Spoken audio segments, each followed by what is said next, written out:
Hey guys, how are you all? I hope you all are doing well. Today we are going to see an amazing what-if story. But before we start, it's just a humble request that if you are new here, please subscribe because it actually motivates me a lot to post more.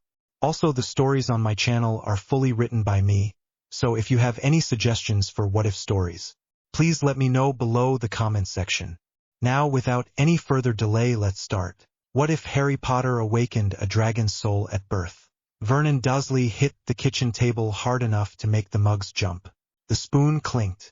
Tea sloshed. Petunia let out a sharp little noise like she was trying not to scream. Harry did not flinch. He was already sweating through his shirt and he could feel heat rolling off his own skin like he was sitting too close to an oven. Vernon jabbed a thick finger toward the little plastic thermometer stuck to the fridge. "Look at it," he barked. "Look at it. It's not even summer weather and it's like the Sahara in my kitchen." Petunia's eyes flicked to Harry for half a second. She snapped them away as if looking at him for longer might burn. Dudley sat rigid with both hands in his lap, chewing nothing. He had gone pale over the last week, pale and quiet in a way that did not fit him. He kept sniffing like he could smell something sour in the air. Harry could smell it too. Sweat, fear, stale cereal. The frying oil Petunia had used earlier. Under it all, a sharp metal tang that did not belong in a normal house. It was coming from him. "I didn't do anything," Harry said. His voice came out flat because it was safer that way. It was safer to not sound angry. Anger made the heat surge. "Didn't do anything?" Vernon repeated in a mocking sing-song. Then he stopped. His eyes narrowed. "You're doing it right now." Harry stared at him. He kept his hands flat on the table. He kept his breathing slow. He watched a tiny ripple of heat distort the air over his knuckles. He had woken up 3 times last night, skin prickling, heart racing, mouth dry. Each time, he had been sure someone was standing in his room. Each time, there had been nobody, but something had been there. Something heavy and watchful, tucked behind his ribs like a second heartbeat. Sometimes it felt like a pressure, like a hand on the back of his neck. Sometimes it felt like hunger. Petunia's voice came out tight. "Just go up to your room." Harry's eyes slid to her. "It's not cooler up there." "Go," Vernon snapped. "Now." Harry stood. The chair legs scraped. Vernon's gaze followed him like a threat. As Harry moved toward the hallway, Dudley's chair creaked. Dudley shifted away from him without thinking, knees turning inward like he wanted to protect himself. Harry stopped in the doorway. Dudley froze. His eyes were wide. He looked like he might cry, which would have been funny if Harry did not feel like he had a fist of hot air jammed under his ribs. "What?" Harry said. Dudley swallowed. "You," he whispered. "You smell." Harry's stomach dropped. He did not even know what that meant. He took a slow breath through his nose. He smelled normal. A bit sweaty. A bit dusty. The scent of old clothes. There was nothing else. Then he noticed it again. Faint but there. Like smoke trapped inside skin. He looked down at his arms. For a second, the light on his forearm did something strange. It gleamed in a way skin should not. Harry blinked, and it was gone. Dudley's voice shook. "Mom," he said, almost begging. Petunia snapped. "Upstairs, Harry." Harry went because if he stayed, he was going to lose it. He could feel the heat getting worse. His head throbbed.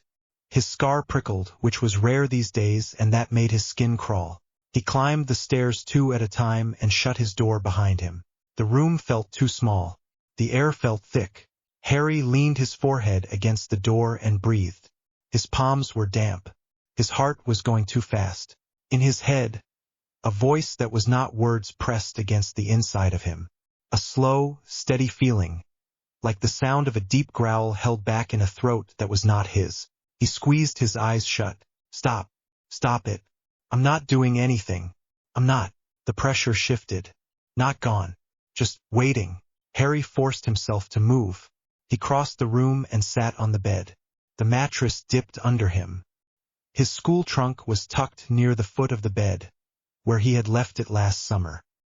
He had not opened it much since he came back from Hogwarts this time, because the Dursleys hated it when he did.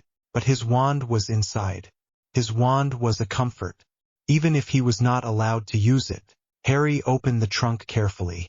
He moved things aside, fingers shaking. He felt his wand case and pulled it out. He held it in his hand. Holly. Phoenix feather. It was warm against his palm. Warm. Harry frowned. His wand always felt a bit alive, but this was different. It was like it had been sitting in the sun. He looked at it, then at his hand. The skin around his knuckles was red. Not burned. Not painful. Just red like blood close to the surface. Harry swallowed. He put the wand back. He shut the trunk. He sat there, staring at the wall. He could still smell smoke. Not in the room. In him. A few days later, an owl slammed into his window like it was late for something important. Harry flung it open, heart pounding, and the owl swooped in, wings brushing his curtains. It dropped a thick letter onto his bed and glared at him like he was an idiot.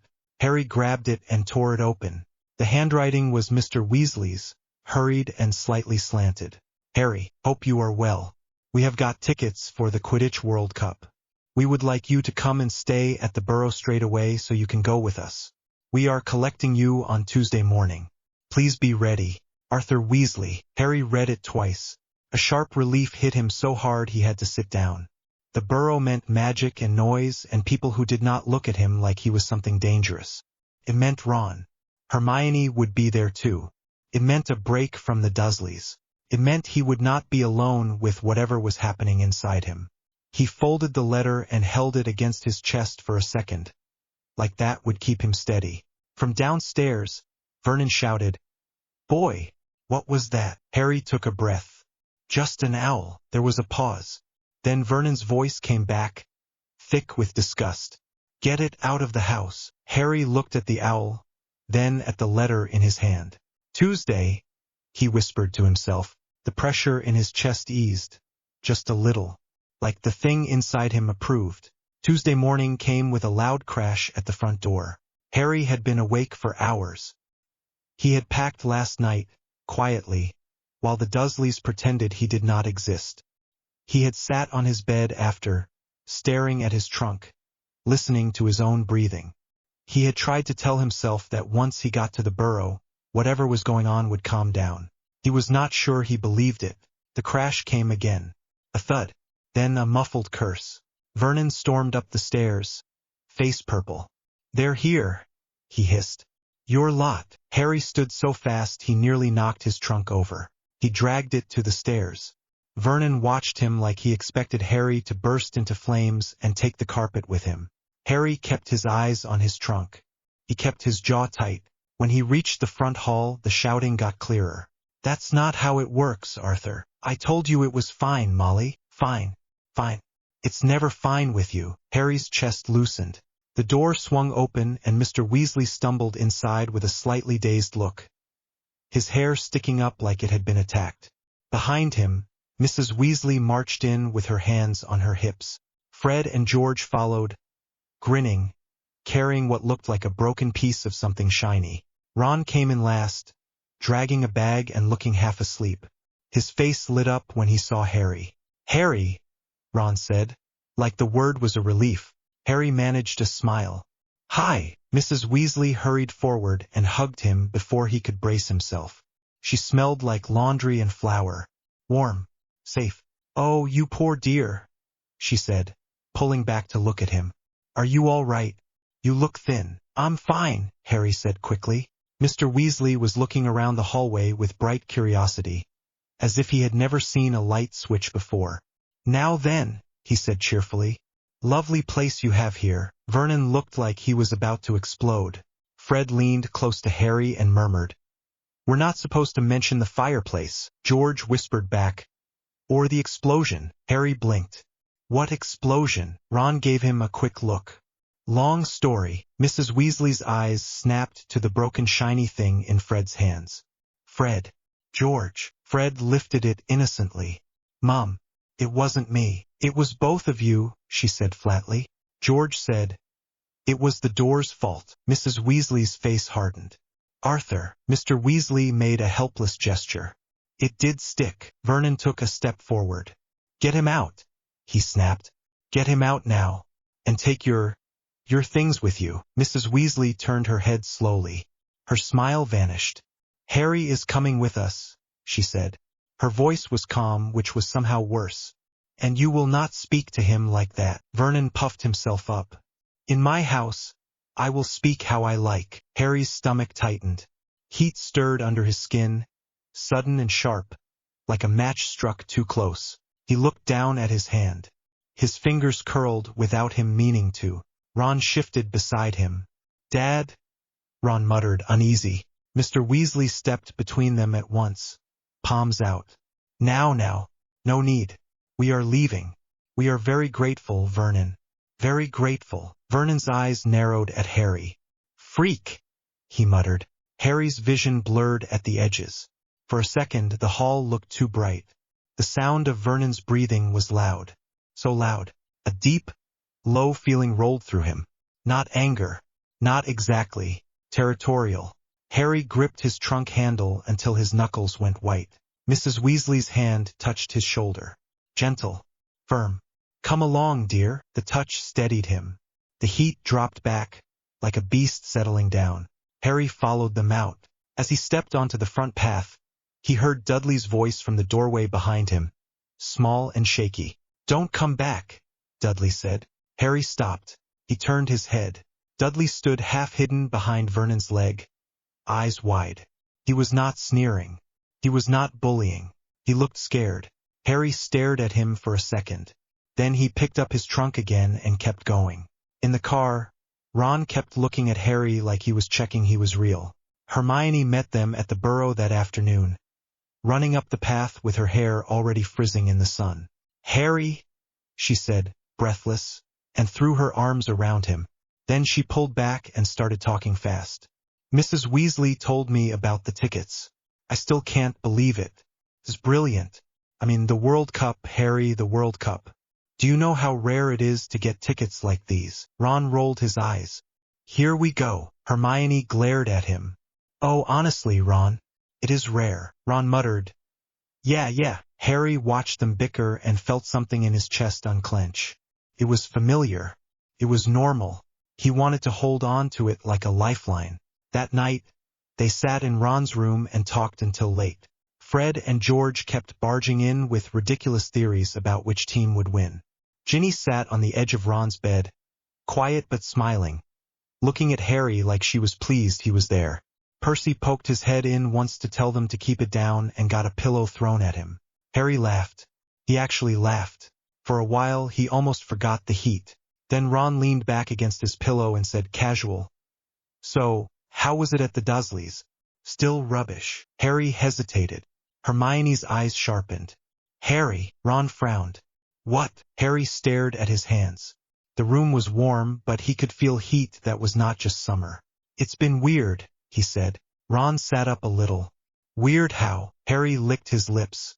I keep feeling hot. Like all the time. And I can smell things. Not like normal. Like smoke. Ron stared at him. Smoke. Hermione leaned forward. Can you describe it more clearly? Harry huffed a small laugh. That's you all over. Hermione's mouth tightened. But she did not deny it. Harry, it matters. What else? Harry rubbed his palm against his jeans. Sometimes it feels like there's something in me. Like a second. Something. It gets worse when I'm angry. Ron's face went a bit pale. That's not normal, mate. Harry's stomach sank. He knew that. He did not need Ron to say it. Hermione said quickly, it could be stress. Harry, you've been through a lot. Ron shot her a look. Stress doesn't make you smell smoke. Hermione snapped. Ron, that's not what I meant. Could be residual magic. Or accidental magic. Or the scar. Harry's fingers twitched. The scar prickled as if it had heard its name. He swallowed.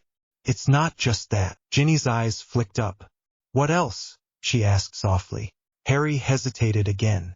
The air in the room felt thicker, like the walls had leaned in. He forced himself to speak. Sometimes, he said, I feel like I want to grab things, keep them, like I'm scared someone will take them. Ron let out a short laugh that sounded wrong. You want to nick stuff? Harry's eyes snapped up. Heat flared in his chest, sudden and sharp. His skin prickled.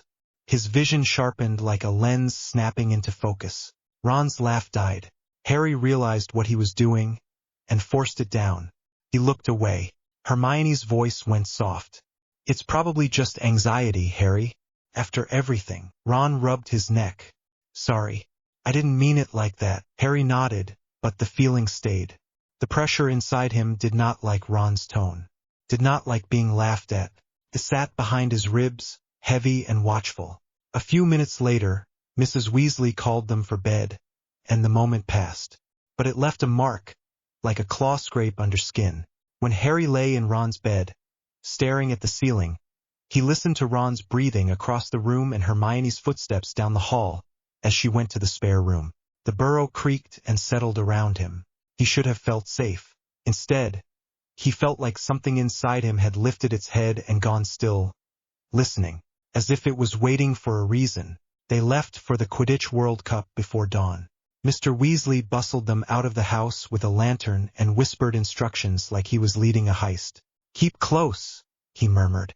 No wandering off. And do not, whatever you do, mention anything odd to the Muggles. Fred whispered to George. So basically, act normal. George whispered back. We're doomed. Harry walked between Ron and Hermione. The air was cool, but his skin still felt warm. He pulled his jacket tighter anyway, more for comfort than heat. They met Amos Diggory and Cedric in the dark, near the hill. Cedric looked tired but pleased, his hair messy. Amos looked like he was going to burst with pride. There you are, Amos said loudly, then lowered his voice. Arthur. About time. Mr. Weasley smiled politely. Amos. Cedric nodded at Harry. All right, Harry. Harry nodded back. Hi, Ron muttered. He's all right. As if he was deciding that for himself. Hermione kicked Ron lightly in the shin. Ron hissed. Ow. They walked with the crowd, the murmur of voices rising as the path filled with people. The smell of grass and damp earth mixed with cooking smells drifting from somewhere ahead. Harry's senses sharpened without him wanting them to. He could pick out individual voices. He could hear a baby crying 2 rows over. He could smell someone's mint sweets. He could smell the faint sharp tang of someone's fear. It made his skin crawl. Too many people, Harry muttered before he could stop himself. Hermione looked at him. What? Harry shook his head. Nothing, but the noise was already getting worse. By the time they reached the top of the hill and saw the stadium rising in the distance, Harry's heart was thudding hard enough to make his chest hurt. The stadium was massive. It looked like it should not fit in the world. It hummed with magic even from far away, like a low vibration in the bones. Ron's face went bright with awe. Blimey, he breathed. Look at it. Harry tried to feel the same. He tried to focus on Ron's excitement, on Hermione's wide-eyed grin, on Mr. Weasley's pleased look as if he had pulled off something wonderful. But the thing inside him stirred. A vast crowd. A nest of bodies. Noise. Heat. His mouth went dry. He forced himself to keep walking. The campsite was packed. Tents everywhere, most of them trying to look ordinary. People in odd outfits walked around trying to act like they were on some normal holiday. Fred and George were already snickering at a wizard in a dress arguing with his wife about trousers. Mrs. Weasley hissed. Fred. Fred said. What? I didn't do anything. George said. Yet. Harry helped Mr. Weasley pitch the tent. He hauled poles and hammered pegs into the ground. The physical work helped a little. Kept his mind on something simple. But even here, the smell of smoke clung to him. Faint. Constant. As they settled in, Ron flopped onto a sleeping bag and grinned at Harry. We're here, Hermione said. We should go see the stadium before it fills completely. Ron groaned. Hermione. It's not like it's going to vanish. Hermione's eyes flashed. Honestly, Ron, it's an experience. Harry watched them and tried to breathe. Mrs. Weasley bustled about, pulling food out of a bag and scolding the twins for trying to sneak sweets before lunch. Ginny sat near Harry, knees pulled up, watching the bustle with quiet amusement. You all right? She asked, low enough that the others would not hear. Harry blinked at her. Yeah. Ginny studied him for a second, like she did not believe him, then nodded. All right. Later, after they ate, They headed toward the stadium. The closer they got, the louder it became. Not just cheering. A constant roar of voices like a wave. Harry's hearing sharpened until it was almost painful. The noise was too much. Crowded his skull. Every shout felt like it was inside his ears. He clenched his jaw. He kept walking. Ron was shouting about how close their seats were. Hermione was laughing, clutching her program like it was something precious.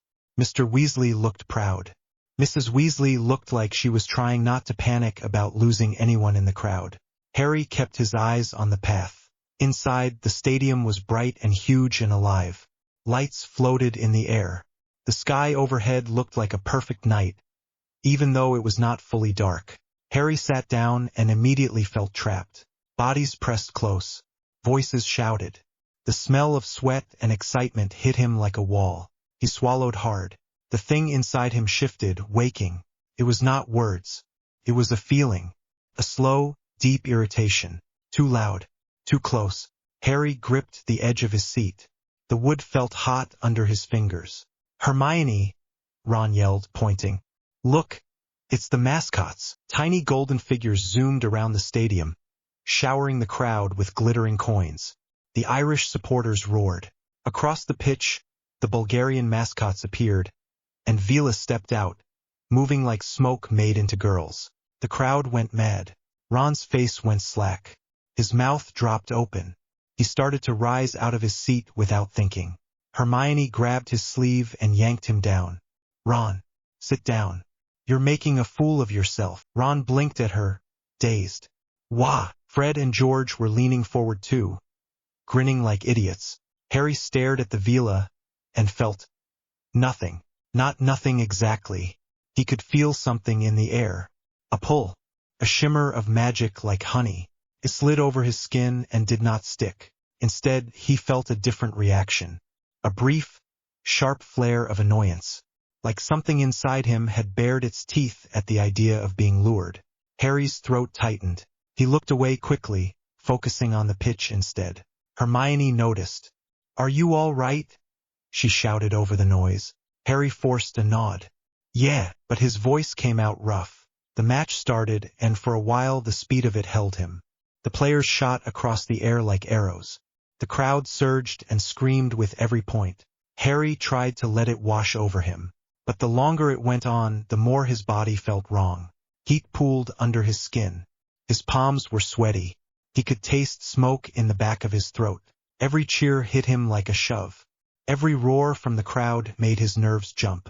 At one point, Ireland scored and the stadium erupted. The sound was massive, crushing. Harry's vision flickered. For a second, he thought he saw the world in sharper edges. He could see the tiny twitch of a player's broomtail. He could see the flecks of muscles under robes. He blinked hard. Harry! Ron shouted, shaking his shoulder.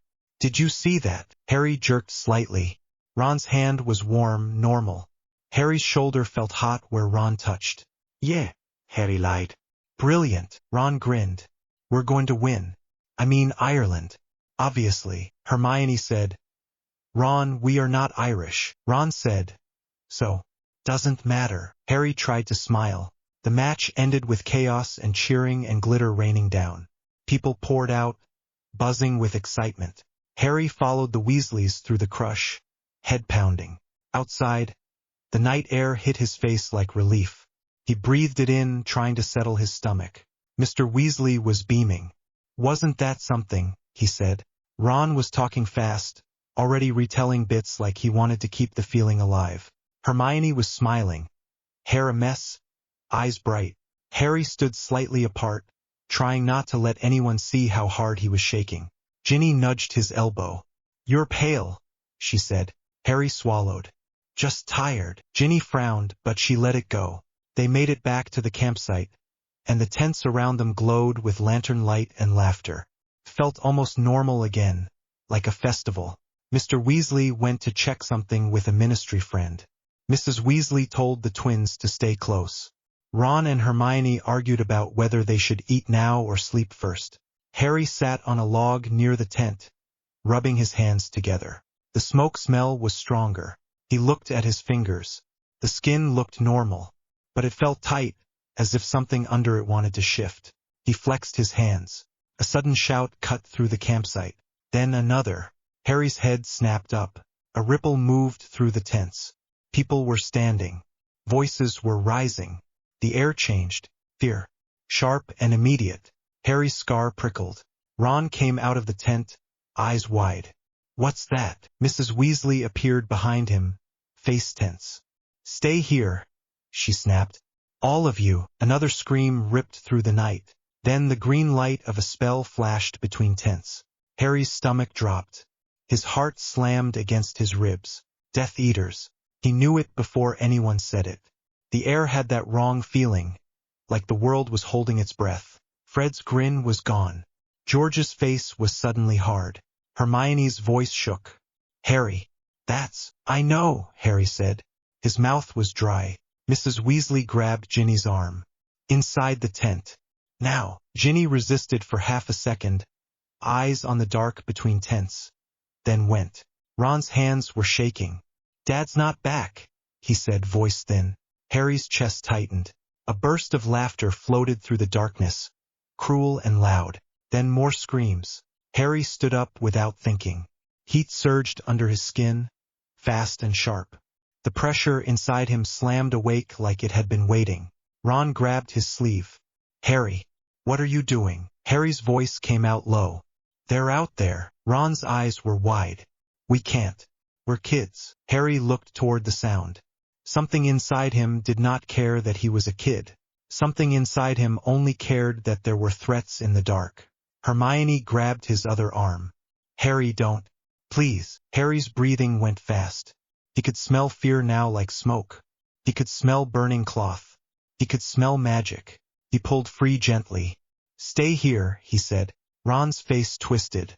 "Don't you tell me to stay here." Harry looked at him. For a second, Ron's voice sounded like a challenge. A rival. The heat rose again.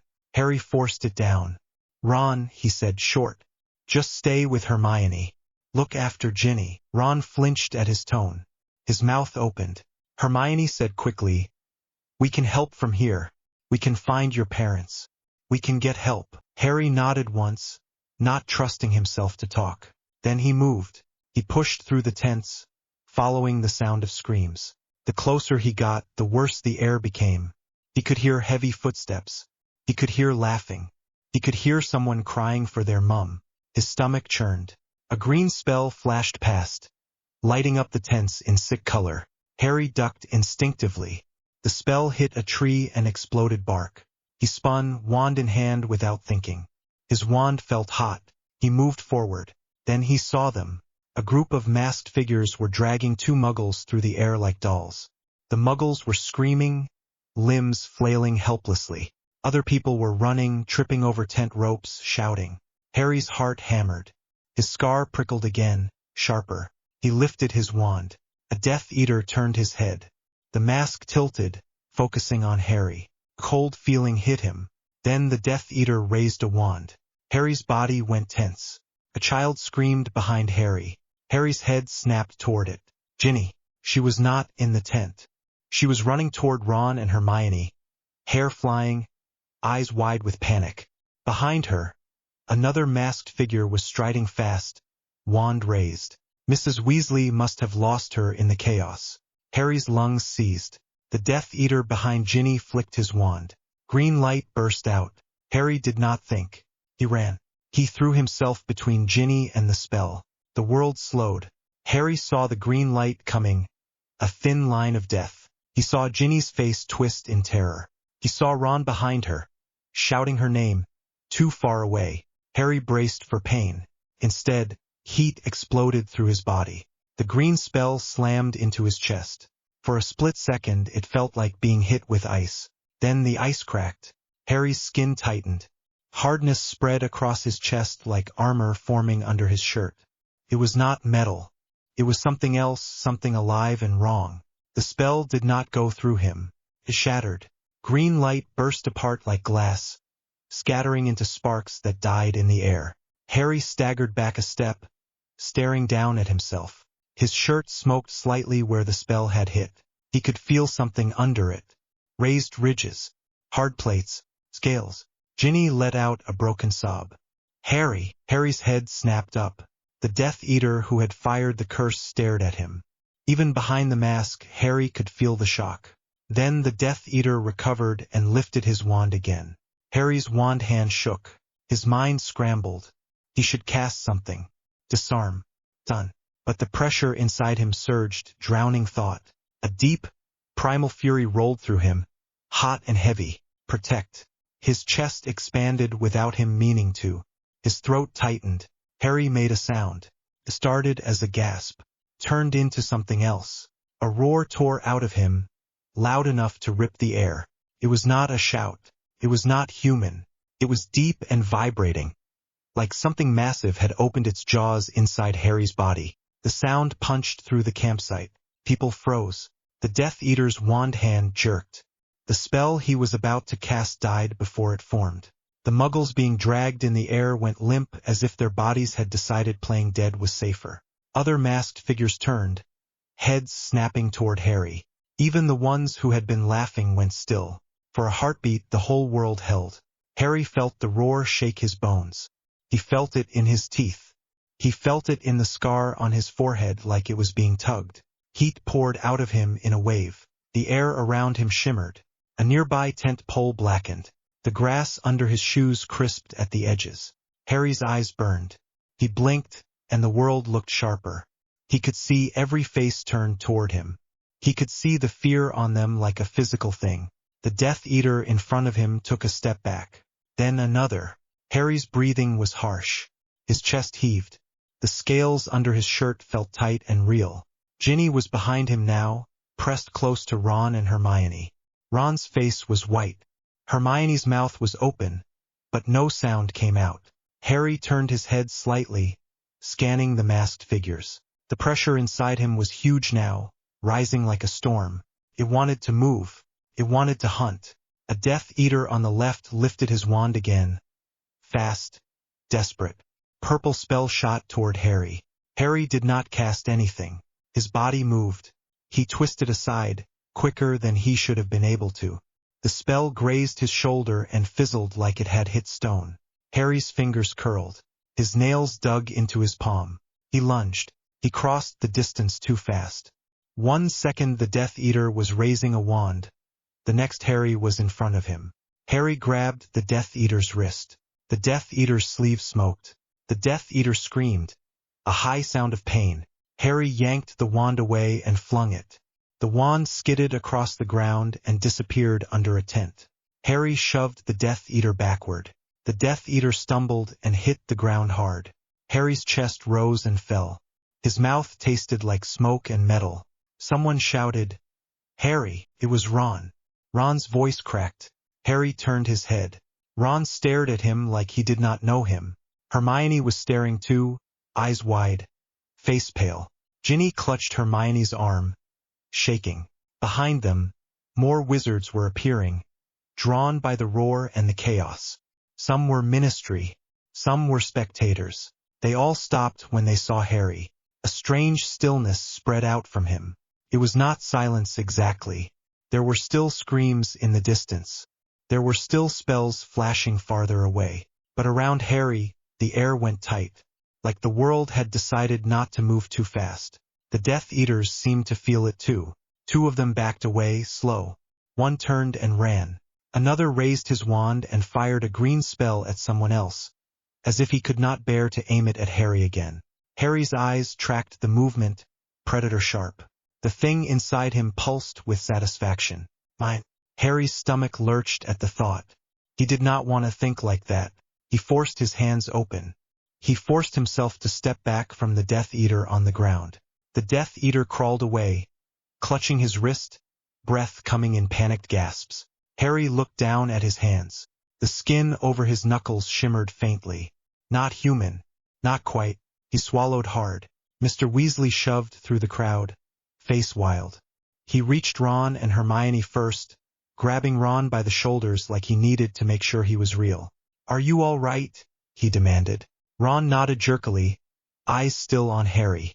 "Yeah." Mr. Weasley's gaze snapped to Harry. For a second, Mr. Weasley froze too, caught by the same instinctive fear that had stopped everyone else. Then his face shifted, confusion and worry taking over. "Harry," he said, voice strained.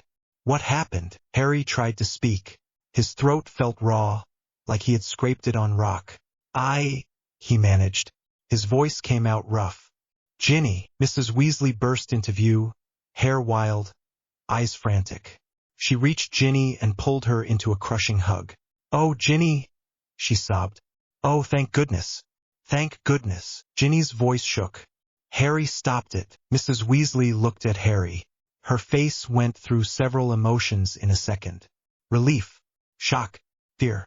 Then something like fierce pride that fought its way through the fear. She took a step toward him. Harry's body tensed without him wanting it to. Mrs. Weasley stopped, seeing it. Her mouth tightened, hurt flickering across her face. Harry hated himself for it. He tried to relax. He tried to lower his shoulders. The scales under his shirt did not go away. Ministry wizards pushed into the area, shouting orders. Lights flared. Someone grabbed the Death Eater Harry had shoved, slapping cuffs on him. People talked over each other, voices frantic. Harry stood in the middle of it, breathing hard, sweat running down his spine. Ron moved half a step closer, like he wanted to come to Harry, like he wanted to be a friend. Then he stopped. His eyes flicked to Harry's chest, to the faint raised ridges showing through Harry's shirt, to the way the air still shimmered around him. Ron's throat bobbed. He took a step back instead. Hermione, standing beside Ron, reached out a hand like she wanted to touch Harry's arm. Then she hesitated. Her fingers hovered. Then she pulled them back and clenched them at her side. Her voice came out shaky. "Harry," she said, "too bright, too fast. That was accidental magic. It was stress. You were protecting Ginny. That happens sometimes, under extreme circumstances." Harry stared at her. He wanted to believe that. He wanted it to be just stress, just accidental magic, something he could laugh about later. But he could still taste the roar. He could still feel the huge satisfied weight inside his chest. He could still smell smoke like it was part of him. Harry swallowed. He looked at Ron again. Ron's eyes darted away. Harry felt something in his ribs tighten. Not anger, hurt. The thing inside him did not like hurt. It did not understand it. It understood threats and territory and possession. Harry forced himself to breathe slowly. Mr. Weasley started talking to a ministry official, voice urgent. Mrs. Weasley kept Ginny close, her hand gripping Ginny's shoulder like she was terrified she would vanish again. Fred and George stood unusually quiet, watching Harry with wide eyes. Bill and Charlie came running up, faces tense. Charlie's gaze landed on Harry and went sharp. Charlie took a slow step toward him, careful like he was approaching a wild animal. Harry's hands curled again, instinctive. Charlie stopped. His voice came low. "Harry," he said, "what's going on?" Harry opened his mouth. Nothing came out. He could not explain it. He did not even understand it. He could only stand there, hot and shaking, while everyone stared. A hush spread again, like the campsite itself remembered the roar and did not want to make it happen twice. Ron shifted his feet. He was close enough that Harry could see the sweat on his lip. Ron whispered, barely audible, "Mate." Harry looked at him. Ron's eyes flicked to Harry's chest again, then back to Harry's face. Ron swallowed. You looked." He could not finish. Hermione whispered, "Ron." Ron flinched, like Hermione's voice had snapped him out of something. He took another half step back. The movement was small. It was almost nothing, but Harry felt it like a punch, because Ron did not stop at stepping back. Ron sat down on a fallen log behind him, placing distance between himself and Harry without meaning to. His shoulders hunched, protective. Hermione sat down beside Ron a moment later, not as far from Harry as Ron was, but still not close. Ginny, still wrapped in Mrs. Weasley's arms, watched Harry with wide eyes. Harry stood alone. The crowd around them murmured and moved. Ministry wizards ran past. People shouted and cried farther away. But in this small space, right here, there was a silence that felt heavy as stone. Harry's chest rose and fell. He could feel the scales under his shirt hard and wrong. He could feel the heat still rolling off him. He could feel the thing inside him, quiet now, like it had settled after biting. Harry looked at Ron and Hermione sitting there, a few feet away, not meeting his eyes. He did not say anything. Neither did they, and in the silence between them, the gap started to form. Harry was already standing in the corridor when the trolley squeaked into view, because sitting still in a packed compartment felt like being trapped under a pile of blankets that kept getting heavier. The train rocked, the windows rattled, and the air smelled like sweets, damp wool, and too many bodies. He could hear laughter 3 compartments away, and it all felt too close. The trolley which rolled nearer, smiling, and then her smile slipped when her eyes landed on him. It was quick, like she caught herself, but he saw it anyway. "Anything from the trolley, dear?" she said, still polite, still doing her job, but her gaze flicked to his hands like she expected smoke. Harry shook his head. "No thanks." She moved on fast. He let out a breath and leaned his shoulder against the wall, trying to ignore the way the wood under his shirt felt warm. His chest still ached where the killing curse had hit him at the campsite, like the memory of it was stuck in his skin. When he closed his eyes, he could still feel the scales, tight and wrong, pressing under the fabric. Someone rounded the corner and almost walked straight into him. "Sorry," Neville blurted, clutching his toad cage and his trunk handle at the same time. Harry stepped aside. "It's fine." Neville's eyes flicked up, then down, then up again, like he was trying not to stare but did not know where else to look. His face went pink. "You're all right, Harry?" Neville asked, voice small. Harry forced a nod. "Yeah, just hot." Neville gave an awkward laugh. "Yeah, well, it is warm, isn't it?" He tried to step past, then hesitated like he wanted to say something else, something honest, and could not get it out. He gave Harry a quick little nod, then hurried away, shoulders hunched. Harry watched him go and felt something twist in his stomach. Neville was not being cruel. Neville was just scared, and that somehow made it worse. A door slid open behind him and Ron's voice came out, loud and too normal, like he was trying to pretend nothing was wrong. "Hermione, you're not bringing that book out again." Hermione snapped back. "I can read if I want to, Ron." Ron muttered.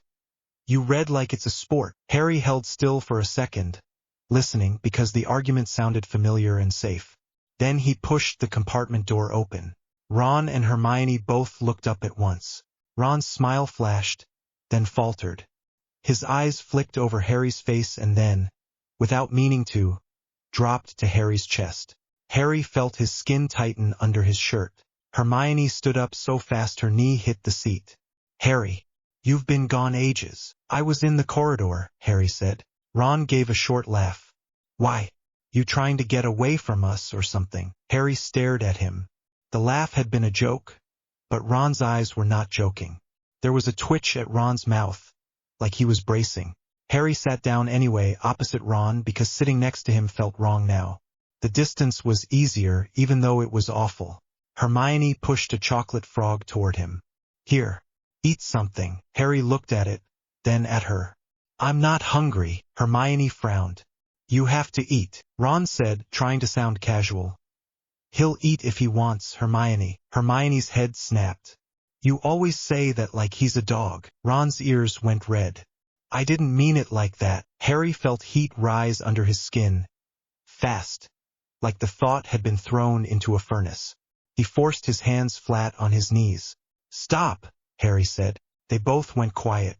The silence sat there, heavy and thick, and it was not the normal awkward silence where you could make a joke and move on. This was sharp. This was the kind that made people choose where to look so they did not have to look at each other. Hermione cleared her throat first. "How are you sleeping?" Harry blinked. "Fine." Ron's eyebrows went up like he did not believe him. Harry kept his voice even. "Mostly." Hermione leaned forward.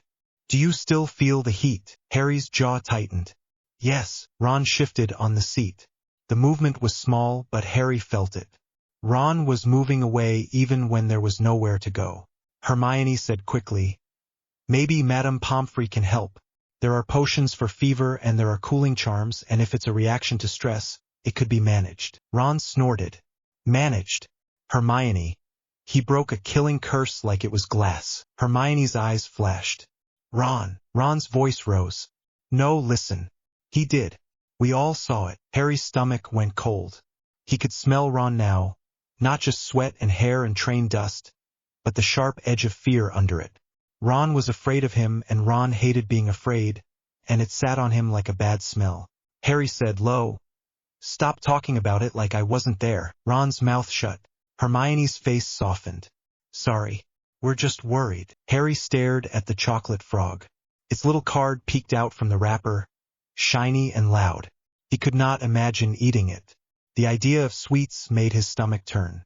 What he wanted, the thing he kept thinking about and then hating himself for thinking, was meat. Hot, bloody, real. He swallowed hard. "Harry," Hermione said, gentler. "Your scar. Does it hurt?" Harry touched it without thinking. "Not really." Ron's gaze flicked to his forehead, then away. "Lucky." Hermione's voice went firm. "We need to tell someone." Ron looked at her. "Who?" Hermione blinked, like the answer was obvious. "Professor Dumbledore." Harry's fingers curled. "No." Hermione hesitated. "Harry, it's not about getting you in trouble." Harry looked up. "It always is." Ron's head jerked. "What's that supposed to mean?" Harry heard his own heartbeat, loud in his ears. He felt the heat in his chest stir, like something inside him had lifted its head. "I mean," Harry said carefully, "that every time something weird happens to me, adults decide what to do about it, and I'm the last one to know." Hermione opened her mouth, then closed it. Her eyes flicked down, guilty, and that was answer enough. Ron said, "Rough. So you want to just what? Hide it? Pretend it's fine?" Harry's voice snapped before he could stop it. "I want to not be treated like I'm something that needs fixing." Hermione flinched. It was tiny, but it was there. Harry saw it and felt sick. Hermione tried again, voice too bright. "No one thinks that. No one is saying that." Ron muttered. "Some people are." Harry looked at him. "Are you?" Ron's face tightened. "I didn't say that." Harry waited. Ron's eyes dropped. "I just—" Ron swallowed, and his voice came out quieter. "I just don't want you to, I don't know, lose it." Harry stared at him. The train rattled. The laughter outside their compartment kept going, because the rest of the world was still normal. Hermione said softly, "We'll figure it out." Harry did not answer. He could not. If he spoke, he was going to say something that would break the last thin thread between them. The rest of the ride passed in chunks of sound and heat. Fred and George burst into the compartment at one point, loud as ever, tossing sweets and shouting about the World Cup, and how Dad had nearly been trampled by a ministry witch with pointy boots. Their jokes landed, but they landed oddly, like everything had a delay. Fred clapped Harry on the shoulder, and Harry's skin went hot under the touch. Not painful, just wrong. Fred's grin slipped for half a second. George noticed too. His eyes flicked to Harry's collarbone, then away like he was pretending he had not. Fred said, too cheerful, "Anyway, you'll be fine. You're always fine. You're Harry." Harry forced a smile that did not feel like his. When they left, Ron stared at the door like he was angry at them for being able to joke. Hermione tried to start talking about books, about the new defense professor, about homework. Her voice kept tripping over itself. She was trying so hard to hold the shape of normal that it felt like watching someone hold a cracked cup with both hands, terrified it would spill. Harry sat there and listened and nodded at the right places. His hands stayed clenched under the seat. By the time the train slowed and the sky outside had gone dark, Harry's shirt was damp at the back. Heat rolled off him in waves he could not control. He kept tasting smoke on his tongue. When the train stopped, students poured into the corridor, shoving and laughing, and Harry's skin went tight again, because the crowd pressed too close. Ron grabbed his trunk handle. "Come on." Harry stepped out after them. A girl in Ravenclaw robes turned and bumped into him. "Oh, sorry," she said, then looked up. Her eyes went wide. Harry felt it again, that pause, that instant where people decided what he was. She stepped back like she had been burned, then hurried away, cheeks flushed. Ron watched it happen. Ron's jaw clenched. Hermione's hands tightened around her book until her knuckles went white. They got off the train and the cold air hit Harry's face. For 1 second, it felt good, like the cold was cutting through the heat in his skin. Then he smelled the lake. The water was black and deep, and it smelled like old stone and wet plants and something else beneath it. Something living. Harry's stomach turned. Not in fear, but in a strange pull, like his body wanted to go closer and his brain did not understand why. Hagrid! Ron shouted. Hagrid's massive shape emerged from the dark, lantern swinging. Fur's years.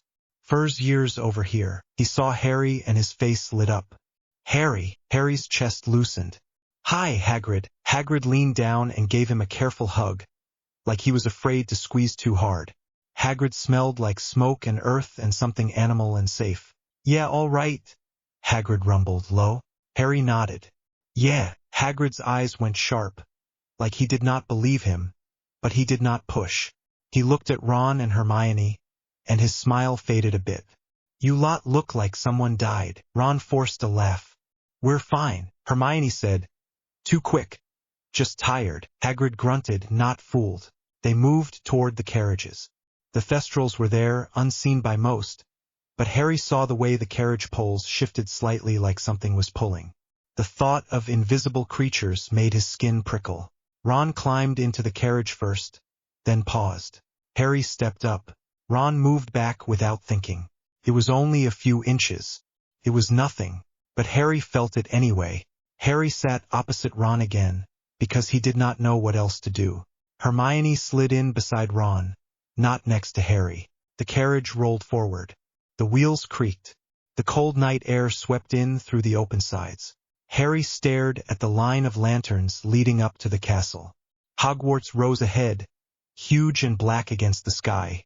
It looked the same, felt the same, and he still felt like he did not fit inside his own skin. In the great hall, the warmth hit him like a wall. The ceiling shimmered with stars, the candles floated, and the smell of roast meat made Harry's mouth fill with saliva so fast he nearly gagged. His body went hot with want and it was humiliating. He forced himself to sit. Whispers followed him down the table like a trail of ants. He heard his name. He heard roar. He heard dragon in a voice that was half excited and half scared. Seamus leaned close to Dean and muttered something with a nervous laugh.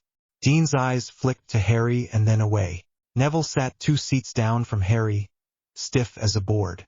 Lavender Brown glanced at Harry, then leaned into Parvati's ear and whispered. Parvati's eyes widened. Harry kept his face blank and stared at the plate in front of him. Ron sat 3 seats away instead of beside him. Hermione sat between them like she thought she could hold the table together with her body. The feast began. Food appeared. Steam rose. Harry stared at the roast beef, and his hands shook. Hermione noticed. She reached out, then stopped before her fingers touched his wrist. She pulled back like she had changed her mind and did not want him to notice. Harry noticed anyway.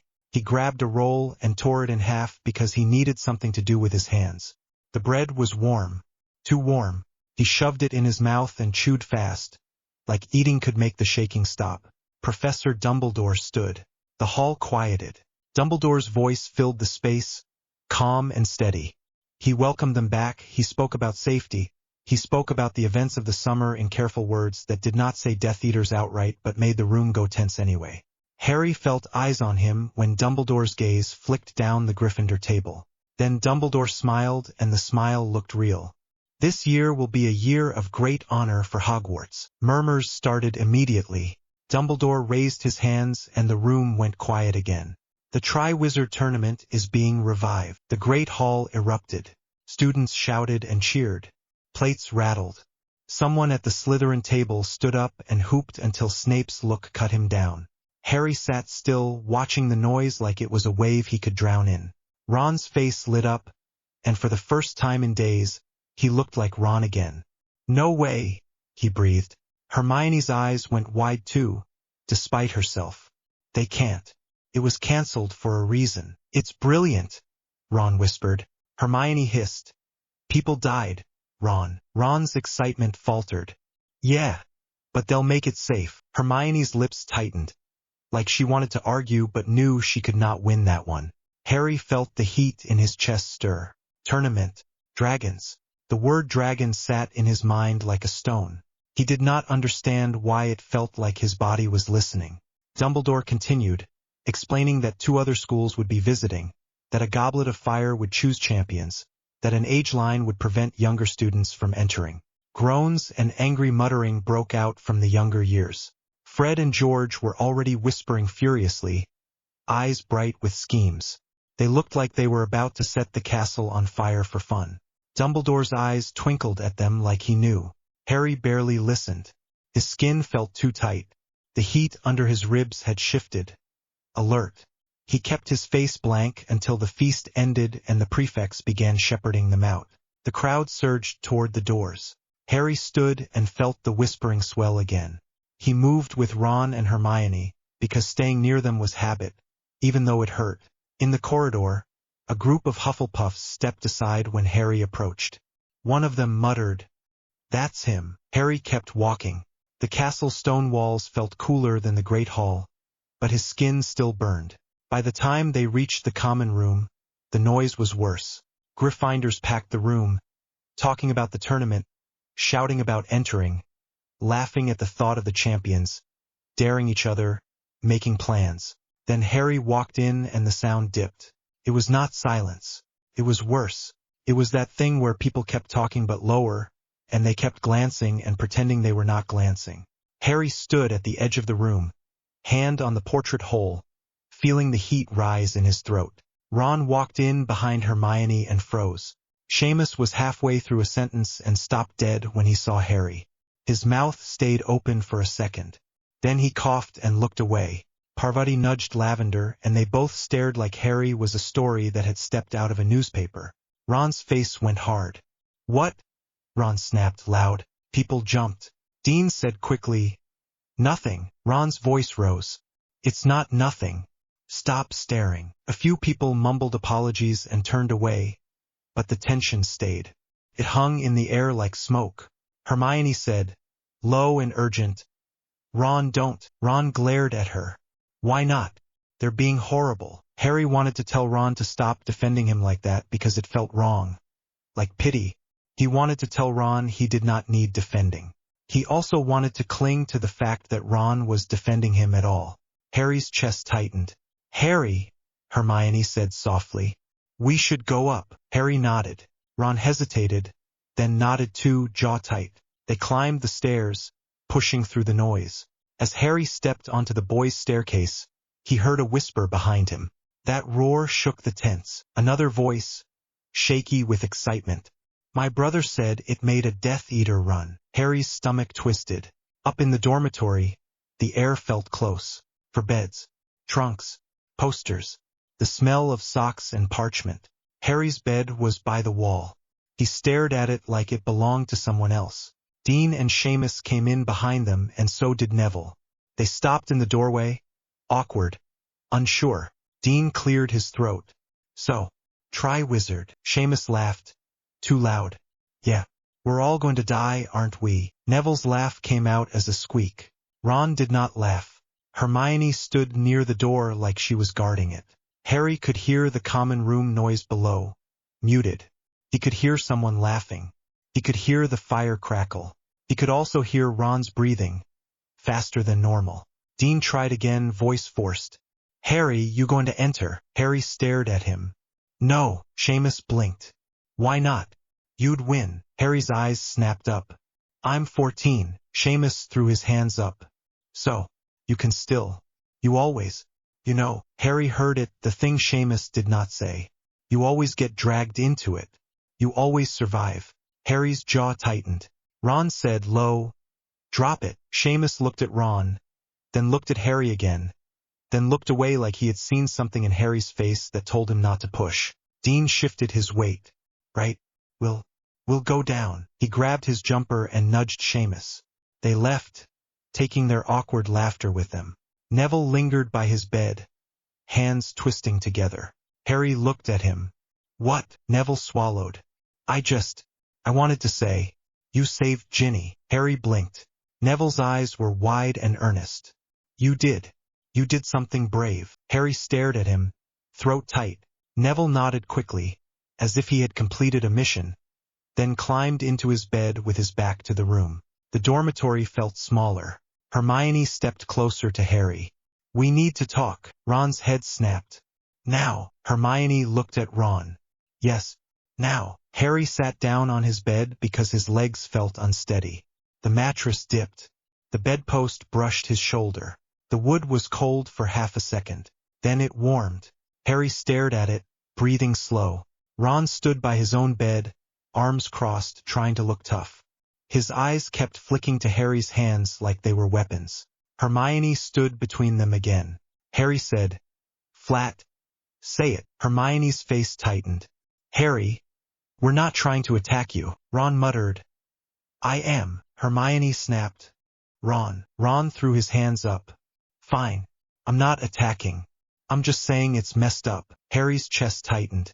Heat stirred under his ribs. Hermione spoke fast. "The Ministry will have reports. Dumbledore will hear.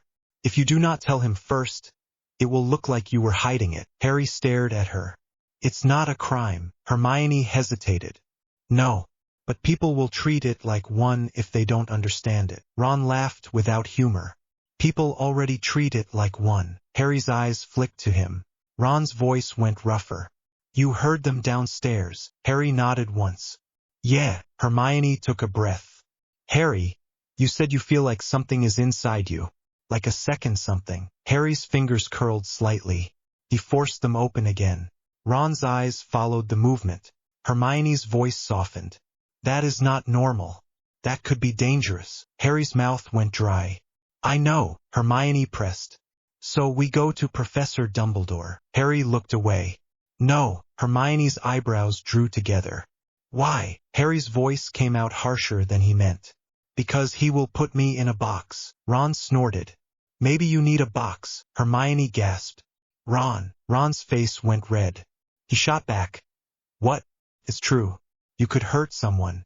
You nearly burned that bloke's hand at the campsite." Harry's head snapped up. "He tried to kill Ginny." Ron's voice shook. "And you grabbed him like you were going to tear him apart." Harry felt his skin tighten. He could feel the scales under his shirt like they were remembering. He stared at Ron. "I didn't." Ron swallowed. "You wanted to." The room went silent. Harry could hear the fire downstairs. He could hear Neville shifting in his bed. He could hear Ron's heartbeat. Loud. Fast. Scared. Harry said low, "Did you see his wand? He was going to kill her." Ron's voice cracked. I know. But you didn't look like you." Harry's stomach dropped.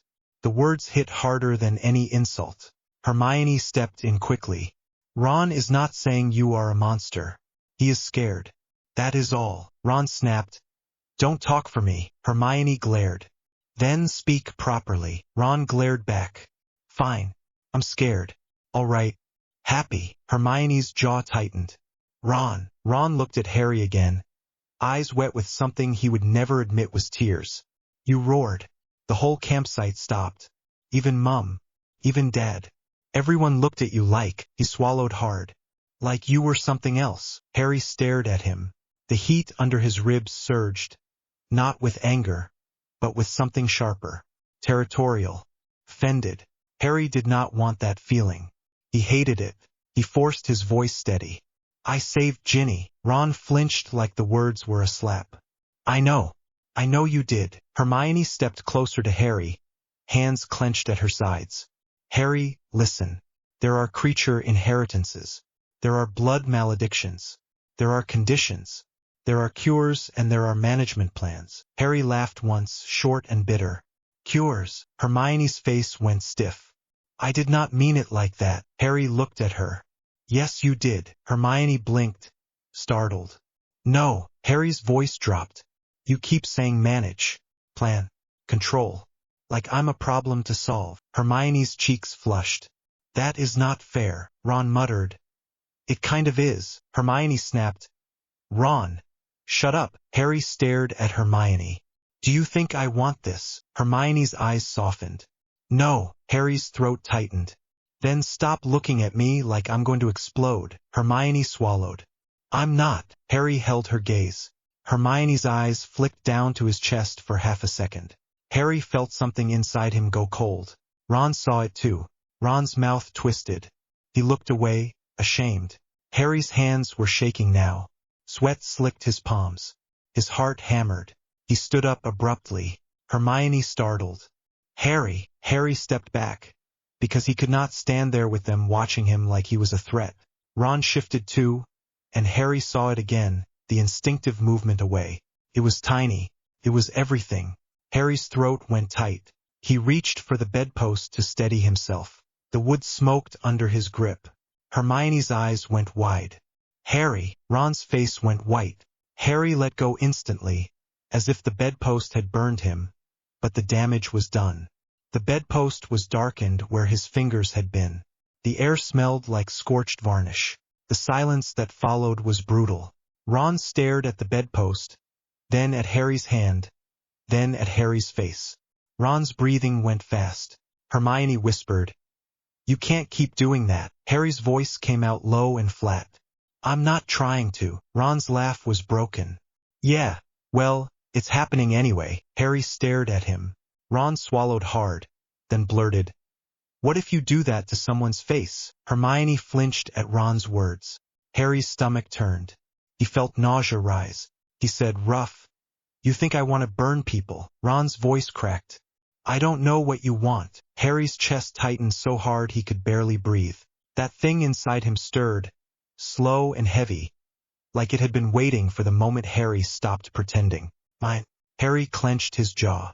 He shoved the thought away. He looked at Ron and Hermione and felt something in him settle, like a decision.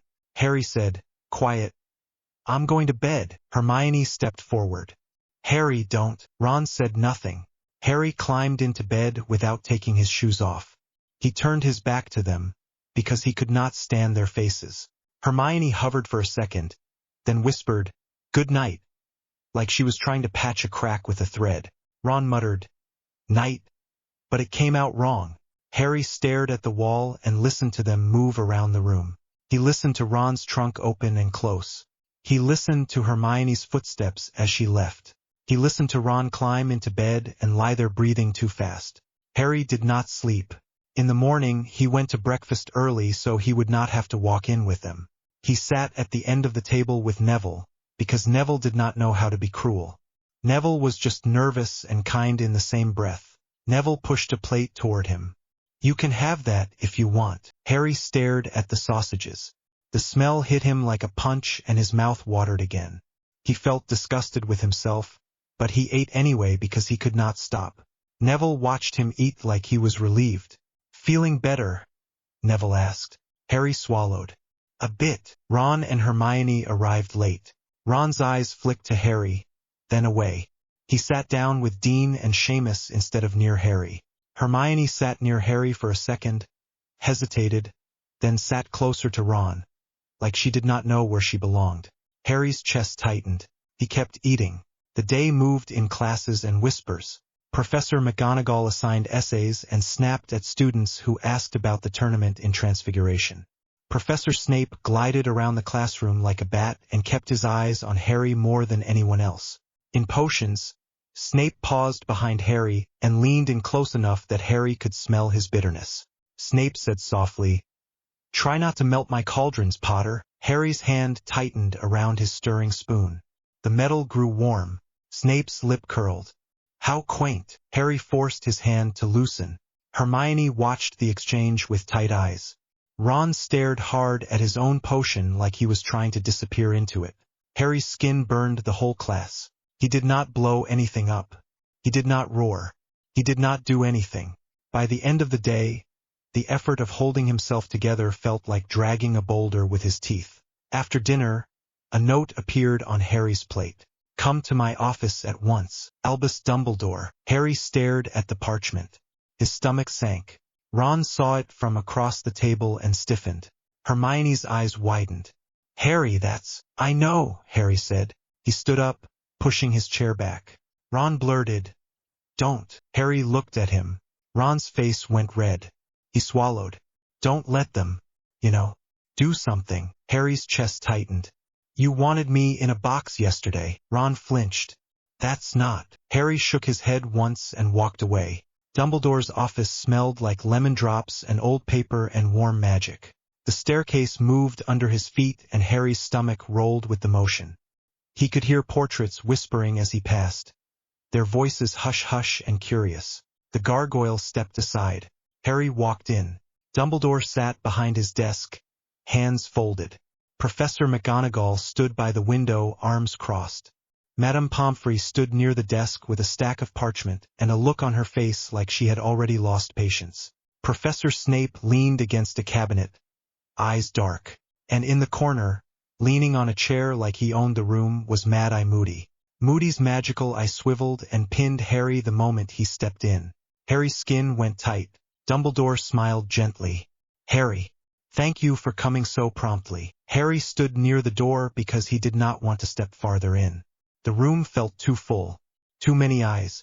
"Sit," Dumbledore said. Harry did not. Snape's lip curled. "How cooperative," McGonagall snapped. "Severus." Dumbledore's gaze stayed on Harry. "You were at the Quidditch World Cup when the attack occurred." Harry nodded once. Dumbledore's voice was calm. "You saved Ginny Weasley's life." Harry's throat tightened. He glanced at McGonagall. Her mouth was a thin line, but her eyes looked proud in a way she would never say out loud. Madame Pomfrey stepped forward. "And you took a killing curse to the chest and survived it." Harry's stomach turned. "It didn't hurt." Pomfrey's eyes narrowed. "It should have." Harry said nothing. Dumbledore's smile faded. "Harry, there is a change in you. It is not subtle." Harry's hands curled. He forced them open again. Snape said, voice silk.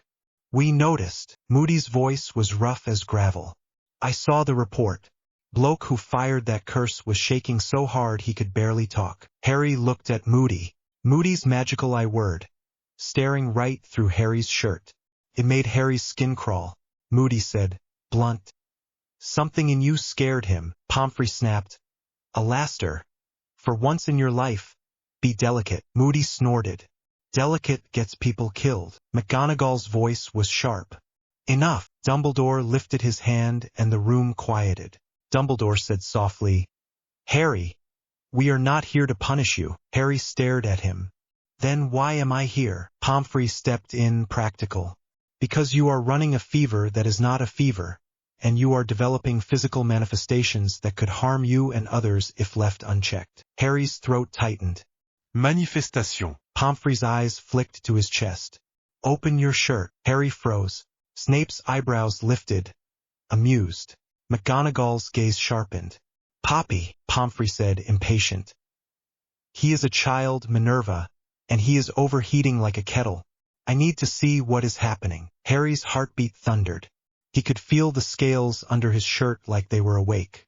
He said low, "No." Pomfrey's face hardened. "Harry." Harry's jaw clenched. Dumbledore leaned forward slightly. "Harry, you are safe here." Harry stared at him. Safe did not mean anything anymore. Safe meant adults deciding what to do with him. Harry swallowed hard and pulled his shirt up just enough to show the skin over his sternum. The room went still. The scales were there. They were not huge. They were not a full armor. But they were real, darkened plates set under the skin like something had pushed through and settled. The candlelight caught them and made them gleam. Pomfrey took a sharp breath, then stepped closer. Her hand hovered. Then she pulled it back like she had remembered herself. Snape's voice was quiet. "Charming." McGonagall's face went pale. Moody's magical eye word, locked on the scales. His normal eye narrowed. Dumbledore's gaze stayed steady. He looked sad, almost. Harry felt his stomach roll. He lowered his shirt quickly, hands shaking. Pomfrey said, brisk, trying to regain control, "All right, that confirms it." Harry's voice came out rough. "Confirms what?" Pomfrey looked at Dumbledore. "Creature inheritance. Or a blood-linked manifestation. Or something else entirely. But it is not random magic." Harry's chest tightened. Hermione's words from the dorm echoed in his head. Cures and management plans. Harry felt sick. Dumbledore's voice was gentle. "Harry, I know you have grown tired of people making decisions for you." Harry laughed once. Sharp. "Do you?" Snape's lip curled again, like he enjoyed the tension. McGonagall's eyes flashed at Snape, then returned to Harry. Her voice softened slightly.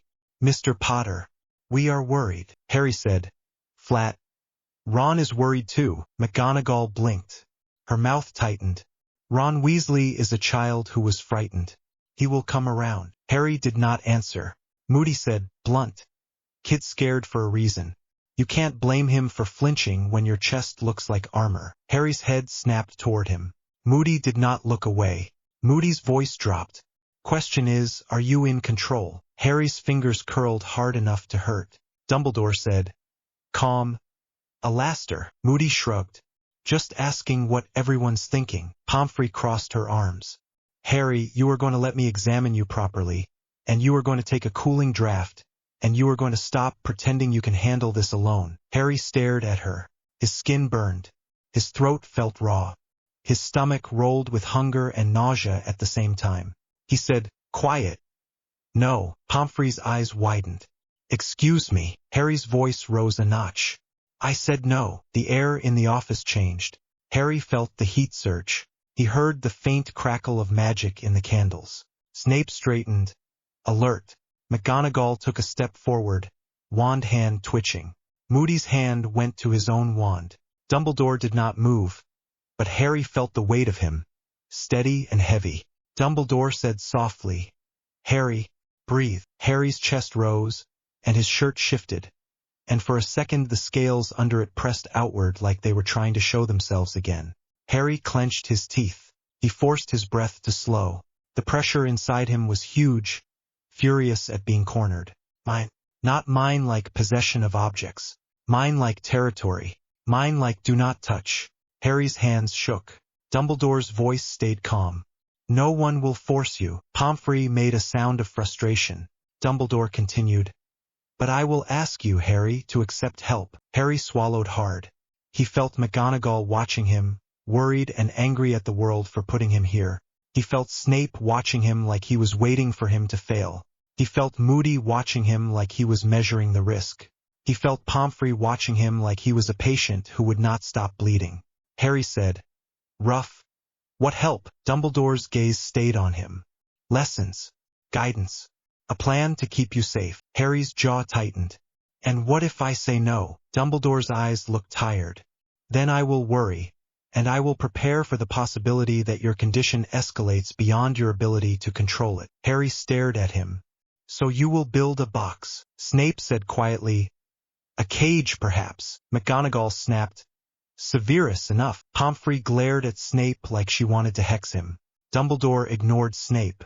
Harry, I do not want you caged. Harry's voice came out bitter. Then what do you want? Dumbledore's expression softened. I want you alive. Harry swallowed. The room was too warm. His skin itched. He nodded once. Stiff. Fine. Pomfrey exhaled, satisfied. Dumbledore said, gentle. Thank you. Harry's voice was flat. What now? Pomfrey stepped forward with a vial. Drink. Harry stared at it like it was poison. Pomfrey's tone brooked no argument. It is a cooling draft. It will not harm you. It will help. Harry took it and drank because he did not want another standoff. The potion hit his tongue like icy water. It slid down his throat and spread cold through his chest. Harry shuddered. For 1 second the cold felt good.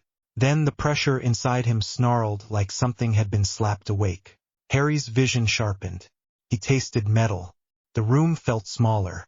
Pomfrey leaned in, watching him too closely. Harry's stomach turned. He swallowed hard, fighting nausea. Dumbledore's voice was calm. Harry. Harry forced his voice steady. It's fine. Moody's magical word. Is it? Harry looked at him. Yes. Moody did not look convinced. Dumbledore said, You may go, Harry. For now. Harry nodded once, stiff, and turned. McGonagall's voice stopped him. Mr. Potter. Harry looked back. McGonagall's eyes were sharp. Do not isolate yourself. Harry stared at her, then nodded. Even though he did not mean it, he left. By the time he reached the corridor, the cold potion had faded and the heat was back like it had been waiting behind a door. His hands shook with effort. He walked fast because if he walked slow, people would look at him. The common room was loud again. Harry stepped through the portrait hole and the noise dipped, just a little like it always did now. Ron was by the fireplace with Dean and Seamus. Hermione sat on a chair nearby with a book open that she was not reading. Ron looked up and saw Harry. Ron's eyes flicked to Harry's chest instantly. Harry felt his skin tighten. Harry walked toward the stairs. Hermione stood quickly. "Harry, wait!" Harry stopped. Hermione came closer, voice low. "What happened?" Harry's throat tightened. "They know." Hermione's eyes widened. "They called you in." Harry nodded. Hermione's voice went urgent. "What did they say? What did they do?" Harry stared at her. "They looked at me like I was dangerous." Hermione flinched, then forced her face smooth. "That's not what they were doing." Harry's voice was flat.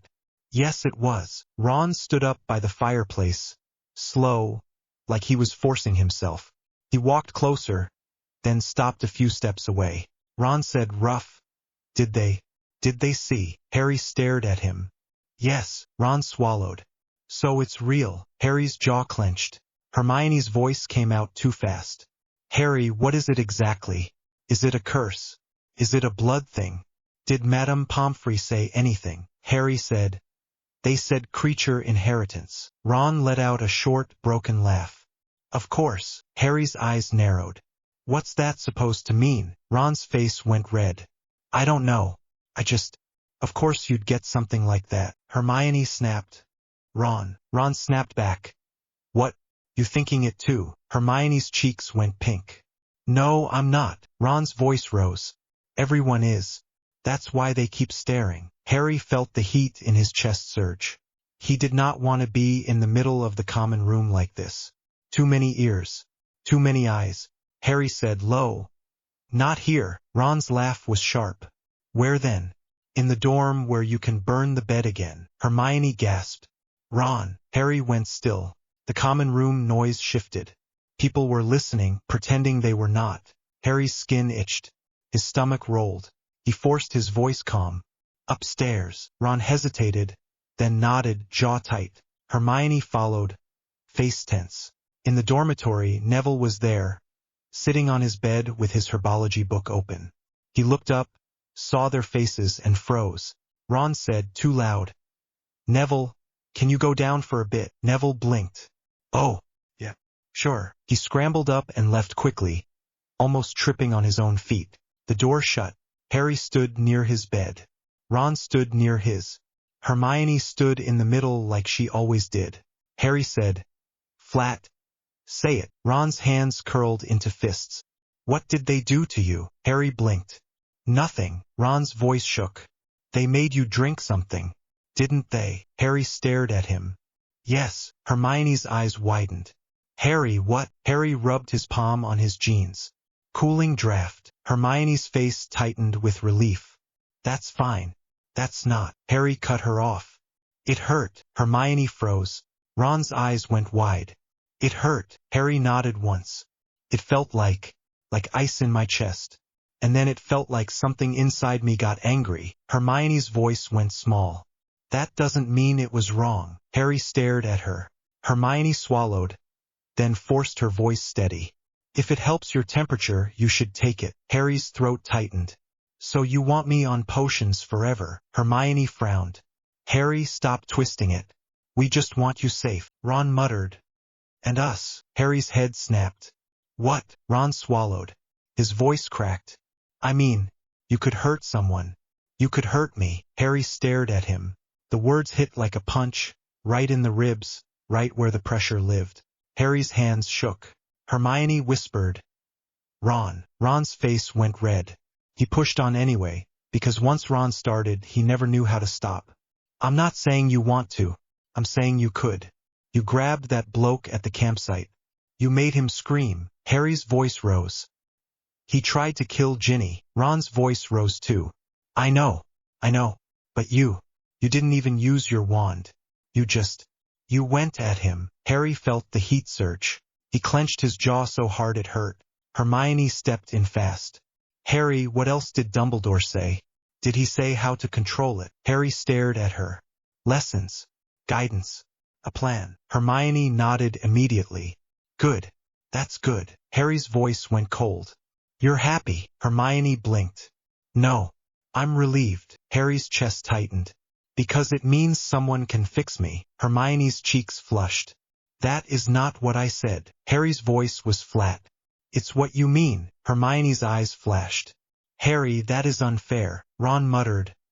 It's not. Hermione snapped. Ron, stop. Ron snapped back. Why? It's true. You keep talking like he's a problem. Hermione's voice shook. Because there is a problem. Harry, you are changing. That is scary. Harry felt the room tilt. There it was. Scary. He tasted smoke. He forced his voice steady, because if he let himself snap, he did not know what would come out. So you're scared too. Hermione's eyes flicked down. Guilty. Harry's stomach dropped. Ron saw it and his face tightened with something that looked like pain. She is. I am. Everyone is. Because you did that roar and you made everything stop. Harry's throat tightened. He remembered the silence after the roar, the way the campsite had frozen, the way even adults had stared. He remembered the satisfaction inside him and he hated it. Harry said, rough. I didn't choose it. Ron's voice cracked. Then what did? What is it? Is it like a monster? Harry stared at him. Hermione made a small sound of protest, but she did not deny it. She did not say Ron was wrong. Harry felt something in him go hard. Harry's hands shook. He grabbed the bedpost without thinking, because he needed something solid. The wood warmed instantly. A faint curl of smoke rose where his fingers pressed. Hermione's eyes went wide. Ron flinched. It was not a big flinch. It was not dramatic. It was instinct. Ron's shoulders jerked back, like Harry had snapped a whip near his face. Harry let go quickly. The bedpost was scorched again. Harry stared at Ron. Ron stared at the scorch mark. Hermione whispered, Harry. Harry's voice came out flat. Empty. That was it. That was the moment. Ron looked up fast. What? Harry pointed at Ron without raising his hand too high, because he did not trust himself. You flinched. Ron's face went red. I didn't. Harry's eyes held his. You did. Ron's mouth opened, then shut. Hermione's voice was tight. Ron, you did. Ron's eyes flashed. Well, sorry.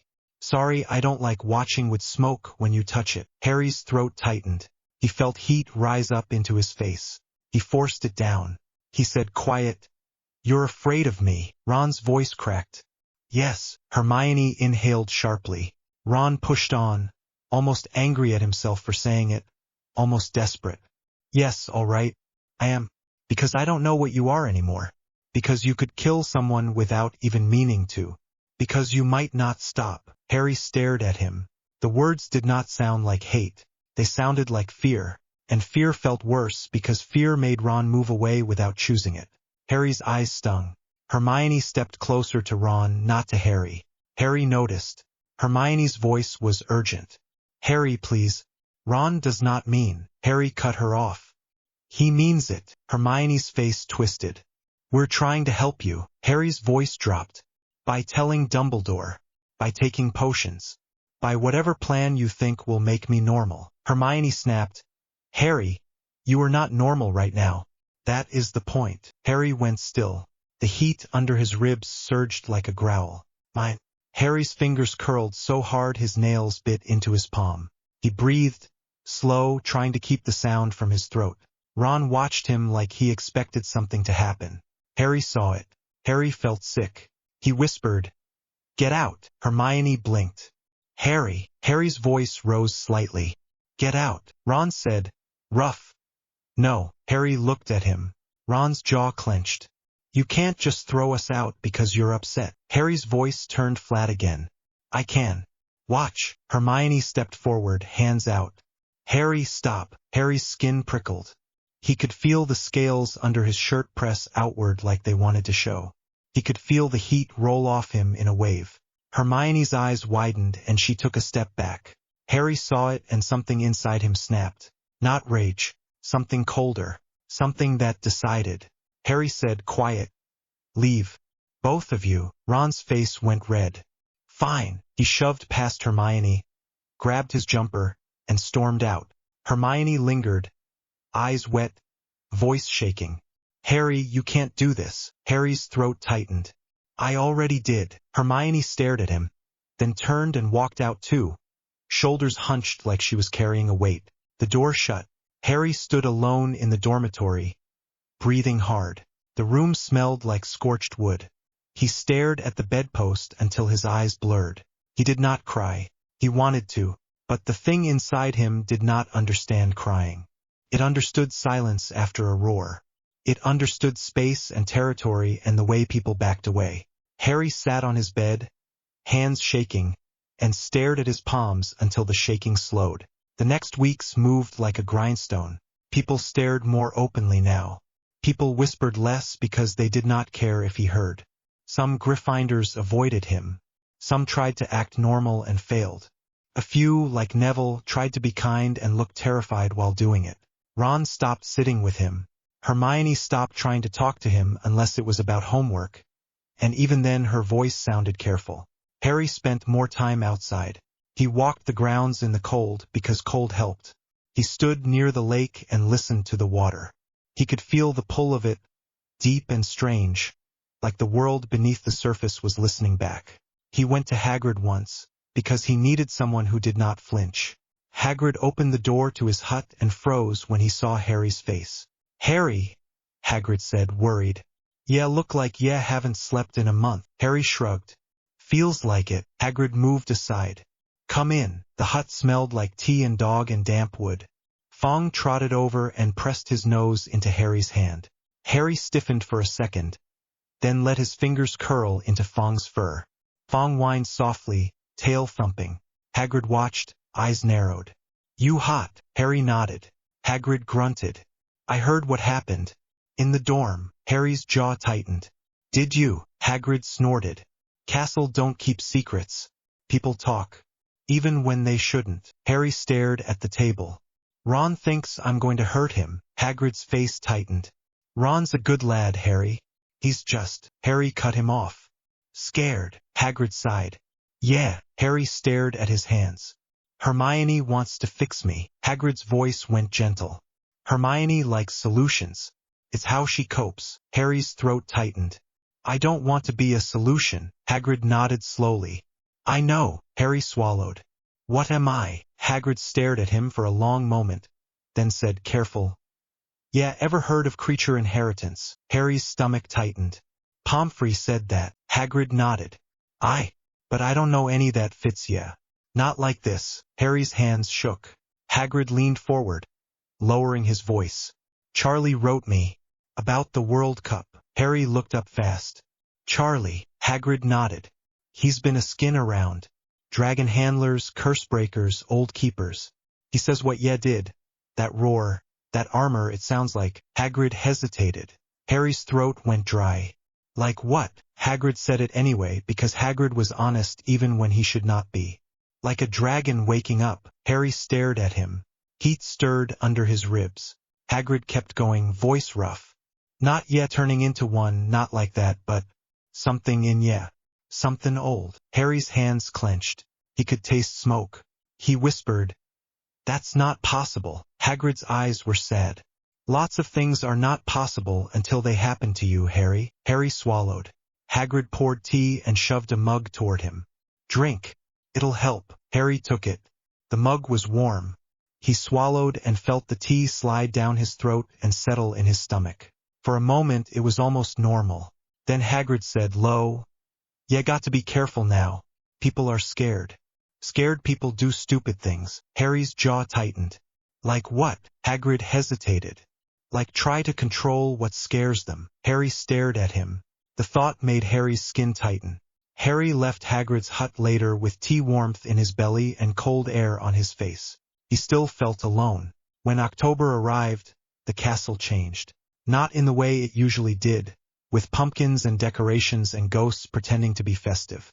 This time it changed with tension. Teachers moved quicker. Aurors appeared at the entrances. Filch strutted around like he had been given authority he did not understand. Whispers spread about the visiting schools. Harry listened without joining in. The night Beauxbatons arrived, the great hall buzzed like a hive. Harry sat at the end of the table again because it was easier than feeling people press close. Neville sat near him, stiff but present. Ginny was down the table with the other years, glancing up at Harry now and then with a look on her face like she wanted to come sit with him and did not dare. Ron sat with Dean and Seamus. Hermione sat near Ron, book closed, fingers twisting in her lap. The doors opened. A line of girls stepped in, graceful and pale in blue, and the room went quiet with the kind of awe that made Harry's stomach twist. Their headmistress followed, tall and sharp, and the air around her seemed colder. Harry watched, feeling nothing but the heat under his ribs stir with attention. Then the doors opened again and Durmstrang stomped in, heavy boots and hard eyes. Karkaroff swept in last, smiling like he was hiding teeth. Dumbledore welcomed them. The feast went on under bright candles and too many watching eyes. Harry felt like prey and predator at the same time, sitting still while everyone measured everyone else. And then, near the end of the feast, the goblet of fire was brought in. It sat on a stool, an old cup with blue flames licking upward. The flames smelled like magic and smoke. Harry's skin prickled. Ron stared at it like it was the best thing he had ever seen. Hermione stared at it like it was a bomb. Dumbledore explained the rules again, calm and careful, and drew the age line with a wand. Students groaned. Fred and George looked like they were about to cry. Harry kept his face blank. He did not want to enter. He also felt something in him lean toward it, like the dragon inside him heard the word challenge and lifted its head. Harry swallowed hard. Over the next few days, the castle became obsessed. Names were thrown into the goblet with cheers and daring. People talked about glory and danger like danger was a joke. Harry stayed away. Ron kept talking about ways to get past the age line until Hermione snapped at him so hard he shut up for a whole hour. Hermione kept looking at Harry like she wanted to bring up the office meeting again and did not know how. Harry kept moving. On the day the champions were chosen, Harry's skin felt tight from the moment he woke. He could smell the castle differently. Wax, stone, dust, fear. He could hear voices too clearly. By dinner, the great hall felt like it was vibrating. Students whispered, laughed, shouted. The goblet of fire sat on its stool at the front, flames steady. Harry sat at the end of the Gryffindor table, shoulders tight. Ron sat near the middle, tense and excited and pretending he was not watching Harry. Hermione sat beside Ron, hands clenched, eyes darting. Dumbledore stood. The hall quieted. Dumbledore's voice was calm. The time has come. The goblet flared. Blue flames shot upward and the room went silent like someone had sucked all the air out. Harry's heartbeat thundered. The goblet spat out a strip of parchment. Dumbledore caught it easily and read. Victor Krum. Durmstrang erupted. Krum stood, face hard, and walked forward without smiling. The hall murmured. The goblet flared again. Fleur Delacour. Beauxbatons gasped and cheered. A tall girl with silver blonde hair stood, chin lifted, and walked forward like the whole room belonged to her. Harry's eyes tracked her without meaning to. There was something about her that made the heat under his ribs shift. Not like hunger, not like rage, but like attention. She moved like she was used to being watched and did not care. The goblet flared again. Cedric Diggory. Hufflepuff exploded.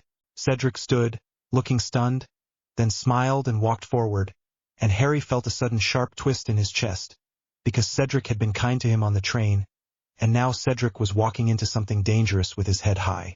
The goblet's flames settled. For a second, the hall was quiet in a way that felt like relief. Harry let out a breath he had not realized he was holding. Then the goblet flared again. Harry's stomach dropped. The blue flames roared higher. Dumbledore's eyes narrowed. The goblet spat parchment. Dumbledore caught it. Harry's skin went cold. He knew before Dumbledore spoke. He did not know how. He did not know why. He just knew. Dumbledore's voice cut through the hall, clear. Harry Potter. The great hall exploded. Shouts, gasps, laughter, angry voices, shock. Harry sat frozen for a second, because his body did not understand how to move. Heat surged up his spine like a wave. The thing inside him lifted its head and went still. Mine. Harry's hands shook. The bench felt too small under him. Ron stood up so fast his bench scraped. What? Hermione's face went white. Harry stared at Dumbledore like he could force the world to make sense. Dumbledore's gaze was sharp now. No twinkle, no softness. Harry, he said, voice controlled. Please come forward. Harry forced his legs to work. He stood. The whispers hit him like physical blows as he walked. People leaned away as he passed. A Ravenclaw girl covered her mouth, eyes wide. Someone muttered, "Of course," someone else hissed. He did it again. Harry's throat tightened. He reached the front. Fleur stood there, eyes on him, face unreadable. Krum watched him like he was judging a threat. Cedric stared at him, shocked. Harry stopped beside them, chest tight, sweat slicking his palms. Dumbledore's voice was calm but hard. "Harry, did you put your name into the goblet of fire?" Harry stared at him. He could hear the whole hall listening. His voice came out rough. "No." Dumbledore's eyes held his. "Did you ask an older student to do it for you?" Harry's throat tightened. "No." Dumbledore paused, then nodded slightly like he believed him or like he had decided he had to.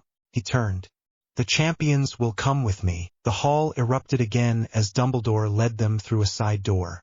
Harry's legs felt unsteady. His skin burned. His scar prickled faintly like an itch. They entered a smaller chamber with a fire and chairs and a long table. The door shut behind them and the noise of the hall dimmed. Harry's breath came fast. Fleur sat down smoothly, crossing her legs, gaze still on Harry. Krum stayed standing, arms folded, like a wall. Cedric sat down carefully, eyes fixed on Harry's face. Dumbledore stood at the front, back straight. Professor McGonagall arrived a moment later, face pale, eyes sharp. Professor Snape slid in like a shadow, eyes cold. Mad-Eye Moody limped in last, Magical-Eye whirring, locking on Harry immediately. Harry stood near the door because he did not want anyone behind him. Dumbledore said, "This is highly irregular." McGonagall's voice snapped. "Highly irregular. It is impossible." Harry's stomach turned. Cedric blurted, "Harry, why would you?" Harry's head snapped. "I didn't." Cedric froze, then nodded once, because Cedric was not Ron. Cedric could believe him without making it about himself. Fleur's voice cut in cool, accented. "He did not do it." Harry blinked at her. Fleur tilted her head slightly, studying him like she was looking at something interesting, not something disgusting. "He is burning," she added, like it was obvious. Harry's skin tightened. Moody snorted. "She noticed." Snape sneered. "How touching." McGonagall glared at Snape. "Severus." Krum's voice was low. "Someone want Potter in tournament?" Dumbledore nodded. "Yes." Harry's stomach dropped again because the words made it real. Someone wanted him in it.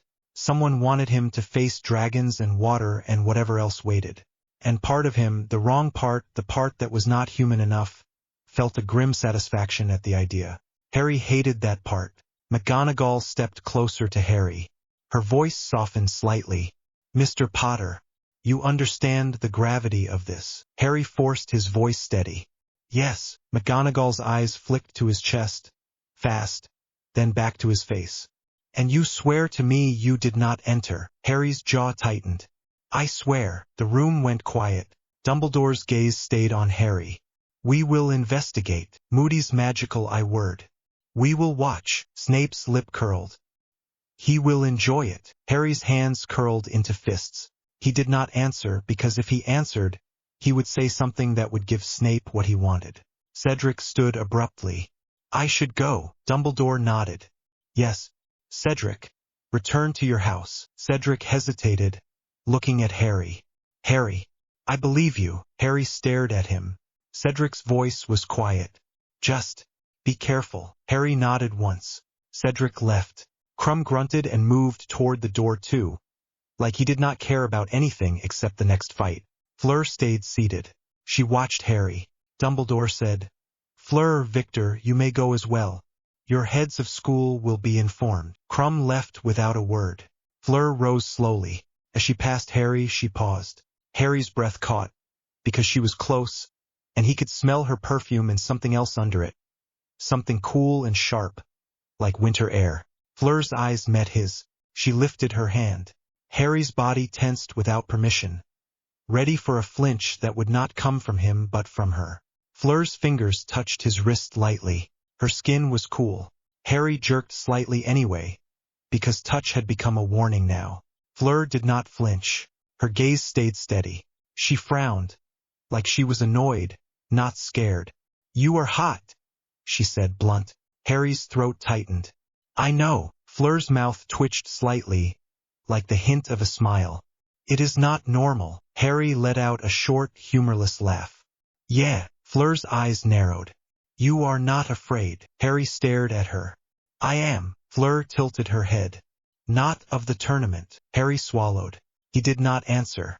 Fleur's fingers slipped away from his wrist. She nodded once, as if she had decided something, then walked out, head high. Harry stood there, breathing hard. McGonagall's voice snapped. "Albus, this is madness." Dumbledore's voice was calm, but Harry heard the steel. "It is done." Moody's voice was rough. Someone crossed strong magic to get his name in there. Snape's eyes gleamed. Perhaps the boy finally learned to cheat. Harry's head snapped toward Snape. Heat surged. Fast. Snape's smile was thin and nasty. Dumbledore's voice cut. "Enough." The room went still. Dumbledore turned to Harry. Dumbledore's eyes were tired. "Harry, go to your dormitory. We will speak again soon." Harry's throat tightened. "I have to compete." Dumbledore did not deny it. "Yes." Harry swallowed. He turned and walked out because if he stayed he was going to roar, and he could not do that in this room. The corridor outside the chamber felt colder, but his skin still burned. The castle was loud with gossip. Students were pouring out of the great hall, shouting, laughing, arguing. Harry walked fast. He heard his name like a curse. He heard someone shout, "Show off." He heard someone else shout, "He's mad." He heard laughter. He smelled fear. By the time he reached the common room, his hands were shaking. The portrait swung open and the room erupted. "Harry, how did you do it? You did it again. You're a liar." Ron pushed through the crowd, face red, eyes bright with anger and something else.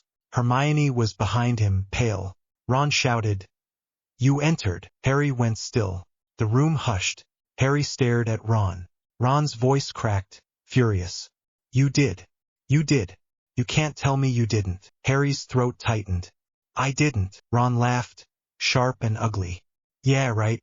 Like you didn't last time. Like you didn't always end up in the middle of everything. You always do." Harry's stomach dropped. Hermione grabbed Ron's sleeve. "Ron, stop." Ron yanked his arm free. "No. He's lying." Harry's skin prickled. Heat surged under his ribs. He forced his voice steady, even though it shook. "I didn't put my name in." Ron's eyes flashed. "So someone else did it for you." Harry snapped. "No." Ron shouted. "Then how?" Harry's hands clenched. He could not answer because he did not know. Hermione stepped in, voice fast, trying to glue the room together. "Ron, it could be a plot. Someone could be trying to hurt him." Ron rounded on her. "And you're just going to believe him?" Hermione's voice shook. "Yes, because he has no reason to lie to us." Ron's laugh was bitter. "He has every reason. He likes it. He likes being the hero." Harry's vision sharpened. The room felt smaller.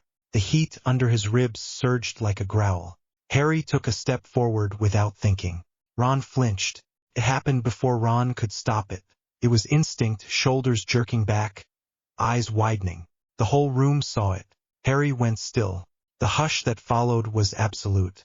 Ron's face went pale as he realized what he had done. Hermione's mouth opened, then closed. Harry stared at Ron. Ron swallowed, throat bobbing. His voice came out small, broken. "Don't." Harry's chest tightened until it hurt. He tasted smoke. He said quiet, "That's it. That's the whole thing." Ron's eyes flicked away. Harry's hands shook. He forced them open. He looked at Hermione. Hermione's eyes were wide and wet. She whispered, "Harry." Harry's voice was flat. "You're scared too." Hermione flinched. Harry felt something inside him go cold. He did not shout. He did not roar. He just turned. He walked up the stairs and did not look back. In the dormitory, Neville was there again, sitting on his bed with his hands clenched in his lap like he had been waiting. Neville looked up. Harry. Harry did not stop. I'm going out. Neville blinked. Out where? Harry's jaw tightened. Outside. Neville hesitated, then nodded quickly. Be careful. Harry did not answer. He walked down the stairs again, through a corridor, through another, moving fast, because if he slowed down, the heat would catch up with him and he would lose control.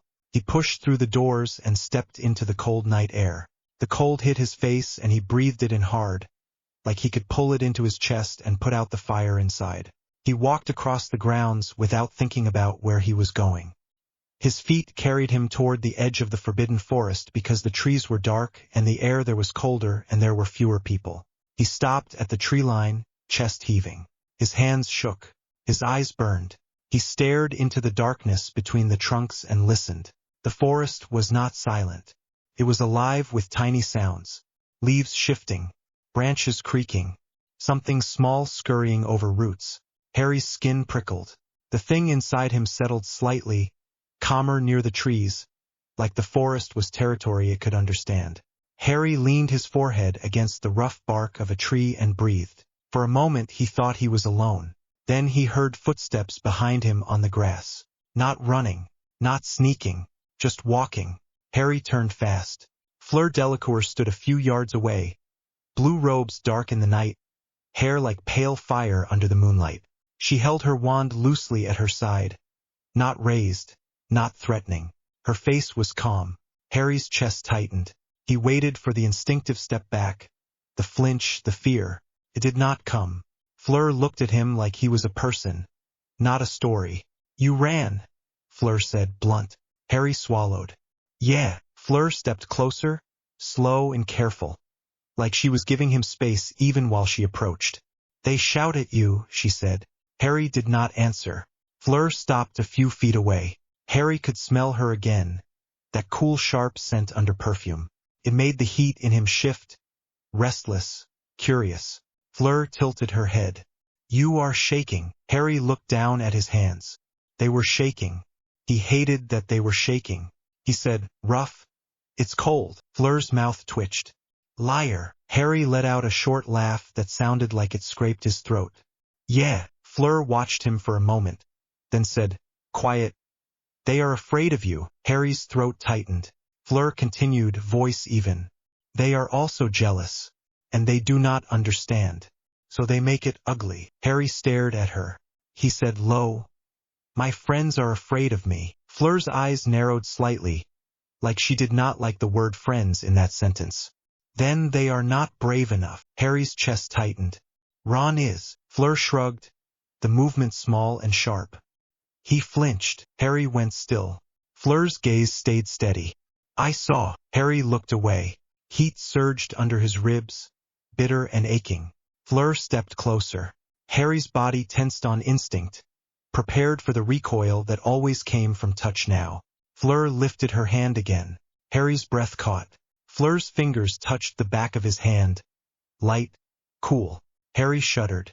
Fleur did not pull away. She did not look scared.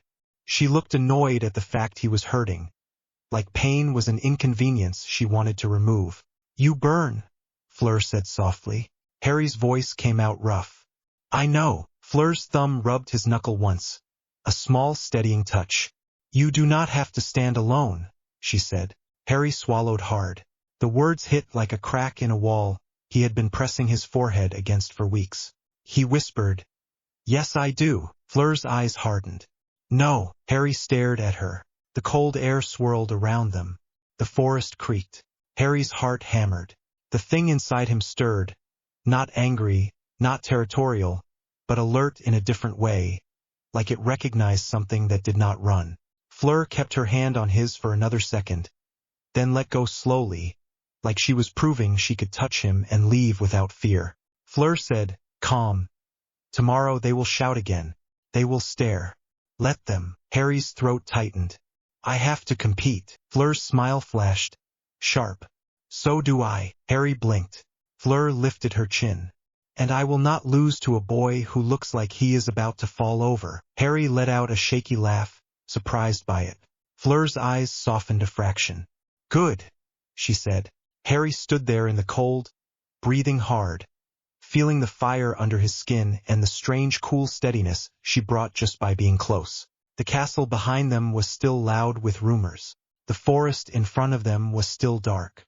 Harry looked at Fleur and realized, with a tight twist in his chest, that she still had not flinched. Fleur tilted her head. "Come," she said, voice firm, "before you freeze. We will talk." Harry swallowed. He nodded once, and he stepped away from the castle lights, toward the trees, with Fleur beside him like the cold did not scare her either. Harry's breath came out in white puffs, even though his skin still felt too hot under his robes. He had his wand in one hand and a chunk of stone in the other, standing in the empty corner of the grounds where the grass thinned into hard dirt. The sun was barely up. The castle behind him was quiet in that rare way that made Hogwarts feel like an ordinary place. It lasted about 2 seconds. "Again!" Charlie Weasley called, voice carrying across the cold air. He stood a few steps back, sleeves rolled up, a thick dragon hide glove on one hand like he could not help himself. "Not bigger, cleaner, like you're putting a lid on a boiling pot." Harry's jaw tightened. "That's not how it feels." Charlie lifted his eyebrows. "Then tell me how it feels." Harry stared at the stone in his palm. It was just rock. Should have been cold. It was already warming, and he hated that it did that, like his body could not stop touching things and changing them. "It feels like it wants out," Harry said. His voice sounded rough even to him. "Like pushing it down makes it angrier." Charlie nodded once, like he'd heard that before from someone who breathed fire for a living. "All right, then don't push it down. Aim it." Harry let out a short laugh that was not happy. "That's easy to say." Charlie shrugged. "It is easy to say. It is not easy to do. Welcome to every dragon handler's life." Harry's fingers tightened around his wand. He could feel the heat under his ribs shift. Restless. The memory of the arena. The goblet spitting his name. Ron's face. Everyone watching. It all pressed in until his skin prickled. Charlie stepped closer, careful but not scared. That was the thing about Charlie. He did not look at Harry like he was a problem. He looked at him like he was a difficult situation, and there was a difference. "Show me what you did at the World Cup," Charlie said. "Not the roar. The part where you didn't die." Harry swallowed. "I didn't do anything." Charlie snorted. "Harry, come on. Something happened. Killing curses don't bounce. Even I know that." Harry looked down at his wand. His hand shook slightly. He forced it still. "I felt it hit," Harry admitted. "And then it was like the inside of my chest went hard. Like armor. It didn't feel like magic. It felt like instinct." Charlie nodded slowly. "Good. That's honest." Harry shot him a look. "That doesn't help." "It helps me help you," Charlie said. And then he pointed at the stone in Harry's hand. "All right, we're doing the same idea but small. You're going to heat the stone without melting it, then cool it without cracking it. Control, not power." Harry stared. "I can't cool it." "You can," Charlie said. "You just don't think you can because you keep thinking in spells. Stop thinking like a wizard for a second." Harry's mouth tightened. "I am a wizard." Charlie's eyes flicked over Harry's chest, quick, then back to his face. "Yeah, and you're something else too. Doesn't mean you stop being you." Harry's throat tightened at that, because it sounded too close to what he wanted to believe. "Do it," Charlie said softer. Harry took a slow breath. The cold air stung his nose. He pictured the heat under his ribs like a thing he could hold, not fight. He tried to bring a thread of it into his hand. The stone warmed fast. Too fast. Charlie's voice snapped. "Easy." Harry clenched his jaw, forcing himself not to panic. Panic made it surge. Panic made it want to roar and shove everything away. He steadied his breathing, slower, deeper. The warmth in the stone stopped climbing. Settled like it was waiting. Harry stared at it, shocked by the stillness. Charlie's mouth twitched. "There you go." Harry swallowed. His palm was sweating. "Now what?" "Now cool it," Charlie said. Harry's stomach dropped. "I told you." Charlie leaned forward, voice low. "Try it like this. Imagine you're not taking heat away. Imagine you're letting it sink back into you." Harry's eyebrows pulled together. "That sounds insane." Charlie shrugged. Dragons are insane. You'll fit right in. Harry almost laughed. Came out like a breath. He tried. He pictured the heat in the stone like water in a cup, and he tipped it back into himself. For a second, nothing happened. Then the stone cooled, slow and steady, like it was obeying. Harry stared at it like it had betrayed the rules of the world. Charlie grinned, and it was the first proper grin Harry had seen in days that was not forced. All right, that's something. Harry's chest felt tight. Not from heat. From relief that scared him because it felt too good. He looked up. So this is what you wanted me to learn. Charlie's grin faded. This is what I want you to have before the first task. Harry went still. The wind moved through the grass. Somewhere nearer the lake, something large splashed. Harry's voice came out quiet. It's dragons. Charlie didn't pretend. Yeah. Harry stared at him. Charlie scratched the back of his neck, suddenly looking a bit less confident. Hagrid told me you didn't have anyone you'd listen to right now. I told him I'm not sure you listen to anyone, but I can shout louder than most. Harry's mouth twitched. You're not wrong. Charlie nodded toward the castle. You're going to hear about it officially soon, but yes, dragons. 4 of them. You'll have to get the egg. You don't have to hurt them. You just have to survive them. Harry's stomach turned, but it wasn't just fear. The heat under his ribs shifted like something had woken up properly for the first time. He hated that it felt like interest. Charlie saw the flicker in his face. And before you ask, no, you can't just talk your way out of it. They're proud. They'll respect strength, but they still bite. Harry swallowed hard. You said they're proud. Charlie nodded. Like you. Harry shot him a look. Charlie lifted both hands. All right. Bad timing. But listen, there's something else. Harry's skin prickled. What? Charlie hesitated, then said it anyway. You hear them, don't you? Harry froze. Charlie's eyes held his steady. Hagrid said you kept turning your head like you were listening to something that wasn't there when you were near the handler's crates last night. Harry's throat tightened. I wasn't near any crates. Charlie just looked at him. Harry exhaled. Sharp. Fine. Yes. Sometimes. It's not like voices. It's like meaning. And then it turns into words. Charlie's expression tightened with something like respect and worry mixed together. That's not common. Harry's hand curled around his wand. Is it dangerous? Charlie shrugged slowly. It depends what you do with it. If you walk into a pit and start speaking like one of them, the crowd is going to lose their minds. Harry's mouth went dry. Charlie added quieter. But it could also be the reason you walk out alive. Harry stared at the stone again, because looking at Charlie's face while talking about survival made his chest hurt. Again? Charlie said, brisk, like he refused to let the moment get too heavy. Heat it. Cool it. Then we're trying something else. Harry nodded once. He focused, pulled the warmth into his palm, then let it settle back. His hand shook less the second time. Charlie walked in a slow circle around him as Harry worked. One more thing, he said. Do not go for a broom plan. Harry's eyes snapped up. Why not? Charlie jerked his chin toward Harry's chest. You think you can fly like you did before when your body's doing whatever it's doing. You melt your grip at the wrong moment, you fall. You twitch, the broom slips. You black out from heat, you fall. You've got instincts now that aren't broom instincts. Harry's jaw tightened. So what? I just run at a dragon. Charlie looked at him like Harry had said something obvious. Yeah, Harry stared. That's your plan. Charlie's grin flashed again, quick and grim. My plan is you don't die. The details are yours. Harry swallowed hard. Charlie stepped closer and pointed at Harry's wand hand. Now we try the haze. The trick you did on the campsite ground when that bloke's curse hit and the air went weird around you. Harry's eyebrows drew together. I didn't do that. Charlie's face said he didn't care about Harry's denial. You're doing it now. Harry exhaled, then lifted his wand. He focused on the space in front of him, like he was shaping air. First nothing. Then the air wobbled faintly, like heat rising off a road. It was subtle, but it was there. Charlie's eyes sharpened. Yes, that. Hold it. Harry's arm trembled. Sweat beaded at his hairline even in the cold. Hold, Charlie repeated.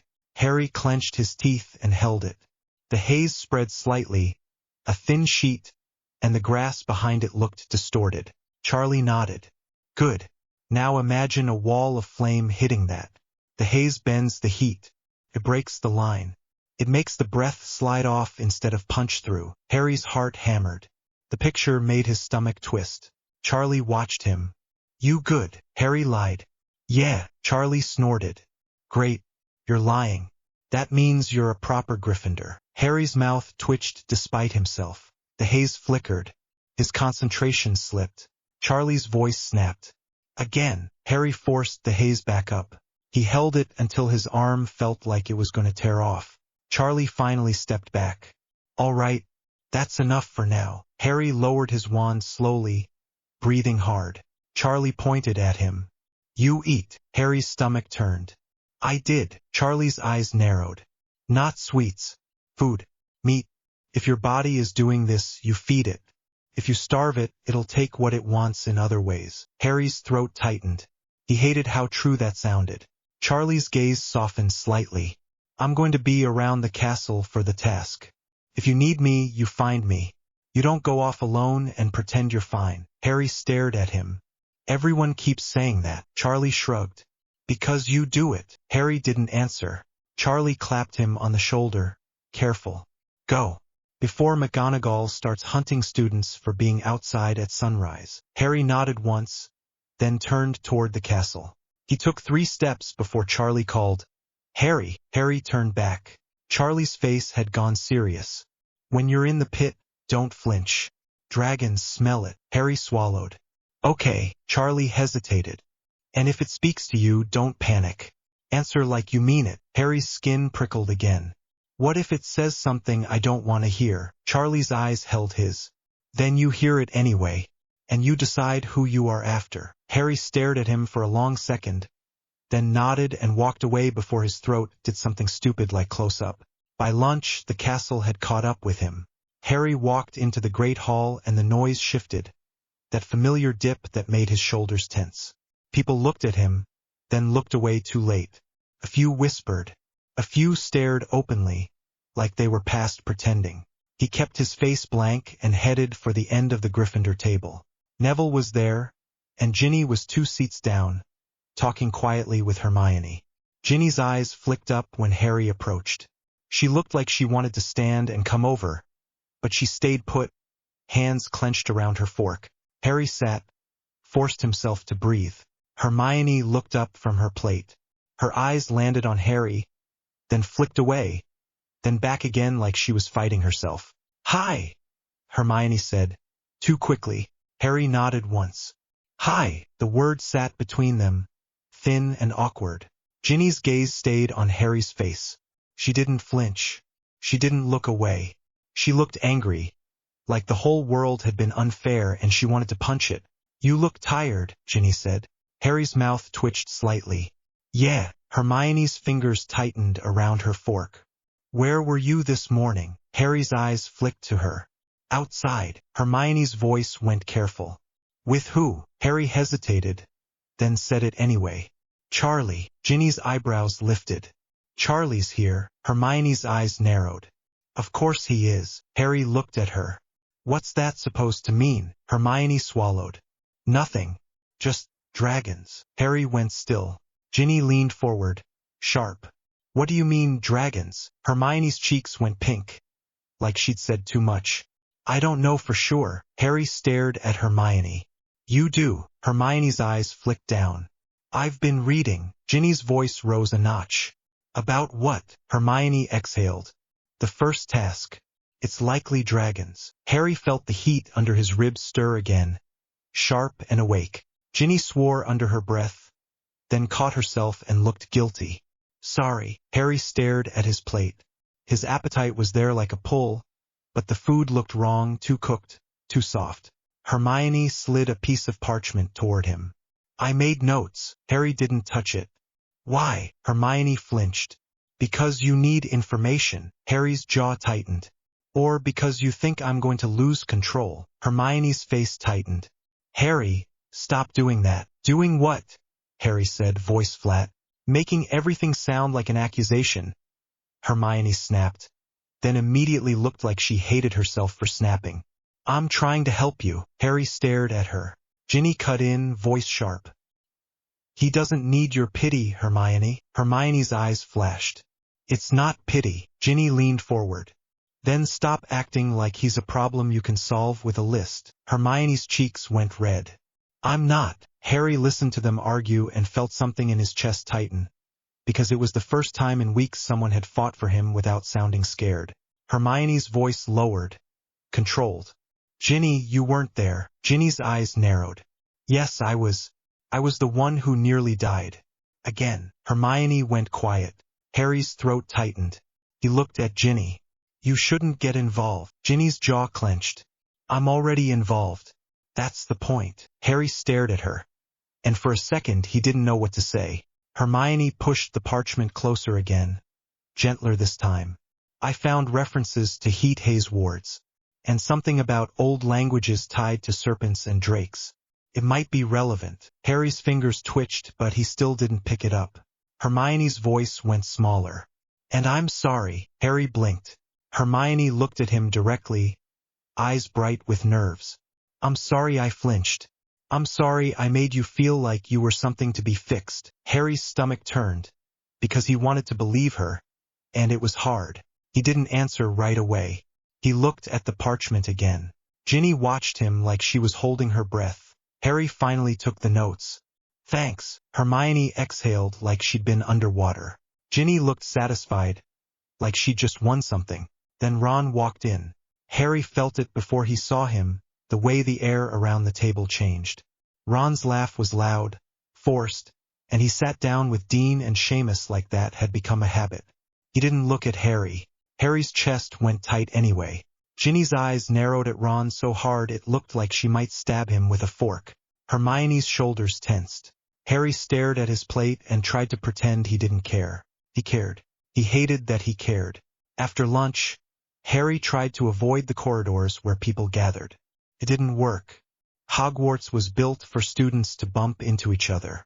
By the time he reached the staircase near the second floor, he heard footsteps hurrying behind him. Potter. Harry turned.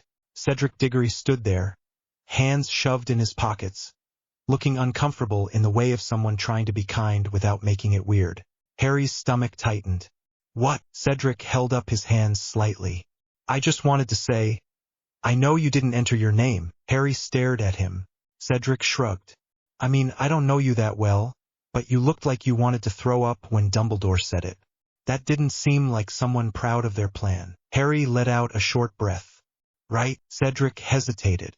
Also, everyone's going on about how you always want attention, and it's rubbish. You don't. Harry's throat tightened at that, because Cedric said it like it was simple. Cedric's gaze flicked over Harry's face, then dipped briefly, like he'd noticed something, then came back up again. He didn't flinch. He didn't step away. He just looked concerned. You all right? Cedric asked. Harry gave a stiff nod. Fine. Cedric's eyebrows lifted. That's a lie. Harry's mouth twitched without permission. Yeah. Cedric's shoulders loosened slightly. Look, first task's coming. You've probably heard. Dragons. Harry went still. Cedric grimaced. Right? Thought so. If you want, I can tell you what I know. Harry's eyes narrowed. Why? Cedric looked surprised. Because we're all in it. And because it's stupid to pretend we're enemies when the enemy is a dragon the size of a cottage. Harry stared at him for a second, then nodded once. Okay. Cedric's voice lowered. I'm going to try a straight plan. Quick feet. Distraction spells. Get in, get the egg, get out. You. Harry blinked. Me. Cedric hesitated, choosing his words carefully. You've got something else going on. Don't let it make you reckless. Harry's stomach tightened. Everyone keeps saying that. Cedric's mouth tightened. Everyone's scared. That doesn't mean they're right. Harry stared at him. Cedric nodded once, then stepped back. See you in the tent. Try not to die. Harry let out a short laugh. You too. Cedric walked away. Harry watched him go and felt a strange, sharp relief that not everyone looked at him like Ron did. That evening, Hagrid's note arrived shoved under the dormitory door. folded so roughly it looked like it had been sat on. "Harry, bring your cloak. Meet me by the pumpkins after dinner. Don't tell no one, important." Harry stared at it, then shoved it into his pocket. Neville looked up from his bed. "What's that?" Harry kept his voice neutral. "Nothing," Neville frowned. "That's not nothing," Harry sighed. "Hagrid wants me." Neville's eyes widened. "Is it about the task?" Harry didn't answer, and that was answer enough. Neville swallowed. "Be careful." Harry nodded, grabbed his cloak, and left before the room could fill with the feeling of being watched. Outside, the air was colder. The sky was clear. The castle windows glowed. Hagrid stood by the pumpkins, lantern swinging. He looked tense, like he'd been waiting too long. "Harry," Hagrid said fast, then squinted at him. "You alone?" Harry nodded. "Yeah," Hagrid grunted. "Good. Come on." Harry followed him along the edge of the grounds. The path curved toward the forest, but Hagrid didn't take them into the trees. He took them around, to a fenced-off stretch of field Harry hadn't noticed before, because it hadn't been there before. The fence was thick, reinforced, warded. Harry could feel magic crawling over it like a net. He heard it then, low and deep, like the ground itself was breathing. Harry slowed, skin prickling. Hagrid lifted the lantern higher. "All right, no panic, kin." Harry's voice came out rough. "You said don't tell anyone." Hagrid shot him a look. "I know what I said." Harry stared past Hagrid's shoulder and saw the crates. Huge wooden crates lined up in the field, each one banded with metal and runes. The air around them shimmered with warding. Harry's heart hammered. The sound came again, a rumble, and something inside Harry responded so fast it made him dizzy. Not fear, recognition. His mouth went dry. "They're here." Hagrid swallowed. "Aye." Harry stared at the crates. "Why are you showing me?" Hagrid looked miserable. "Because I can't let ye go in blind. Because I promised I'd look after ye." Harry's throat tightened. "This isn't looking after me. This is setting me up." Hagrid's face hardened, hurt and angry. "No, it ain't. This is giving ye a chance. Dumbledore don't like it, but he didn't stop me. That means he knows you need it." Harry stared at the nearest crate. Then the world shifted. It wasn't a sound exactly. It was meaning pressing against his mind. Hungry, awake, annoyed, contained. Harry's skin prickled harder. His palms sweated. Hagrid said, "Cautious." "Harry." Harry barely heard him, because now the rumble had words. Not English, not Parseltongue either, not the smooth hiss he remembered from the basilisk voice. This was heavier, harsher, like stone grinding. But he understood it anyway, like his brain had been waiting for the shape of it. Small, warm, not handler. Harry's breath caught. Hagrid was talking, but Harry couldn't focus. The crate felt like it was looking back at him, even through wood and wards. Hagrid grabbed Harry's shoulder, gentle but firm. "Harry, look at me." Harry blinked and forced his eyes onto Hagrid's face. Hagrid's voice lowered. "You all right?" Harry swallowed hard. "It's talking." Hagrid went pale. "What?" Harry's jaw clenched. "The dragon. It's talking." Hagrid stared at him, horrified and impressed at the same time. "Bloody hell." Harry turned back to the crates. The meaning pressed again. Smell of nest breaker. Smell of ash. Smell of stolen spark. Harry's stomach dropped.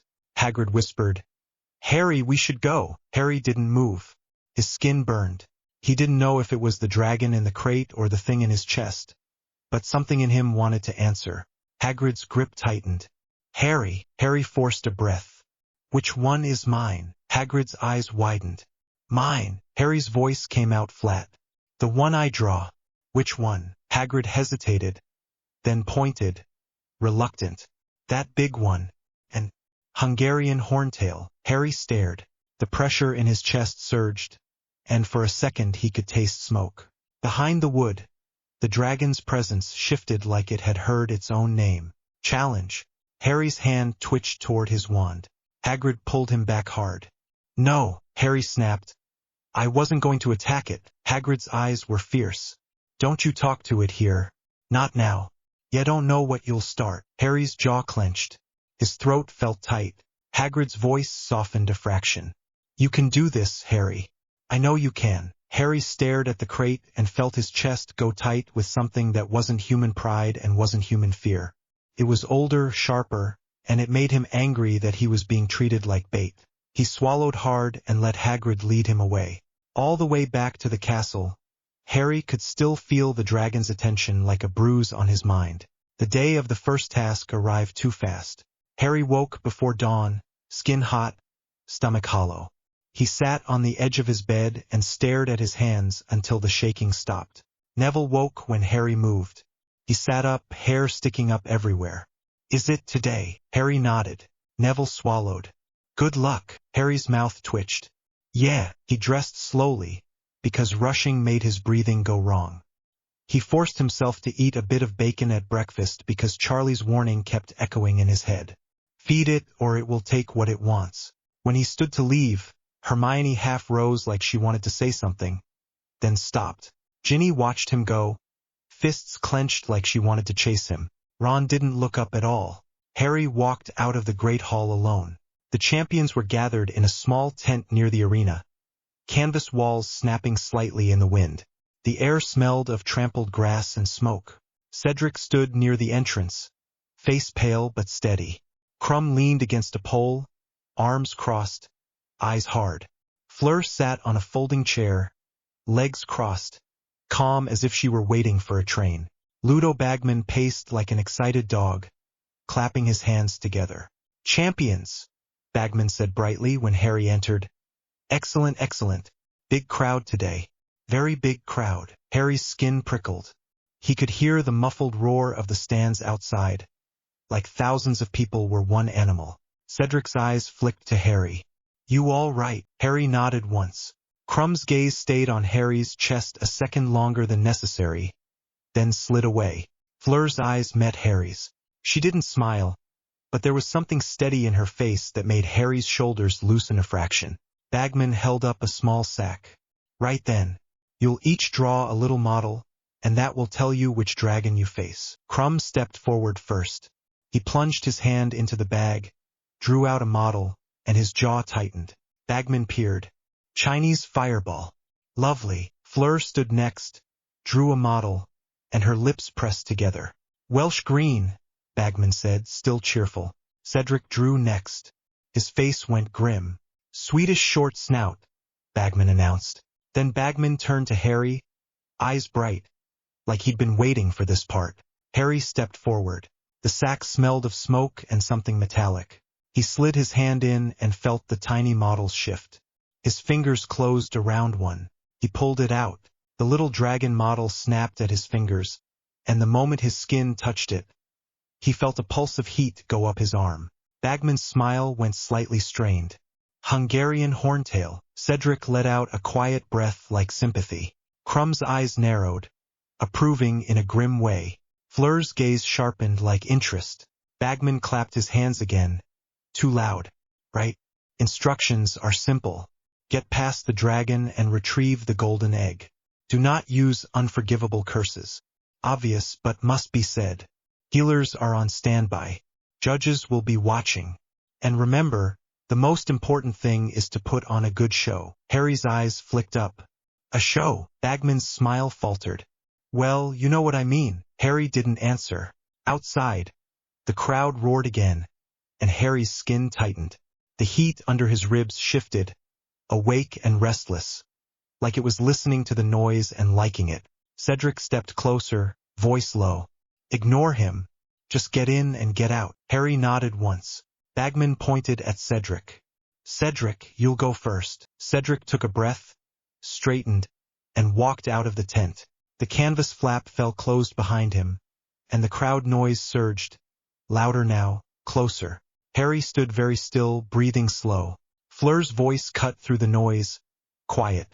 You are shaking. Harry looked at her. Fleur stood up and moved closer, stopping at a respectful distance. You will not be first, she said. You have time to breathe. Harry forced a breath. I am breathing. Fleur's mouth twitched. Barely. Krum snorted from his corner. Harry's jaw tightened, but Fleur didn't look away. She looked like she was waiting for him to stop lying. Do you have a plan? Fleur asked. Harry swallowed. Not a normal one. Fleur's eyes narrowed slightly. Good. Harry blinked. Fleur tilted her head. Normal plans burn. Harry almost laughed. Surprised. Came out like a short breath. Crumb spoke then, low. Potter. Do not try be hero. Harry looked at him. Crumb's eyes were hard. Dragon does not care you famous. Harry nodded once. I know. Fleur's gaze stayed on Harry's face. You speak to it, she said, like she was stating a fact. Harry went still. Crumb's head lifted slightly, interested. Harry's throat tightened. What makes you think that? Fleur's eyes flicked to his chest, then back up. Because you look like you are listening when there is nothing to hear. Harry didn't answer. Fleur leaned in a fraction, voice very quiet now. If you speak, they will be afraid. Harry's mouth went dry. They already are. Fleur's eyes sharpened. Then let them be afraid of the right thing. Before Harry could answer, Bagman poked his head back into the tent. Face bright. Cedric's done. Wonderful. Bit of a singe, but he's got the egg. Right? Miss Delacour, you're up. Fleur's expression didn't change, but her shoulders squared. She looked at Harry once. Do not flinch, she said, and then she walked out. The tent went quieter with her gone. Crumb shifted his weight, then rolled his shoulders like he was about to fight a bear. He glanced at Harry. If you die, you stupid. Harry's mouth twitched despite himself. Thanks. Crumb grunted and walked out when Bagman called his name. Then it was just Harry in the tent. The canvas snapping, the crowd roaring, the smell of smoke growing stronger. Bagman returned, face shiny with excitement. Potter, he said, voice too cheerful. Ready? Harry stared at him. No. Bagman laughed like it was a joke. Well, you must be. Come on then. Harry's hands shook slightly as he pushed the tent flap aside. The noise hit him like a wall. The stands rose around a wide, fenced arena, packed with people. The sky was gray and cold, but the arena looked warm, like heat was already pooling there. The ground inside was a churned mix of dirt and ash, and the fencing was thick and charmed, humming faintly with wards. It didn't feel like a stadium, felt like a pit. Harry stepped down into it, boots sinking slightly. The roar of the crowd blurred into something distant, because the only thing that mattered was the shape at the far end. The Hungarian horntail crouched over her clutch, and the golden egg, massive and black, spines bristling, eyes like burning coins. Smoke curled from her nostrils with every breath. Chains lay around her, thick as tree trunks, anchored into the ground. Harry's skin prickled. The horntail lifted her head slowly. Harry felt her attention land on him like weight. The crowd cheered, a wave of noise that made Harry's teeth vibrate. He barely heard it, because the meaning pressed into his mind heavy and clear. Small scale, warm blood, smell of nest breaker. Harry swallowed hard.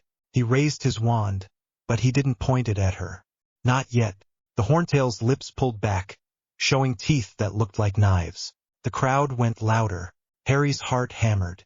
The horntail spoke, and the sound that left her throat was a harsh, ripping screech that made the hairs on Harry's arms lift.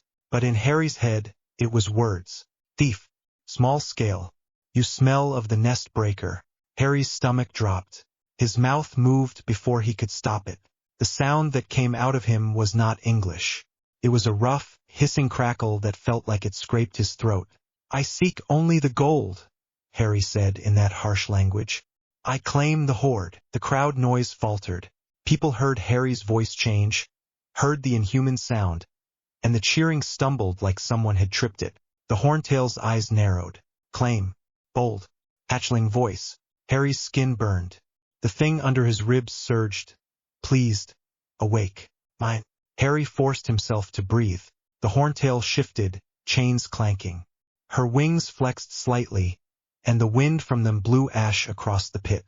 Nest breaker smell is on you, she said. Ash on you. Stolen spark. Harry's throat tightened. He saw, suddenly, a flash of green light in his mind. Not a memory he owned, but something the dragon was tasting from him. He tasted bitter smoke, heard a high cold laugh. Voldemort. Harry's jaw clenched. I did not break a nest, Harry said, voice rough. I did not steal your young. The horntail's gaze stayed on him like it was weighing truth. Prove, she said. Then she moved. She lunged forward, chains snapping taut, and her head shot out with terrifying speed. Her jaws opened, and the heat rolling off her hit Harry like a furnace door opening. Harry's feet moved before his brain caught up. He threw himself sideways, boots skidding in the ash. The horntail's jaws slammed into the ground where he'd been, dirt exploding upward. The impact shook the pit. The crowd screamed. Harry rolled, came up on one knee, wound up now. He cast a shield without speaking, instinctive, quick. The horntail's head whipped toward him, and fire erupted from her mouth. A solid, roaring blast. Harry's skin went tight with panic and heat. He threw his wand forward and pulled the haze up, just like Charlie had made him practice. The air in front of him wobbled, thickened, shimmered. The dragon fire hit it and split. Not perfectly. Enough. The blast bent, skimming past him, scorching the ground beside him. The heat slapped his face. His eyebrows singed. His robe sleeve caught and then smoldered. Harry swore under his breath, stomped it out, and moved again before the horntail could press. He ran toward the side, not the egg yet, forcing her to turn, forcing her to shift her weight. The horntail roared, and the sound was so loud Harry felt it in his bones. The crowd noise dropped into something thinner, frightened. Harry heard Bagman shout something, but it didn't matter. The horntail's tail whipped. Harry saw it a fraction too late. He threw himself forward, but the spiked tail clipped his shoulder anyway. Pain detonated through him. He hit the ground hard, ash in his mouth, lungs punched. For a second, all he could do was gasp. The horntail's shadow fell over him. Hot breath washed over his back. Harry's body moved on instinct. His shoulder screamed, but his hand clenched, and he felt something under his skin push outward, hardening. Scales. His forearm looked wrong, dark plates pressing up as if his body was trying to build armor in real time. Harry shoved himself up, panting, and thrust his wand toward the horntail's eye. A burst of light snapped out, sharp and bright. The horntail flinched, not from fear, from irritation, and her head jerked back. Harry staggered to his feet, shoulder burning, heart racing. Blood ran down his arm, hot and strange. He looked at it for half a second and saw it steam faintly in the cold air. The crowd went quieter. Harry heard a few voices, shaky, not cheering now, just watching. The horntail's gaze locked on him again. "You bleed like ember," she said, and there was a note in it that sounded almost like interest. Hatchling. Harry's teeth clenched. He took a breath and forced his mind to narrow. He wasn't going to beat her by trying to outspell her like a normal wizard. He wasn't going to win by screaming and hoping she backed off. He needed an opening. He needed her to move. Harry ran straight at her. The crowd gasped. The horntail's head snapped down, jaws opening, fire building. Harry felt the heat surge and knew he had about a second. He pulled the haze up again, thicker this time, and he pushed it wider, shaping it with his hands as much as with his wand. The air wobbled hard, like it couldn't decide what shape it was. The horntail breathed. Fire slammed into the haze and bent. It still hit Harry, the edge of it licking across his chest like a whip. Pain ripped through him. His shirt smoked. The scales under it surged, hardening, and the fire didn't bite as deep as it should have. Harry hissed through his teeth, kept moving. He slid under the swing of her head, close enough that he could smell her, hot metal and smoke and something animal. Her claws slammed down near him, digging trenches in the dirt. Harry rolled, came up near her front leg. Her scales were like armor plates, thick and ridged. Up close, she was more terrifying, not less. Harry's hand lifted, and before he could stop himself, his fingers curled like claws. He shoved his palm against her leg. Heat surged out of him. Not fire, but something intense and focused. The scales on his arm flared, spreading farther, and he felt his bones ache like they wanted to shift. The horntail jerked, reacting to the contact. Not pain, but surprise. Harry heard her voice in his head again. Sharper. "You dare touch." Harry bared his teeth without meaning to. "I claim," he rasped in that harsh language, and his voice sounded wrong, too deep. He pushed off her leg and sprinted toward the nest. The golden egg sat in the middle like a joke. Like the whole thing was simple. Like he could just grab it. The horntail spun, chains clanking, and her tail came around again. Harry felt it coming like pressure. He ducked, rolled, and the tail's spikes tore through the air above him. He came up right beside the nest. Heat rolled off the eggs and the horntail's body. The air here felt heavy. Harry's hand shot out for the golden egg. The horntail's roar slammed into him. Harry froze for a fraction, not from fear, from the force of it. It hit the thing inside him like a challenge. Harry's chest tightened. He roared back. The sound tore out of him, raw and massive, and the crowd went dead silent like someone had cut a cord. Even the horntail stilled for a heartbeat, her head lifting, eyes narrowing. Harry heard his own roar in his skull like thunder. He hated how good it felt. He grabbed the golden egg. It was heavy, warm, and the moment his fingers closed around it, the horntail lunged.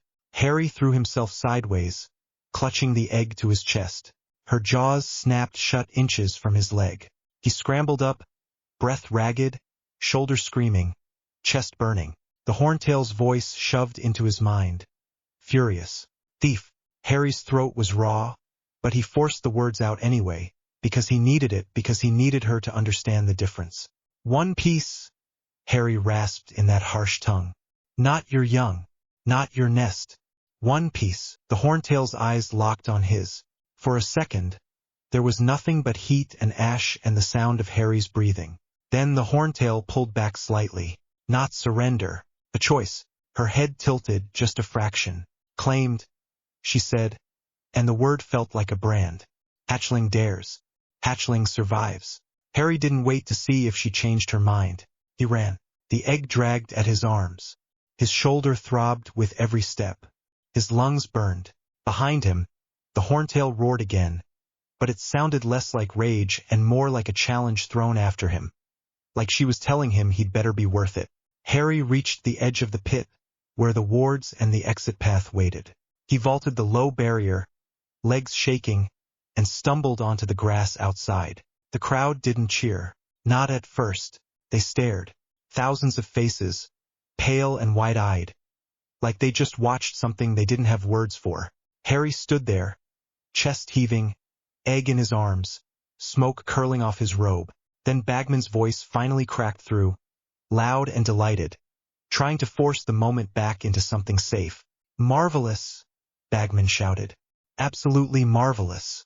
Potter has the egg. A few people clapped, hesitant, unsure if clapping was the right response. Most didn't. Harry's vision blurred slightly. The world tilted. He took one step and his knees threatened to fold. Healers rushed in. Madame Pomfrey was first, face fierce. Sit, she snapped. Harry sat because he wasn't sure he could stay standing. Pomfrey grabbed his scorched robe, yanked it aside, then froze when she saw the scales that had spread across his chest and shoulder like a living armor. Harry saw her eyes flicker, just for a second. Then she forced it down. Breathe, Pomfrey ordered. Do not pass out.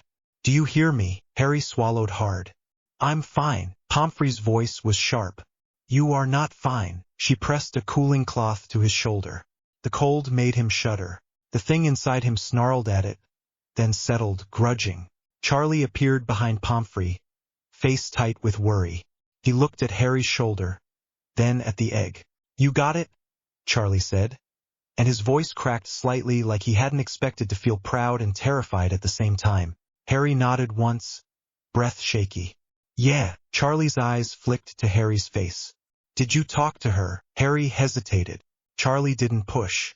He just looked like he already knew the answer. Harry's throat tightened. She said things. Charlie's jaw clenched. Later. You tell me later. Harry nodded. Pomfrey slapped a potion into Harry's hand. Drink. Harry drank. Tasted like bitter mint and smoke. The crowd noise was still weird. Not loud and happy. More like a buzz of panic and confusion. Harry looked up and saw the judges at the far end, standing together. Dumbledore's face was grave, eyes fixed on Harry like he was trying to read the shape of what had just happened. Madame Maxime's gaze flicked from Harry to Fleur's side of the stands, calculating. Karkaroff looked pale, his mouth tight, eyes hard with something that wasn't just shock. Snape's face was unreadable, which somehow made it worse. Bagman was beaming, like he'd just seen the best match of his life. Harry's stomach twisted. He turned his head slightly and caught Hermione in the stands. She was standing, hands over her mouth, eyes wide and wet. She didn't look proud. She looked shaken, like she'd just watched Harry step closer to something she couldn't pull him back from. A little farther away, Ron stood frozen, face white. He wasn't shouting. He wasn't angry. He was just staring at Harry like he didn't recognize him at all. Harry's throat tightened until it hurt. He looked away first. After they cleared him to walk, Harry carried the golden egg to the champions area because Bagman insisted, because the rules insisted, because everyone insisted on keeping things moving like this was normal. In the smaller tent behind the arena, Cedric was already there, hair damp with sweat, a burn mark along his sleeve. He looked up when Harry entered and went still. "Bloody hell," Cedric breathed. Harry's mouth twitched. "Yeah." Cedric stood and stepped closer, eyes flicking over Harry's shoulder. "You're hurt." Harry shrugged carefully. It made his shoulder throb. "Not bad." Cedric's eyebrows lifted. "That's a lie." Harry didn't bother denying it. Cedric's gaze dropped to the scales on Harry's chest where the robe had shifted open slightly. He stared, then forced himself to look back up, steadying his expression. "That was," Cedric started, then stopped like he didn't know what word was safe. "That was something." Harry's voice came out rough. "I didn't plan it." Cedric nodded slowly. "I believe you." Harry looked at him, surprised by how much that mattered. The tent flap moved again. Fleur stepped in, face pale but controlled. There were scorch marks on the edge of her robes, but she held herself like she'd won a duel, not survived a fire. Crumb followed, jaw tight, eyes hard. His sleeve was torn. There was a smear of blood on his knuckles. Bagman barged in last, still loud. "Brilliant, all of you. Brilliant. The crowd will be talking about this for years." Fleur's eyes flicked to Harry's chest. She didn't flinch. She didn't look away. She stepped closer, stopping in front of Harry like she was blocking him from the room without meaning to. "You spoke," Fleur said quietly. Harry swallowed. "Yeah." Crumb's head lifted, interested. Fleur's gaze sharpened. "What did she say?" Harry hesitated, then said the part that kept looping in his head like a bruise. "She said I smelled like a nest breaker." The air in the tent changed. Cedric's face tightened. Crumb's eyes narrowed. Fleur went still. "Nest breaker." Harry nodded once. Bagman laughed nervously. "Dragons say all sorts of things, you know. Nasty temperaments. Don't take it to heart." Harry stared at Bagman. She knew. Bagman's smile slipped. Fleur's voice was low, precise. "It is not nothing." Harry's throat tightened. Crumb spoke, blunt. "Dark wizard." Harry's jaw clenched. "I didn't choose that." Crumb stared at him, then grunted like he accepted that and didn't care. "Still problem." Cedric's voice cut in, controlled. "It doesn't mean Harry's involved. It means someone marked him, or someone's close to him, or someone wants him scared." Harry's stomach turned. Fleur's eyes stayed on Harry.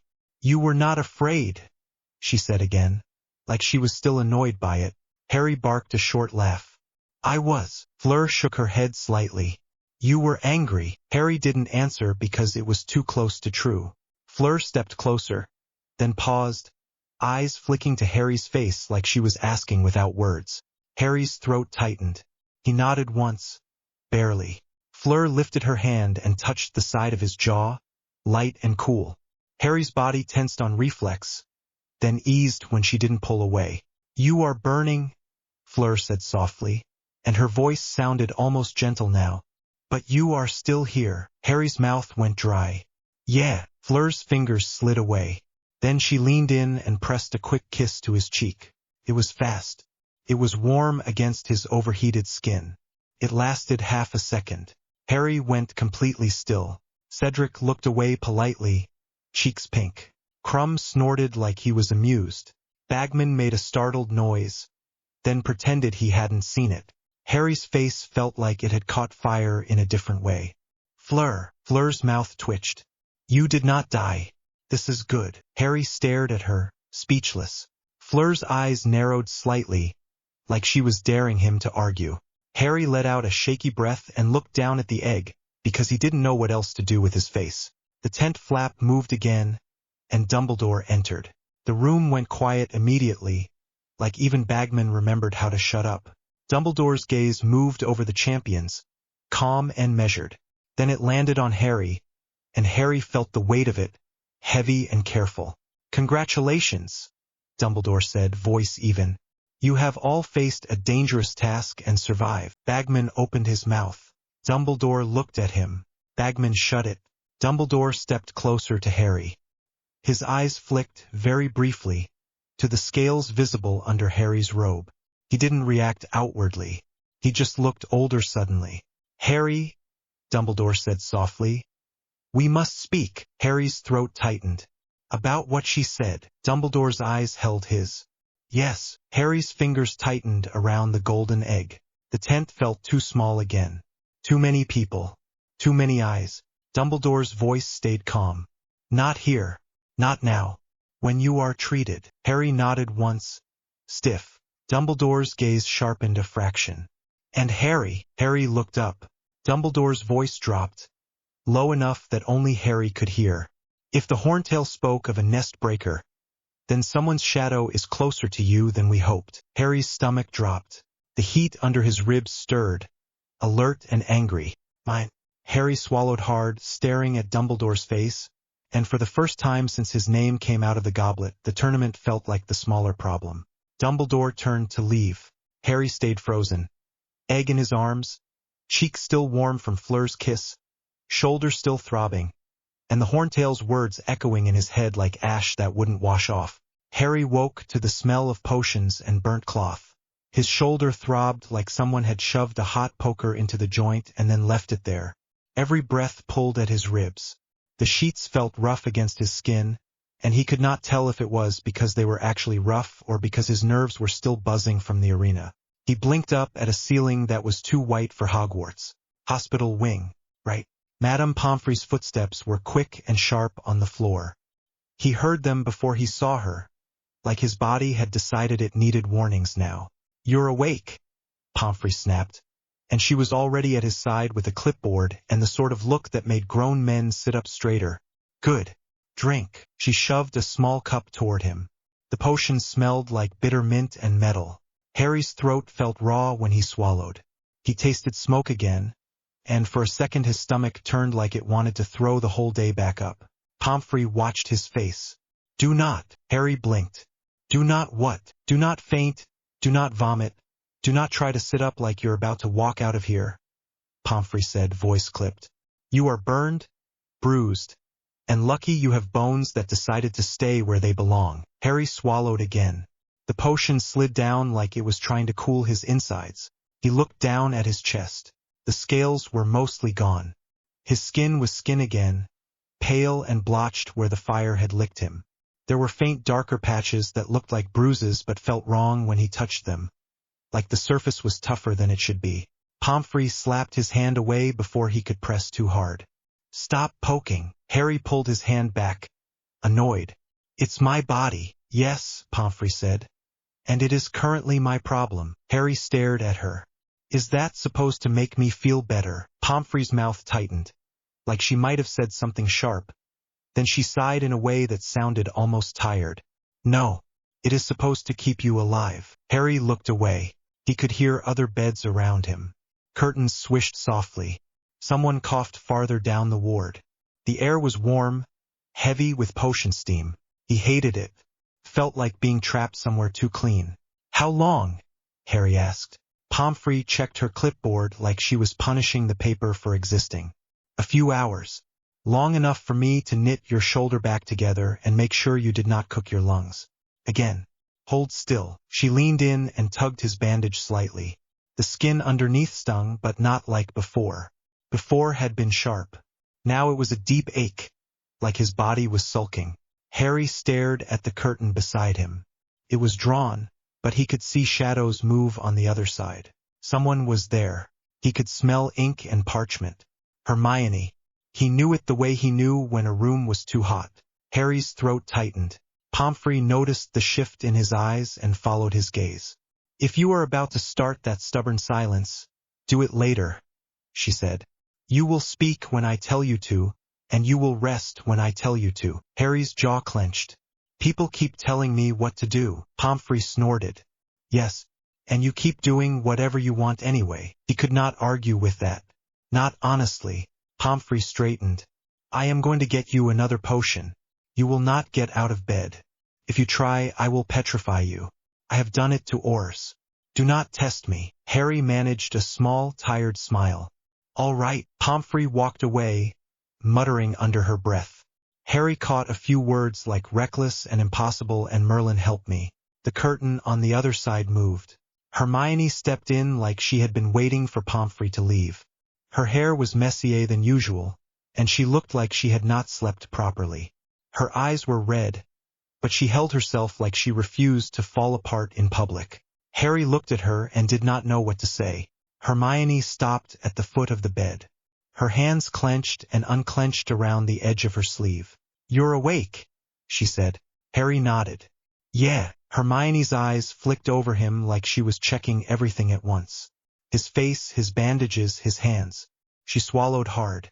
That was insane, Hermione said, and her voice shook even though she tried to keep it steady. I mean, I knew it would be dangerous, but that was... Harry's mouth twitched. Dragon. Hermione huffed a breath that was half laugh, half panic. Yes, dragon. Harry stared at the sheet. His fingers twitched, like they still expected heat to be there.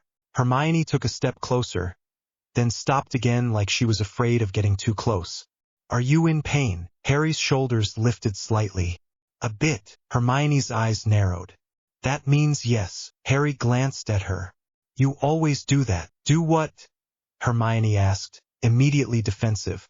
Translate, Harry said. Like I'm a book written in a language you're good at. Hermione flinched, and the hurt on her face made Harry feel stupid. I'm sorry, Hermione said fast. I'm not trying to. I just want to help. Harry stared at her. He believed her. That was the annoying part. Hermione's voice dropped. I wanted to come down into the arena. I wanted to run to you, and then I saw your face when it happened, and I just froze. I hated myself for it. Harry's throat tightened. He did not like hearing that. It made it too real. I didn't notice, Harry lied. Hermione's eyes sharpened. Yes, you did. Harry looked away. Hermione exhaled, then said it anyway. People were scared. Even the teachers. Even the judges. When you roared back, the whole crowd went silent, Harry. It was like they forgot how to breathe. Harry remembered that silence. It had felt like power. It had also felt like being alone. Harry's voice came out rough. Did you see Ron? Hermione went still. That was answer enough. Harry's jaw clenched.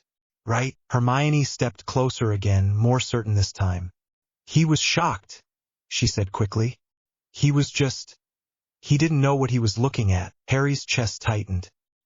He thinks I'm a monster. Hermione's mouth opened, then closed again like she was arguing with herself. Finally she said, carefully, he's scared. Harry's hands curled slightly. Same thing. Hermione's eyes flashed. No, it is not. Harry looked at her, startled by the bite in her voice. Hermione's cheeks flushed. Sorry. Being scared does not mean he hates you. Harry stared at her. Doesn't it? Hermione's shoulders sagged, and the anger faded into something tired.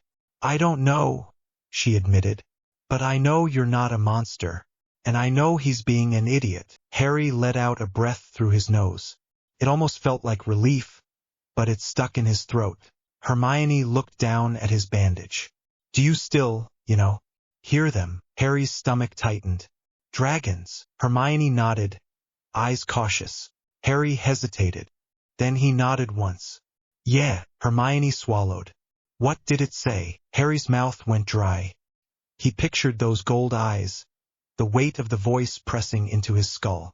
You smell of nest breaker, Harry said quietly. Hermione's face went pale. Nest breaker. Harry nodded. His fingers tightened on the sheet. Hermione's voice lowered. Harry, that sounds like... That sounds like whoever put you in this tournament is closer than we thought. Harry's stomach twisted. I know. Hermione looked like she wanted to say more, then stopped because Pomfrey's footsteps were coming back. Hermione quickly stepped away from the bed like she had been caught doing something illegal. Pomfrey returned with another cup and a glare that could have cut stone. Miss Granger, she said without looking at her. Either you are helping by keeping him calm or you are helping by leaving. Hermione's cheeks went pink. I'm keeping him calm, Pomfrey snorted. You are stressing him out with your face. Hermione looked offended, then glanced at Harry and softened. I'll go, she said quietly. Harry's throat tightened again. Hermione, she paused at the curtain. Harry's voice came out low. Thanks. Hermione's eyes warmed. Always, she slipped out. Pomfrey shoved the second cup into Harry's hand. Drink. Harry drank. It tasted like smoke and burnt sugar, and it made his stomach settle in a way that felt almost wrong, like his body had been a snarling thing and someone had shoved a blanket over it. Pomfrey watched him swallow, then leaned in with a wand and murmured something that tingled over his shoulder. Harry's skin prickled. What was that? Pomfrey's eyes narrowed. A diagnostic charm. Harry stared at her. That's not what I meant. Pomfrey's mouth tightened. What you did out there was not normal magic. Harry's jaw clenched. I know. Pomfrey's gaze sharpened. And your body is reacting like it has its own opinion. That is not something I can ignore. Harry's throat tightened. Are you going to tell Dumbledore? Pomfrey paused. That pause made Harry's stomach drop. Pomfrey's voice went a fraction softer, but still firm. He already knows. Harry stared at the curtain like it had betrayed him. Pomfrey sighed. He was here earlier. He asked about your burns. He asked about your blood. He asked if you were stable. Harry's hand curled around the cup. And what did you say? Pomfrey's eyes held his. I said you are a student who nearly died in a tournament you did not enter. I said your body is doing something I do not understand. And I said that if anyone tries to use you like a test subject, I will hex them into next week. Harry blinked at her. He had not expected that. Pomfrey sniffed. Do not look surprised. I like my students alive. Harry stared at her for another second, then nodded once. Thanks. Pomfrey waved it off like it was nothing. Sleep. Harry's mouth tightened. I'm not tired. Pomfrey's eyes went flat. You are lying. Harry opened his mouth to argue, then realized his eyelids felt heavy. The potions were pulling him down like warm water. Pomfrey's voice drifted like a command. Rest. Your body will heal faster if you stop fighting it every second. Harry wanted to say something sharp. He wanted to ask how he was supposed to stop fighting something inside him that felt like it wanted to chew through his ribs. But sleep hit him before he could. When Harry woke again, it was darker outside. The hospital wing was quieter. The air smelled less sharp, like Pomfrey had opened a window. He blinked and turned his head. Someone sat on the chair beside his bed. Ginny. She was curled up awkwardly, arms folded, head tipped slightly forward like she had been trying to stay awake and lost the fight. Her hair fell over her cheek. She looked smaller in sleep, like she had dropped the armor she wore when she was angry. Harry stared at her for a moment, confused. Then Ginny's eyes opened. Sharp, immediate, like she had been awake the whole time. You're awake, she said, voice low. Harry nodded. Yeah. Ginny sat up straighter, rubbing her eyes hard like she was annoyed at them for being wet. Pomfrey said I could stay if I didn't bother you. Harry's throat tightened. You didn't have to. Ginny's eyes narrowed. Yes, I did. Harry blinked. Why? Ginny leaned forward slightly, elbows on her knees. Because I know what it's like when people look at you like you're dangerous. Harry swallowed. Ginny's jaw clenched. And because you did not deserve what happened today. You did not deserve people cheering when you were bleeding. You did not deserve everyone going quiet like you were a monster in a story. Harry's chest tightened like something had grabbed his ribs. He stared at the sheet. They were scared. Ginny's voice turned sharp. So what? Being scared does not give them the right to treat you like you're not human. Harry's mouth twitched slightly. You're going to get in trouble if you say that near McGonagall. Ginny rolled her eyes. McGonagall can deal. Harry almost smiled. Ginny watched him, and her voice lowered again. Ron's an idiot. Harry's stomach tightened. Did he come? Ginny's expression went hard. He stood outside the wing for 5 minutes and then left. Harry's throat tightened. The heat under his ribs shifted, restless and angry. Ginny saw his face change and leaned in, voice firm. Harry, look at me. Harry forced his eyes up. Ginny's gaze held his like she was pinning him in place. Do not let that thing inside you decide Ron is prey. Harry's jaw clenched. I'm not going to hurt him. Ginny's eyes stayed sharp. Good. Because if you do, I will hex you myself. Harry stared at her. Then stupidly he laughed. Came out rough and tired. But it was real. Ginny's mouth twitched. There. That's better. You sound like you again. Harry swallowed. I don't feel like me. Ginny's eyes softened slightly, but her voice stayed steady. Then feel like you anyway, even if you have to do it out of spite. Harry looked at her, and something tight in his chest eased a fraction. Ginny shifted, then reached into her pocket and pulled out a small folded paper. Hermione asked me to give you this. Harry took it. It was a list of notes written in tight, neat handwriting. He looked up. She's still helping. Ginny snorted. Hermione would help a troll if it asked nicely. Harry's mouth twitched. I'm not a troll. Ginny's eyes flashed. Exactly. Harry unfolded the paper. It was about the golden egg, possible charms, and a few lines about draconic languages and Vila magic. Hermione had underlined the words nest breaker twice. Harry's stomach tightened again. Ginny watched his face. Bad. Harry swallowed. Not good. Ginny leaned back slightly, then said, blunt. Do you trust Dumbledore? Harry stared at the paper. He did not know how to answer that without feeling like he was stepping onto thin ice. Ginny's voice turned quieter. You don't have to answer. Harry exhaled. I don't know. Ginny nodded like she understood. Fair. They sat in silence for a moment. The hospital wing felt too big. Too empty. Ginny's eyes flicked down to Harry's hand. Your fingers are shaking. Harry looked. They were. He clenched them into a fist. It's nothing. Ginny's eyebrows lifted. Harry, he exhaled. It wants things. Ginny's gaze sharpened. What things? Harry's throat tightened. He hated saying it out loud. It made it real. It wants to keep what's mine, Harry said quietly. Ginny's mouth went still. Harry swallowed. I don't mean like money. I mean people. Objects. Like the egg. Like. He stopped because the next word felt dangerous. Ginny stared at him, then said softly, like me. Harry's stomach twisted. I didn't mean it like that. Ginny's voice stayed calm, but her eyes were sharp. You did. A bit. Harry's face heated. I don't want to. Ginny studied him, then leaned forward again. Then don't, she said simply. You are not your instincts. You are the person who chooses what to do with them. Harry stared at her. You sound like Hermione. Ginny's mouth twitched. Yeah. Hermione's right about annoying things sometimes. Harry let out a shaky breath. Ginny stood. You need sleep. Harry's jaw tightened. I'm fine. Ginny rolled her eyes. You are the worst liar. Even worse than Hermione. Harry's mouth twitched again. Ginny hesitated, then reached out and squeezed his hand lightly, careful of the bandages. The touch was warm, human, simple. The heat under Harry's ribs surged in response, and it scared him because it felt like satisfaction. He swallowed hard and forced his fingers to relax instead of gripping back like a claw. Ginny noticed. Her eyes narrowed slightly, but she did not pull away. You're doing it, she said quietly. Harry blinked. Doing what? Choosing, Ginny said. Harry stared at her hand on his, then nodded once. Yeah. Ginny squeezed once more, then let go.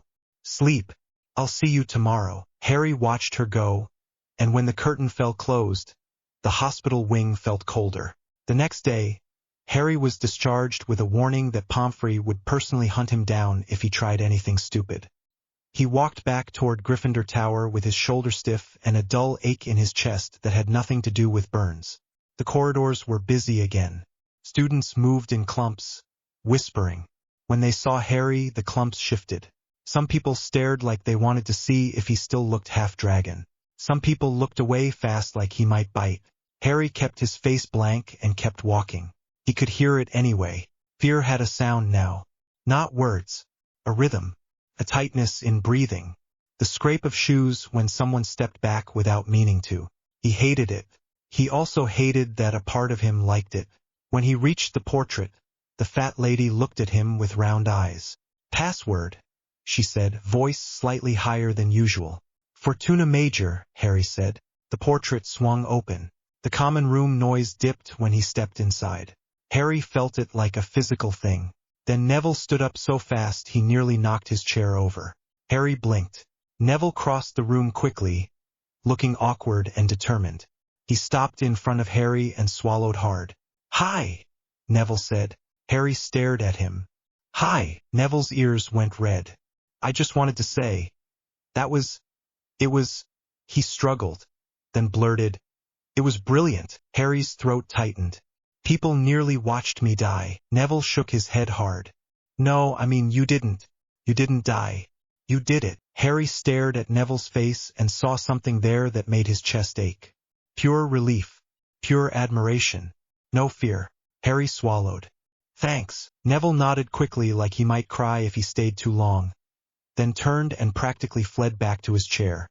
The common room noise slowly returned, but it was different now. It was careful. Hermione was by the fire with a book open, but she was not reading. She looked up the moment Harry stepped in. Her eyes flicked over him. Then she stood. "Are you all right?" Hermione asked. Harry nodded. "Fine." Hermione's mouth tightened. "That means no." Harry sighed. "I'm alive." Hermione's eyes softened. "Yes. Thank Merlin." Harry glanced around. "Where's Ron?" Hermione's shoulders tensed. "Upstairs." Harry's stomach twisted. "He's avoiding me." Hermione's voice went sharp. "He's being a prat." Harry looked at her. Hermione exhaled, then lowered her voice. "He doesn't know what to do. He's angry. He's scared. He's jealous. He's everything at once. And instead of admitting it, he's sulking like a toddler." Harry's mouth twitched. "That sounds like Ron." Hermione huffed. "Yes, well, I love him, but I could hex him." Harry felt something ease slightly. Hermione stepped closer and lowered her voice more. "Also, your burns look better." Harry glanced down. "Pomfrey." Hermione nodded. "Good." Harry hesitated. "Thanks for the notes." Hermione's eyes warmed. "Always." Harry's gaze flicked toward the stairs. He could hear someone moving up there. A door opened, then shut. "Ron." Harry's jaw tightened. Hermione followed his gaze and said quietly, "Give him time." Harry's voice came out rough. "I don't want time. I want my friend back." Hermione's throat tightened. "I know." Harry swallowed. The heat under his ribs stirred. Restless. Hermione's eyes sharpened slightly. "Harry." No roaring. Harry blinked, startled, then let out a short breath. "Right?" Hermione hesitated, then said, "McGonagall wants to see you later." Harry's stomach dropped. "Why?" Hermione's mouth tightened. "Probably about the egg. And the ball." Harry blinked. "The what?" Hermione looked at him like he was thick. "The Yule Ball. It's part of the tournament. Champions open it. You have to have a partner." Harry stared at her. Hermione's tone shifted into lecture without meaning to. "It's in the rules. The champions lead the procession. You have to invite someone." Harry's stomach tightened. "I'm not going." Hermione's eyes narrowed. "You cannot not go." Harry's jaw clenched. "Watch me." Hermione's voice sharpened. "Harry." He stared at her. He could feel his heartbeat in his throat, fast and hot. Hermione's voice dropped, controlled. "People already think you are dangerous. If you refuse to show up, they will fill the gap with whatever story makes them feel safer. Do you understand?" Harry swallowed hard. Hermione watched his face. "And you need information. You need to hear things. You need eyes on people. The ball is one of the only times everyone is in one place and talking. Use it." Harry's jaw clenched, but he could not argue with that. He exhaled. "Fine." Hermione's shoulders eased slightly. "Good. Now we just have to find you a partner." Harry's stomach twisted. "No one is going to say yes." Hermione's eyes flashed. "That is not true." Harry's voice went flat. "Hermione." Half the school thinks I'm gonna breathe fire on them if they look at me wrong. Hermione's mouth tightened. Then find someone who isn't half the school. Harry stared at the fire. The heat under his ribs shifted like it had an opinion on that too. Later that afternoon, Harry sat in McGonagall's office with his hands clenched in his lap and his shoulder aching under his robe. McGonagall looked like she had not slept properly either. Her mouth was tight, and her eyes were sharper than usual. "You will participate in the Yule Ball," McGonagall said without preamble. Harry stared at her. "I don't want to." McGonagall's eyebrows lifted. "That is not relevant." Harry's jaw clenched. "People will stare." McGonagall's gaze turned flinty. "People will stare whether you go or not. At least if you go, you will control the narrative." Harry swallowed. The phrase made his skin itch. Narrative. Like he was a character in someone else's story. McGonagall's voice softened slightly, but only slightly. "You are expected to invite a partner. A student." Harry stared at his hands. "Right?" McGonagall watched him for a moment. "Is there someone you wish to invite?" Harry's stomach twisted. He pictured faces. Hermione. Ginny. Both felt wrong for different reasons. Hermione was his friend, and he did not want to drag her into more gossip. Ginny was fierce and kind and too young and also too close to the thing inside him that kept whispering mine. Harry swallowed hard. "No." McGonagall's mouth tightened. "Then choose quickly. I will not have you causing last-minute drama." Harry's mouth twitched. "Me." McGonagall's eyes narrowed. "Yes, you." Harry did not have a good answer for that. McGonagall waved her hand like she was done. "You may go." Harry stood, shoulder stiff, and left before he said something stupid. The corridor outside was cold. Torchlight flickered on stone.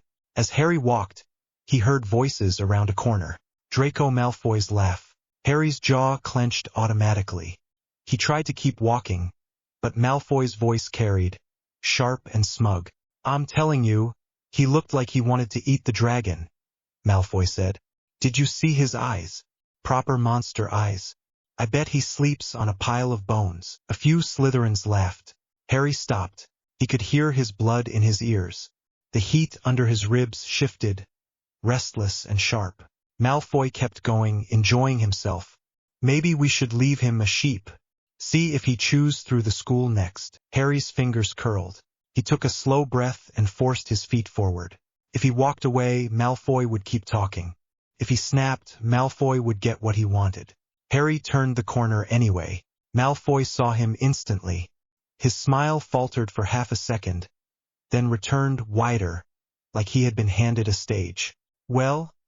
Malfoy drawled, voice loud enough for the corridor to hear. "Speak of the beast." Harry felt the Slytherin's eyes land on him. Pansy Parkinson smirked. Crabbe and Goyle shifted like they did not know whether to laugh or run. Harry kept his voice flat. "Move." Malfoy's eyebrows lifted. "Or what? You'll roar at me." A few Slytherins snickered. Harry's shoulder ached. His burns prickled under his robe like they remembered fire. He took another breath. "Move." Malfoy stepped closer instead, chin tilted up. "Careful, Potter. You might lose control. Might bite someone. Wouldn't that be tragic?" Harry's vision narrowed. He could smell Malfoy's perfume and the faint tang of fear under it. Malfoy was pretending. His body was not. Harry's fingers tightened, then relaxed.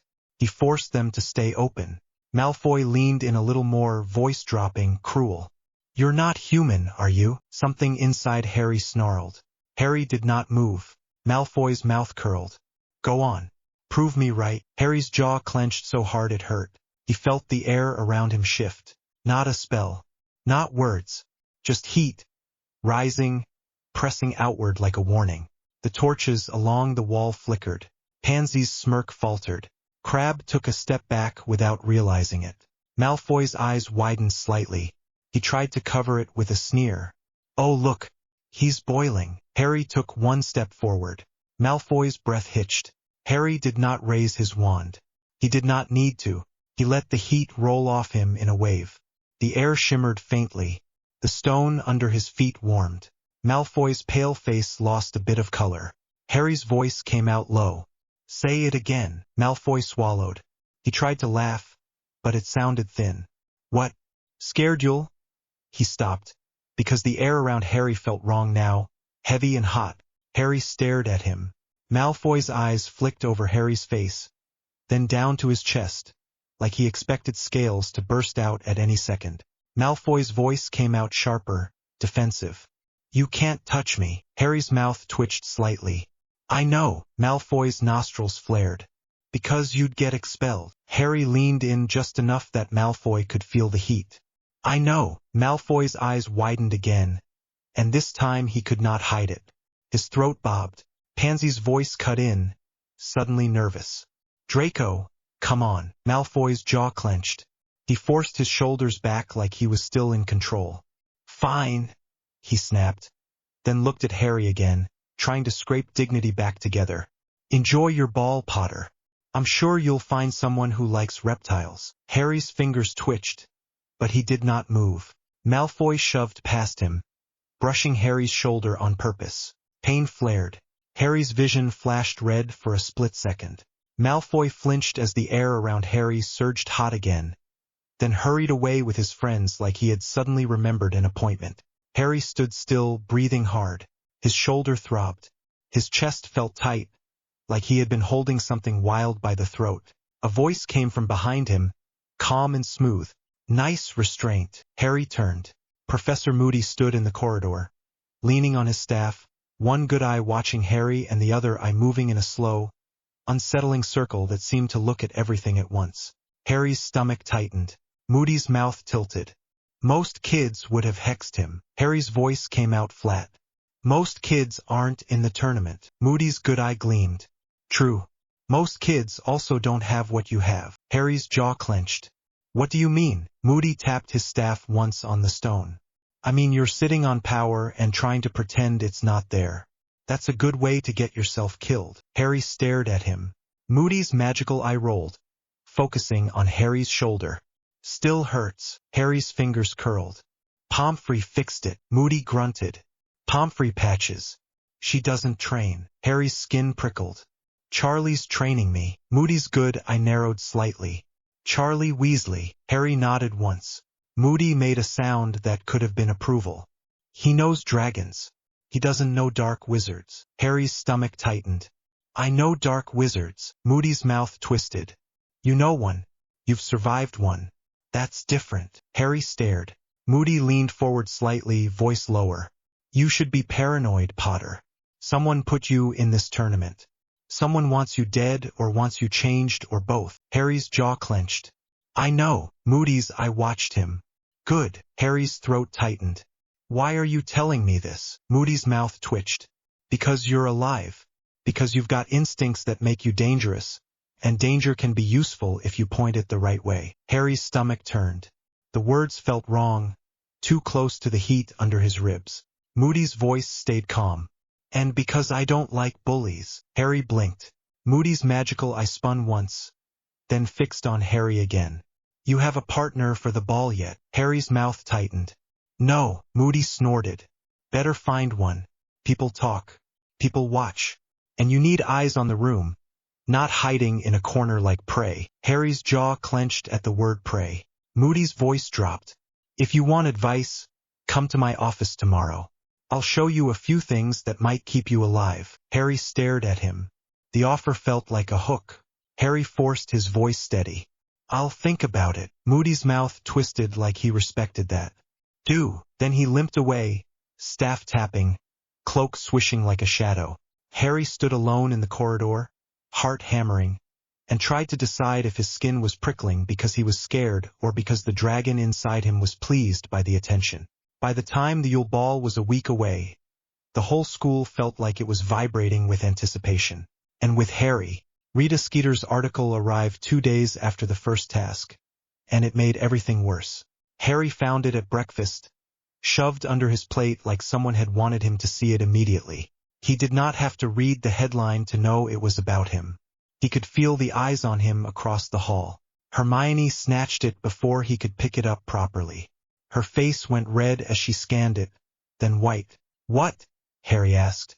Hermione's hands shook. She called you a cursed creature. Harry's stomach tightened. What else? Hermione swallowed, voice tight. She said you were displaying signs of a transformation. She said you were dangerous. She said the school was hiding the truth. She said your friends are scared of you. Harry's jaw clenched. He could feel heat rise under his skin, sharp and ugly. Ginny leaned over, eyes blazing. Give me that. Hermione hesitated, then handed it over. Ginny read faster than anyone Harry had ever seen read. Her jaw tightened with every line. Then she crumpled the paper in her fist and slammed it onto the table. She's a rat. Harry stared at the crumpled mess. How does she know? Hermione's eyes sharpened. That's what I want to know. Harry's stomach twisted.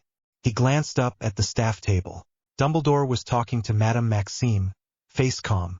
Karkaroff looked tense. Bagman looked like he was still riding the high of the task. Moody sat slightly apart, eating with one hand, his magical eye roaming. Snape's gaze flicked toward Harry, then away like it was nothing. Harry's throat tightened. Hermione's voice went low. Someone is feeding her information. Ginny's voice turned sharp. Or she's sneaking around. Hermione's eyes narrowed. Both are possible. Harry's fingers curled around his fork. The metal warmed under his grip, then cooled as he forced it. Neville leaned in from across the table, voice small. Are you all right? Harry nodded automatically. Yeah. Neville did not look convinced, but he nodded anyway like he was trying to be brave. Ron sat 2 seats away, stiff as a statue. He did not touch his food. He did not look at Harry. Harry's chest tightened like something was squeezing. Ginny noticed and shot Ron a look that could have melted stone. Ron's ears went pink, but he still did not look up. Hermione's voice went tight. I'm going to the library after breakfast. I'm going to find out how she's getting in. Ginny snorted. You can't research a journalist. Hermione's eyes flashed. I can research the protections in this castle. If she's bypassing them, there will be traces. Harry stared at his plate. Food smelled wrong again, too cooked, too neat. Ginny shoved a piece of bacon onto his plate with her fork. Eat. Harry glanced at her. Ginny's eyes narrowed. Charlie said eat. Pomfrey said eat. I'm saying eat. Are you going to fight everyone or are you going to eat? Harry let out a short breath that might have been a laugh. He ate. The bacon tasted better than it should have. That scared him too. That afternoon, Harry stood in the entrance hall with his hands shoved in his pockets, watching students swarm around him like a river going around a rock. The ball was all anyone could talk about. Dresses, dates, who was going with who, the music, the decorations, the champions. Harry heard his name over and over, whispered like a dare. Would you go with him? Would you dance with him? Did you see his eyes? Do you think he bites? Harry kept his face blank and tried not to clench his jaw hard enough to crack teeth.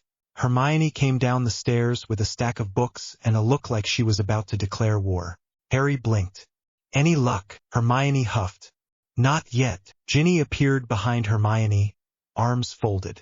Anyone asked you yet? Harry's mouth tightened. No. Ginny's eyes narrowed. Good. That means you can pick. Harry stared at her. Pick who? Ginny shrugged like it was obvious. Someone who won't flinch. Harry swallowed. That's not exactly a long list. Hermione's eyes flicked up. You could ask Parvati. Harry stared. Why? Hermione blinked, then looked annoyed. Because she's nice and she likes dancing and she is not a coward. Ginny snorted. Parvati will say yes because she likes drama. Hermione shot her a look. Ginny. Ginny rolled her eyes. I'm not wrong. Harry stared at the stone floor. The thought of asking anyone made his stomach twist. He did not want to drag anyone into the spotlight with him. He did not want to watch someone smile at him and then realize what he was and pull away. Hermione's voice softened. Harry, you don't have to be alone for everything. Harry's throat tightened. Before he could answer, a voice cut across the hall, clear and accented. Harry Potter. Harry looked up. Fleur Delacour stood at the bottom of the Beauxbatons carriage stairs, coat wrapped tight against the cold, pale hair catching the light like it belonged in a different world. Students nearby went quiet because Fleur had that effect without trying. Heads turned. Whispers shifted. Fleur walked straight toward Harry like she had already decided he was the only point that mattered. Harry's stomach tightened, and not just from nerves. The heat under his ribs stirred. Alert. Hermione went still. Ginny's eyes narrowed like she was about to judge this conversation for sport. Fleur stopped in front of Harry and looked him up and down, calm and blunt. You are healed enough to stand. Harry blinked. Mostly. Fleur's mouth twitched like she approved. Her eyes flicked to Hermione and Ginny. Hello, Hermione managed. Hello? In a voice that sounded like she had not expected Fleur to speak to her. Ginny said, Hi, sharp and wary. Fleur's gaze returned to Harry. We need to speak. Harry's throat tightened. About what? Fleur's eyes narrowed slightly. About the ball. Harry froze. Hermione's eyes widened like she had just realized what was happening. Ginny's eyebrows shot up. Fleur did not look embarrassed. She did not look coy. She looked like she had a problem to solve. You have no partner, Fleur said. Harry's mouth tightened. Who told you that? Fleur's eyes flicked toward the crowd of students pretending not to listen. Everyone. Harry's face heated. I can find one. Fleur's expression stayed steady. No. You can find someone who says yes because they want attention. Or someone who says yes because they pity you. Or someone who says no because they are afraid. That is not good. Harry stared at her. Fleur's voice dropped slightly, more private. You will go with me. The entrance hall went quieter, like even the castle wanted to hear. Harry blinked. What? Fleur's eyes stayed on his. You and I are champions. We lead the ball. We have already been placed in a show. We do it on our terms. Harry's throat tightened. You already have someone. Fleur's mouth turned sharp. I had someone. I have changed my mind. Hermione made a small sound like surprise. Ginny's eyes narrowed, but there was curiosity there too. Harry stared at Fleur's face and tried to understand. Why? Fleur's gaze did not waver. Because you did not lie to me. Because you did not pretend the fire is not there. Because when the dragon spoke, you answered. Harry's stomach tightened. You noticed. Fleur's mouth twitched like she found him funny. Everyone noticed. They simply did not understand. I understood enough. Harry swallowed hard. He could feel the eyes on him. He could hear whispers shift into something hungry.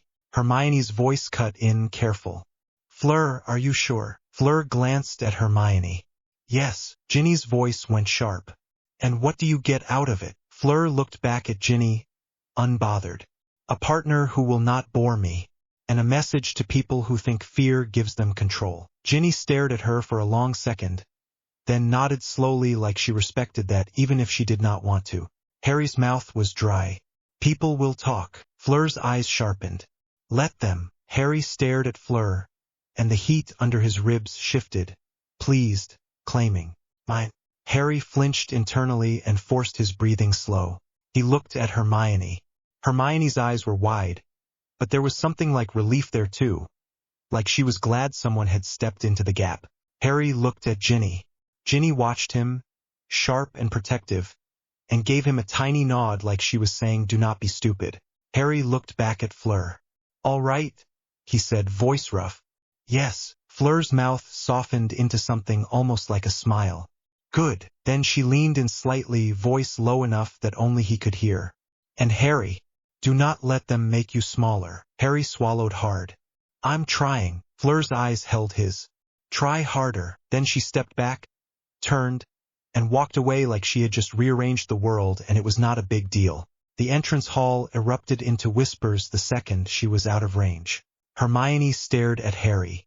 That just happened. Ginny stared too, then said bluntly, well, that's sordid. Harry's face still felt hot. It's not sordid. Ginny's eyes narrowed. It is sordid. You are going to the ball with the scariest girl in the room. Hermione shot her a look. Ginny. Ginny shrugged. It's true. Harry exhaled slowly, trying to keep his heart from punching out of his ribs. Hermione's voice turned practical, because that was her defense. You'll need robes. Harry's stomach sank. I know. Ginny's mouth twitched. You're going to look ridiculous. Harry shot her a look. Thanks. Ginny grinned. Anytime. That night, Harry sat on his bed with the golden egg in his lap, staring at it like it might bite him. The dormitory was quieter than usual. Seamus and Dean were downstairs. Neville was in the common room. Ron had left earlier without saying a word. Harry's trunk sat open at the foot of his bed. He had pulled out his dress robes and immediately wanted to set them on fire. They were dark green. They were also too small in the shoulders. He remembered thinking they fit fine last year. Now they felt tight, like his body had decided it needed more space. Harry pressed his palm to the golden egg. It was warm. He heard the faintest sound inside it, like something shifting, like a distant cry muffled by metal. He should have opened it. He should have tried to solve it. Hermione would already be working through 3 possible methods. Harry could not focus. He kept thinking about Fleur's eyes. The way she had said, "You will go with me," like she was claiming a right. He kept thinking about the kiss on his cheek after the first task. Quick, simple, and somehow more intimate than anything loud. The heat under his ribs shifted again. Restless. Mine. Harry swallowed hard and forced his fingers to loosen on the egg. "No," he whispered, and his voice sounded raw in the quiet room. "Not like that." The egg warmed slightly under his palm like it did not care. Harry pulled his hand away and clenched it in his lap until the shaking stopped. Then he heard a knock. Harry froze. No one knocked on dorm room doors. They either barged in or shouted from the stairs. Harry stood slowly, shoulder stiff, and walked to the door. He opened it. Ron stood there. Harry's stomach dropped and surged at the same time, like his body could not decide whether to brace or bite. Ron looked awful.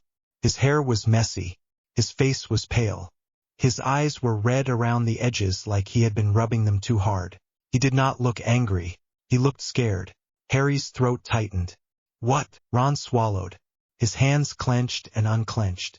"Can I come in?" Harry stared at him. The heat under his ribs stirred, sharp and suspicious. "Pray or pack?" Harry hated that those were even the options now. Harry stepped back. "Fine." Ron walked in slowly, like he expected the room to attack him.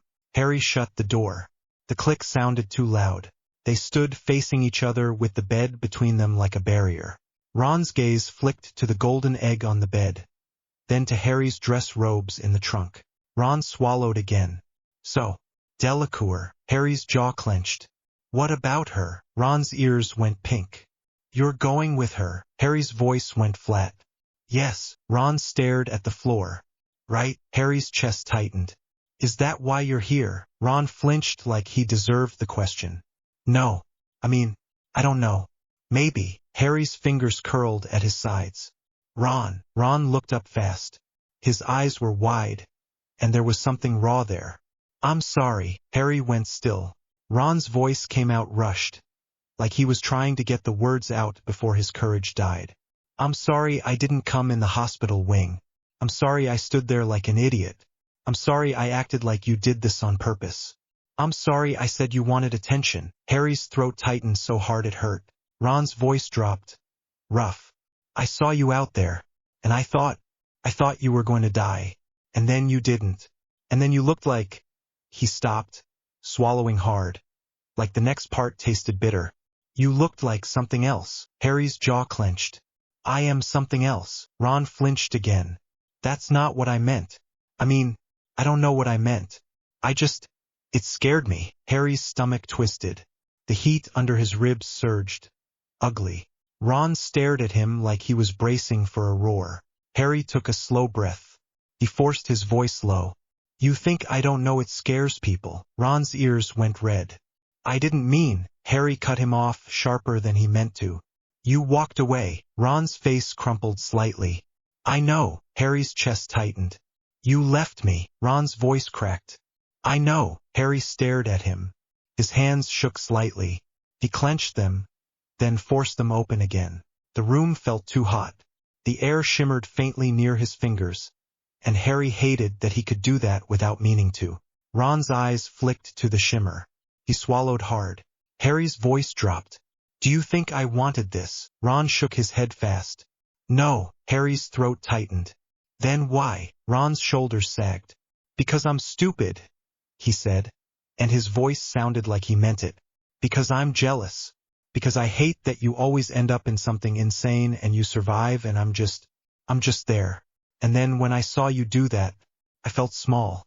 And I hated it. And then I hated you for making me feel that way, even though you didn't. Harry stared at Ron and felt something in his chest twist, because that sounded like Ron. Ugly honesty. No neat lines. Ron's eyes were wet now, and he looked furious about it. And then I saw your face. When you grabbed the egg. You looked like you were going to throw up and cry and laugh all at once. And I realized you weren't having fun. You were surviving. Harry's throat burned. Ron took a shaky breath. So, I'm sorry. Harry stared at him for a long second. The heat under his ribs still snarled. Still wanted something sharp and final. But Harry was tired of being sharp. He was tired of living like every emotion had to become a weapon. Harry swallowed hard. You hurt me. Ron nodded quickly. I know. Harry's voice went quieter. And you looked at me like I wasn't, me. Ron's face went pale. I know. Harry stared at his hands. His fingers were still shaking. He forced them still. I don't know how to fix it. Ron's voice came out rough. I do. Harry looked up. Ron stepped forward, hesitant, then stopped again like he did not want to push.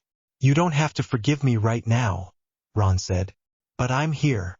I'm not leaving again. Harry's chest tightened. The dragon inside him snarled at the word leaving. Like it had decided that was unacceptable. Harry swallowed and forced his voice steady. Don't say things you can't do. Ron's eyes held his, stubborn and scared at the same time. I can do it. Harry stared at him. Then Harry did something that surprised both of them. He stepped forward and pulled Ron into a quick, awkward hug. Ron froze for half a second, then grabbed Harry back hard like he was afraid Harry would vanish. Harry's shoulder twinged, but he did not let go. Ron's voice came out muffled. Sorry. Harry exhaled into Ron's jumper, smelling soap and wool and something familiar. Yeah. Ron pulled back slightly, still holding on. His eyes flicked to Harry's chest like he expected scales. He swallowed. Does it hurt? Harry's mouth twitched. Yes. Ron winced. Right? Sorry. I'm crushing you. Harry huffed a short laugh. Yes, you are. Ron let go quickly, rubbing his eyes like he was angry at them. So, ball. Harry's face heated again. Don't. Ron's ears went pink. I'm not saying it like that. I'm glad you have someone. Delacour's terrifying. Harry snorted. She is. Ron hesitated. And she's pretty. Harry shot him a look. Ron held up both hands.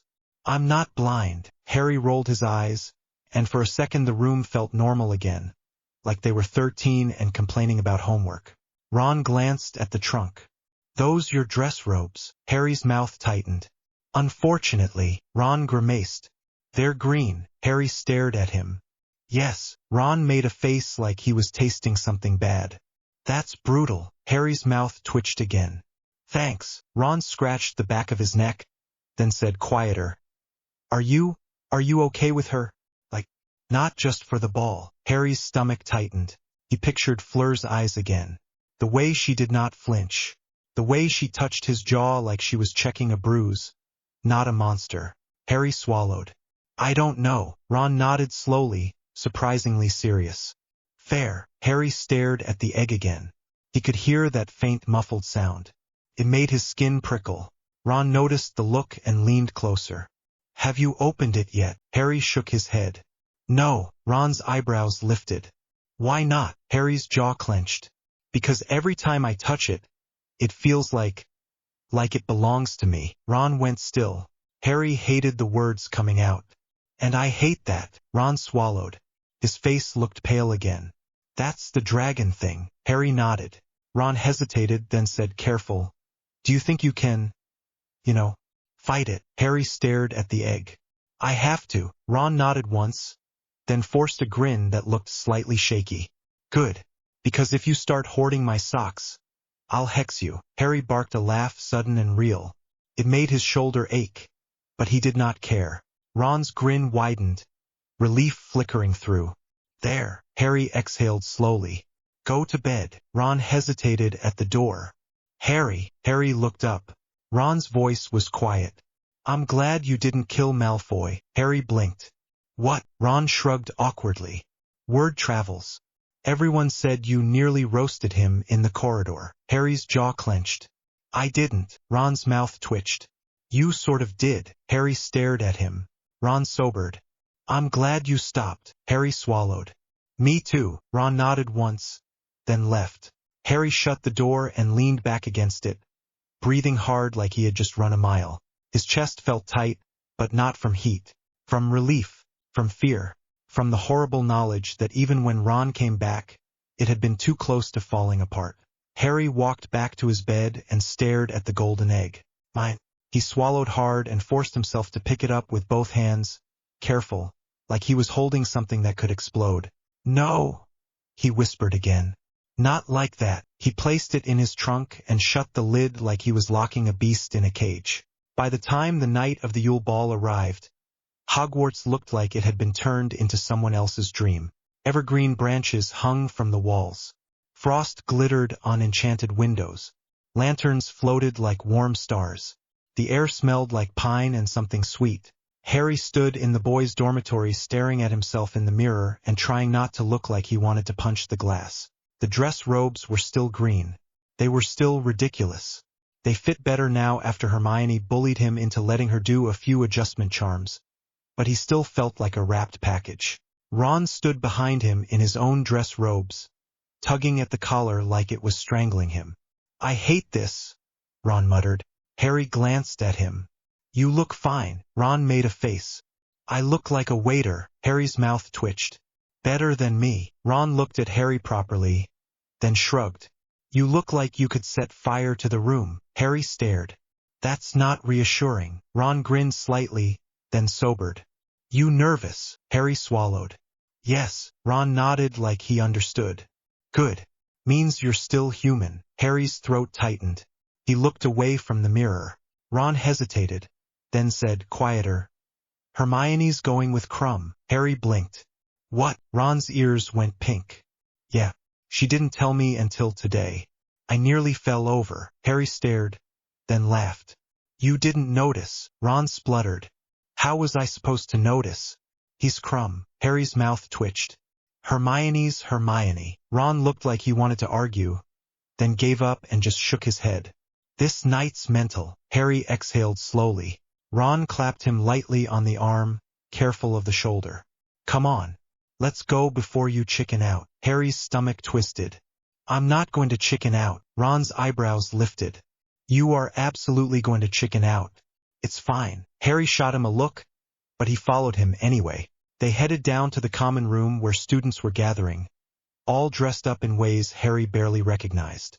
Parvati and Lavender looked like they had stepped out of a magazine. Dean had his hair slicked back. Seamus kept tugging at his cuffs. Ginny stood near the staircase, dressed a deep red that made her look older than 14. Her hair was pulled back, and she looked like she was daring anyone to comment. Her eyes flicked to Harry. They sharpened, then softened slightly. You look stupid, Ginny said. Harry's mouth twitched. Thanks. Ginny's gaze flicked over him. Stupid but fine. Harry blinked. That's the nicest insult I've ever had. Ginny's mouth twitched. Don't get used to it, Ron muttered. You look good. At Ginny like it physically hurt him. Ginny stared at Ron like she was deciding whether to be flattered or annoyed, then said, You look like a waiter. Ron groaned. Everyone's saying that. Ginny shrugged. Because it's true. Harry snorted, then immediately stopped when he realized he was smiling too much. Ginny stepped closer to Harry, voice lower. Remember what I said. Harry swallowed. About what? Ginny's eyes held his. About choosing. Harry's chest tightened. He nodded once. Yeah. Ginny hesitated, then reached up and fixed the collar of Harry's robes with a quick tug. Her fingers brushed his skin for half a second. The heat under his ribs stirred. Mine. Harry forced himself to breathe and not flinch away. Ginny noticed. Her eyes narrowed slightly, but she did not move back. Good, she said quietly, then stepped away like she had done her part. They moved toward the entrance hall with the rest of Gryffindor. The castle felt louder tonight, full of music and laughter and nerves. At the bottom of the marble staircase, Harry stopped. Fleur stood there, waiting. She wore pale silver robes that caught the light like ice.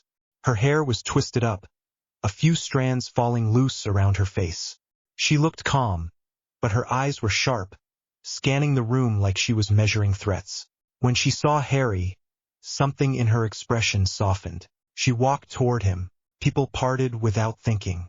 Harry's stomach twisted again, but it was different now. Less fear, more awareness. Fleur stopped in front of him and looked him up and down, blunt as always. The green is tragic. Harry blinked, then barked a laugh. Thank you. Fleur's mouth twitched. It is honest. I prefer honesty. Harry swallowed. You look good. Fleur's eyebrows lifted slightly like she was amused. Good is boring. I look dangerous. Harry's mouth twitched. Yes, you do. Fleur stepped closer and offered her arm. Harry hesitated for a fraction, then took it. Her skin was cool. The contrast made his nerves spike. The heat inside him surged, pleased, and Harry clenched his jaw and forced it down. Fleur glanced at him, eyes narrowing. You are tense. Harry tried to laugh it off. I'm always tense. Fleur leaned in slightly, voice low. Do not let them smell it. Harry's throat tightened. Dragons. Fleur's eyes gleamed. Exactly. Harry swallowed. He forced his shoulders to loosen. Fleur's mouth softened slightly. Better. Harry stared at her, then realized he was holding his breath. He exhaled. The music from the great hall drifted out, rich and warm. McGonagall stood by the doors, face stern and proud at the same time. She glanced at Harry and Fleur, and her mouth tightened like she had opinions she was not going to share in front of students. Champions, McGonagall said sharply. Line up. Cedric stood already, hair neat, face pale but steady. Cho Chang was beside him, looking nervous and pretty and like she was trying not to shake. Harry's stomach twisted at the sight of Cho. He remembered how that had gone in a different world, in a different version of him, and it made his chest ache for something he had never had. Cedric's eyes met Harry's. He gave Harry a small nod, quiet respect. Harry nodded back. Krum stood on the other side with Hermione. Hermione looked like she had been dragged out of a book and forced into being a person. Her hair was sleek. Her dress was a deep blue, and she looked furious about how much attention she was getting. Krum stood beside her like a guard dog. Ron made a strangled noise behind Harry. What? Harry glanced back. Ron looked like someone had hit him with a bludger. His face was blank, then red, then pale again. Ginny leaned in and whispered, delighted. I told you. Ron stared at Hermione like he was seeing her for the first time. Hermione caught Ron's stare and lifted her chin like a challenge. Her eyes flashed like she was saying, yes, you will deal with it. Harry's mouth twitched. Fleur's fingers tightened lightly on Harry's arm. Focus. Harry forced his eyes forward again. Bagman stood near the front, beaming like the ball was his personal achievement. Dumbledore stood beside him, calm and composed. Moody stood off to the side, watching, his magical eye rolling slowly across the champions like he was memorizing their weaknesses. Harry's skin prickled. McGonagall's voice cut through. Move! The doors opened. Warmth and light spilled out like a wave. The great hall looked unreal. The ceiling was enchanted to show a night sky full of stars. Snow drifted down and melted before it touched anyone. The walls glittered with frost. The tables had been pushed aside. A wide dance floor gleamed in the center. At the far end, a band played, instruments shining under lantern light, and everyone turned to look at the champions. Harry felt the gaze hit him like pressure. He lifted his chin anyway. Fleur walked beside him like she owned the room. Her posture was perfect. Her expression was cool. She did not look at the students staring. She looked past them like they were scenery. Harry tried to copy that. The heat under his ribs surged. Mine. He swallowed hard and kept moving. They reached the front, the place where the champions paused like they were on display. Bagman clapped. Wonderful, wonderful. Look at them. Harry's jaw clenched. Dumbledore's gaze flicked to Harry briefly. His eyes were calm, but there was something heavy there, like worry that had learned to hide. Harry forced himself not to look away. The music shifted into the opening dance. McGonagall's voice was sharp. Partners. Cedric took Cho's hand. Krum offered Hermione his arm. Fleur turned toward Harry. You can dance, Fleur said. Harry blinked. No, Fleur's eyes narrowed. Yes, Harry swallowed. I've never, Fleur cut him off blunt. If you step on my foot, I will forgive you. If you do not try, I will not. Harry stared at her, then let out a breath. Fine, Fleur's mouth twitched. Good. She placed one hand on Harry's shoulder and took his other hand like it was natural. Her touch was cool, steady. Harry's shoulder protested. He tried not to wince. Fleur noticed anyway. Her eyes sharpened. You are hurt. Harry's jaw clenched. It's fine. Fleur's mouth tightened. You say that too much. Harry huffed a short laugh, then forced himself to focus on the steps as the music pulled them forward. The dance floor filled with movement. The champions led, and everyone followed. Harry's first step was wrong. Fleur adjusted him instantly with a gentle tug. Left, Fleur murmured. Harry swallowed. Right, Fleur's eyes flashed. That is left. Harry's face heated. I know what left is. Fleur's mouth twitched. Apparently not. Harry managed a shaky laugh. They moved again. Harry's feet found the rhythm slowly. Fleur guided him without making him feel stupid, which was an impressive skill. Harry's breathing steadied. The noise of the room softened into a distant hum. For a moment, it was just the music, Fleur's hand in his, and the cool scent of her perfume mixed with the warmth of the hall. Fleur's voice dropped. People stare. Harry's jaw clenched. I noticed. Fleur's eyes held his. Let them. You are here. That is already a win. Harry swallowed hard. As they turned, Harry caught Ron at the edge of the dance floor. Ron still looked stunned about Hermione. He looked over at Harry and Fleur, then quickly looked away like it burned. Harry's chest tightened. Then Hermione's eyes met Harry's for half a second. She gave him the smallest nod. Support. Approval. Like she was saying, do not shrink. Harry held his chin up. The dance ended with applause that sounded too loud and too forced in places. Fleur did not release Harry's hand immediately. She held on a second longer, like she was anchoring him. Then she let go. People surged forward. Couples scattered. Laughter rose. Harry exhaled slowly, feeling sweat cool on his skin. His shoulder ached. His ribs felt tight. Fleur glanced at him. You lived. Harry's mouth twitched. Barely. Fleur's eyes gleamed.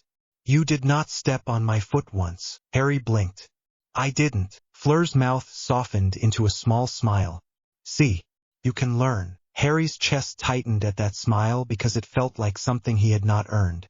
They moved to the side where the champions were seated. Food appeared on plates like magic. The smell hit Harry, rich and heavy. Meat, sauce, warm bread. Harry's stomach growled in a way that felt too sharp. Fleur noticed his reaction and lifted an eyebrow. Hungry, Harry swallowed. Yeah, Fleur's gaze sharpened. Then she placed a piece of meat onto his plate like she was feeding a stubborn animal. Eat. Harry blinked, then let out a short breath that might have been laughter. Everyone's saying that to me. Fleur's mouth twitched. They are correct. Harry ate. The food tasted good. Too good. The heat under his ribs purred like approval, and Harry hated that it made him feel calmer. Fleur watched him chew, eyes thoughtful. You burn less when you eat. Harry swallowed. It helps. Fleur's voice dropped. Tell me about the dragon. Harry's stomach tightened. Fleur's gaze did not move. Not the fight. The words. Harry glanced around. Students were laughing. The band played a faster tune now. People danced in clusters, less formal, more messy. No one close enough to hear. Harry lowered his voice. She called me hatchling. Fleur's eyes sharpened with interest. She accepted you as kin. Harry's jaw clenched. She wanted to eat me. Fleur's mouth tilted. Dragons can want two things. Harry stared at her. Fleur's eyes gleamed. Do not pretend you do not understand. You are doing it too. Harry's throat tightened. He looked down at his plate. Fleur leaned in slightly. What did she say about nest breaker? Harry swallowed hard. She said I smelled like it. Like whoever broke a nest. Like ash. Like stolen spark. Fleur's expression tightened. Stolen spark. Harry nodded. Fleur's gaze flicked to the room, then back. That sounds like the Dark Lord. Harry's stomach turned. I know. Fleur's voice went low, careful. And you did not tell Dumbledore everything. Harry stared at her. Fleur watched him like she already knew the answer. You do not trust him. Harry's throat tightened. I don't know who to trust. Fleur's eyes softened slightly. That is wise. Harry blinked. Wise. Fleur's mouth twitched. Paranoia keeps you alive. Harry snorted quietly. Moody said that. Fleur's eyes narrowed. Moody is not wrong. Moody is also not safe. Harry's stomach tightened. Why? Fleur's gaze sharpened. He watches you like a hunter watches a wolf. Harry swallowed hard. That was exactly what it felt like. Maybe he's just cautious. Fleur tilted her head. Maybe. Or maybe he wants to know what you become. Harry's chest tightened. Fleur reached out and touched Harry's wrist lightly, fingers cool against his pulse. Do not become what they want, she said quietly. Harry stared at her hand, then up at her face. His heartbeat jumped. The heat under his ribs surged. Pleased. Possessive. Mine. Harry flinched internally and forced his fingers to stay loose. He did not grab her wrist. He did not pull her closer. He kept his hand still like he was holding something fragile. Fleur noticed. Her eyes narrowed slightly, then softened. You feel it, Fleur said quietly. Harry swallowed. Yes. Fleur's fingers stayed on his wrist. Steady. And you do not let it rule. Harry's throat tightened.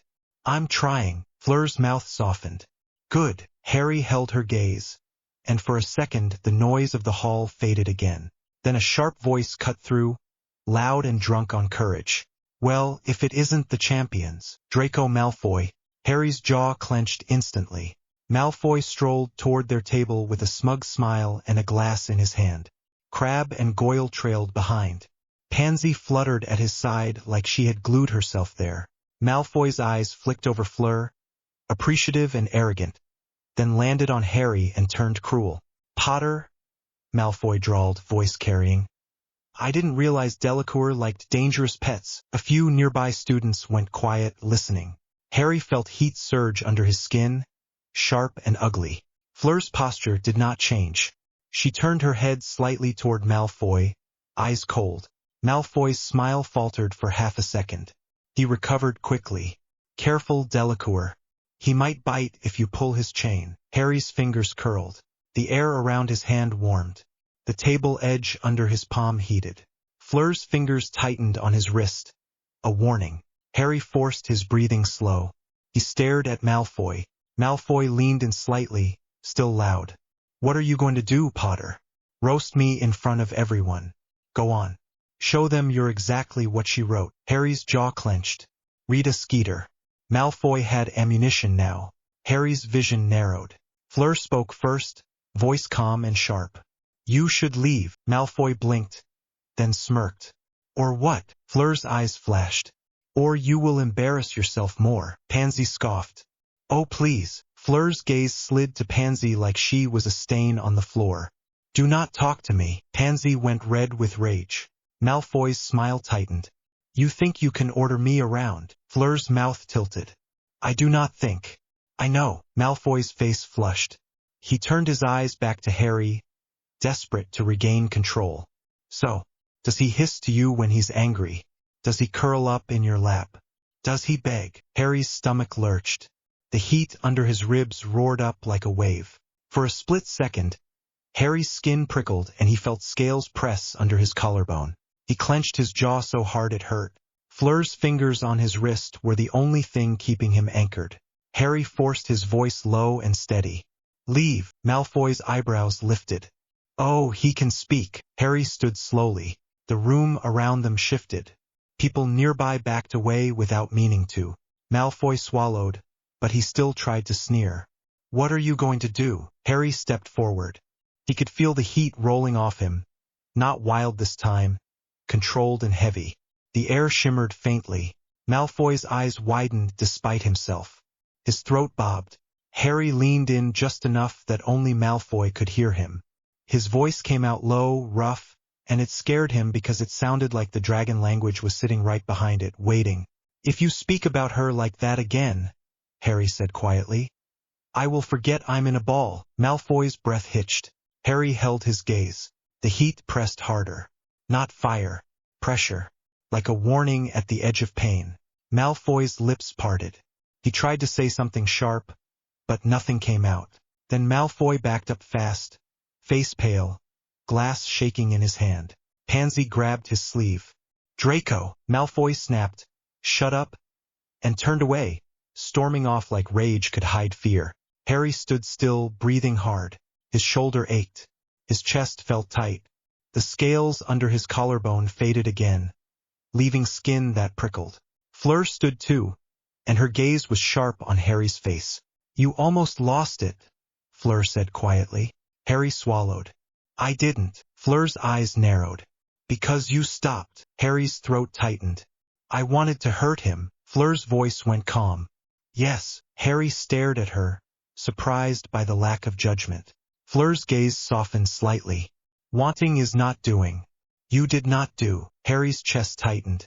It scares me. Fleur stepped closer and placed her hand on his chest lightly, right over his heart. Cool. Steady. It should scare you, Fleur said softly. Fear keeps you awake. But you cannot let shame make you stupid. Harry swallowed hard. Her hand on his chest made the heat inside him surge again, pleased and possessive. Mine. Harry clenched his jaw and forced himself to stay still. Fleur's eyes flicked up to his. You are fighting yourself, she murmured. Harry's voice came out rough. Yes. Fleur's mouth softened. Come. Harry blinked. Where? Fleur's eyes flicked to the doors. Outside. You need air. You are smoking. Harry huffed a short laugh that turned into a cough. Fleur took his hand without asking and led him away from the hall. People watched them go. Whispers followed like a trail of smoke. Harry did not care. Outside, the corridor was cooler. The music faded behind them. The stone under Harry's feet felt cold through his shoes, and it helped. Fleur led him down a side passage and out onto a small balcony that overlooked the grounds. The air hit Harry's face like a slap. Cold, clean, sharp. He breathed in deeply. His lungs still felt tight from smoke and potions, but the cold helped. Fleur leaned on the stone railing, hair stirring in the wind. She looked out at the dark grounds and the distant glitter of the lake. Harry stood beside her, hands clenched, then forced them to relax. For a moment, neither spoke. The quiet felt heavy, but not uncomfortable. Fleur broke it first, voice low. When you roared back at the dragon, you made the room silent. Do you understand? Harry swallowed. They were scared. Fleur's eyes slid to him. Yes, but also, they listened. Harry stared at her. Fleur's voice turned sharper. You have something they cannot name. That makes them angry. It makes them frightened. And it makes them curious. Harry's stomach twisted. I don't want them curious. Fleur's mouth tilted. Too bad. Harry huffed a short breath. Fleur leaned closer, voice quieter. In my country, people whisper about creatures with souls that do not fit. They say it makes you dangerous. They also say it makes you honest. Harry stared at the dark grounds. I don't feel honest. I feel hungry. Fleur's eyes narrowed. Hungry for what? Harry's throat tightened. He did not want to say it. Saying it made it more real. He forced the words out anyway. To keep things. To keep people. To not let them leave. Fleur studied him, calm. The horde. Harry blinked. What? Fleur's mouth softened. Dragons hoard. They collect. They guard. They say it is theirs. And that is the end of it. Harry swallowed. I hate it. Fleur's gaze sharpened. Do you hate it? Or do you hate that you want it? Harry went still. His chest tightened. Fleur did not look away. Wanting is not the sin, she said quietly. Forcing is. Harry's throat tightened. I don't want to force anyone. Fleur's eyes softened slightly. Good. Harry stared at her, then said, voice rough. I felt it when you touched me. Fleur's eyebrows lifted slightly, not offended, just attentive. Yes. Harry swallowed hard. It said mine. Fleur's gaze sharpened.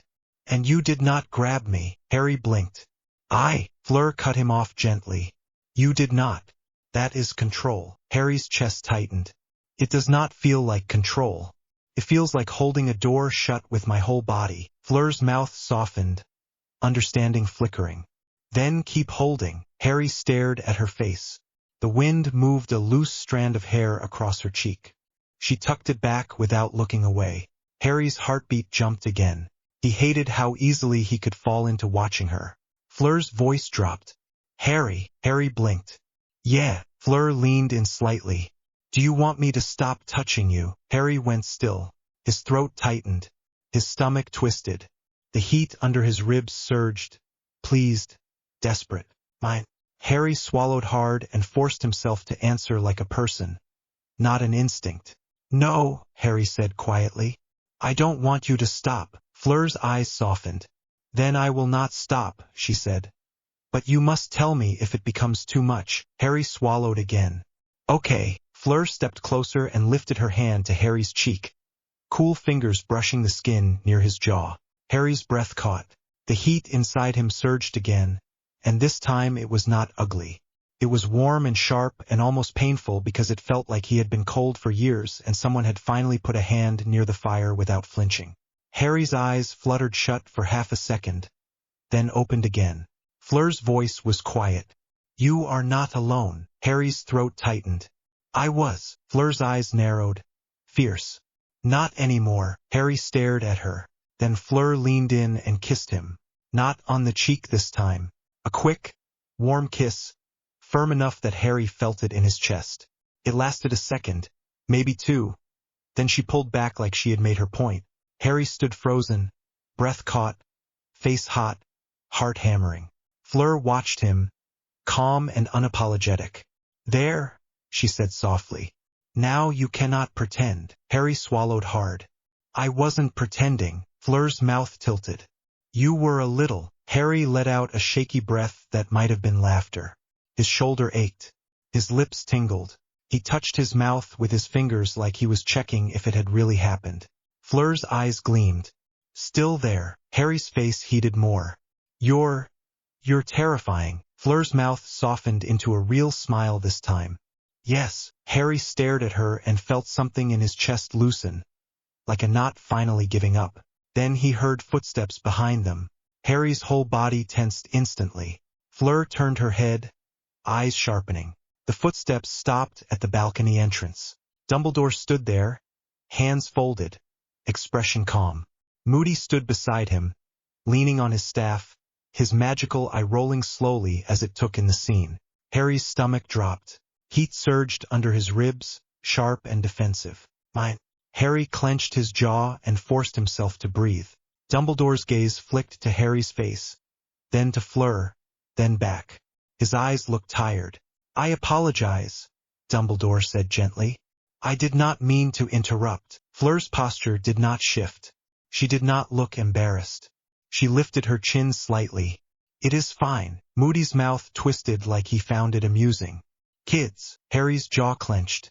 He hated being talked about like that. Dumbledore's eyes returned to Harry. Harry. A word if you are able. Harry's stomach tightened. Now. Dumbledore's voice stayed calm. Now. Harry glanced at Fleur. Fleur's eyes held his, steady. Go, Fleur said quietly. But do not let them corner you. Harry swallowed hard and nodded once. He stepped away from the railing, shoulder stiff, and followed Dumbledore and Moody back into the corridor. They did not go to the Great Hall. They went the opposite direction, down quieter passages where the music faded completely. Harry's skin prickled more with every step. Not because he was scared of Dumbledore, because he did not know what Dumbledore wanted. They stopped near a tapestry that showed a wizard poking a dragon with a stick. Harry almost laughed, then did not.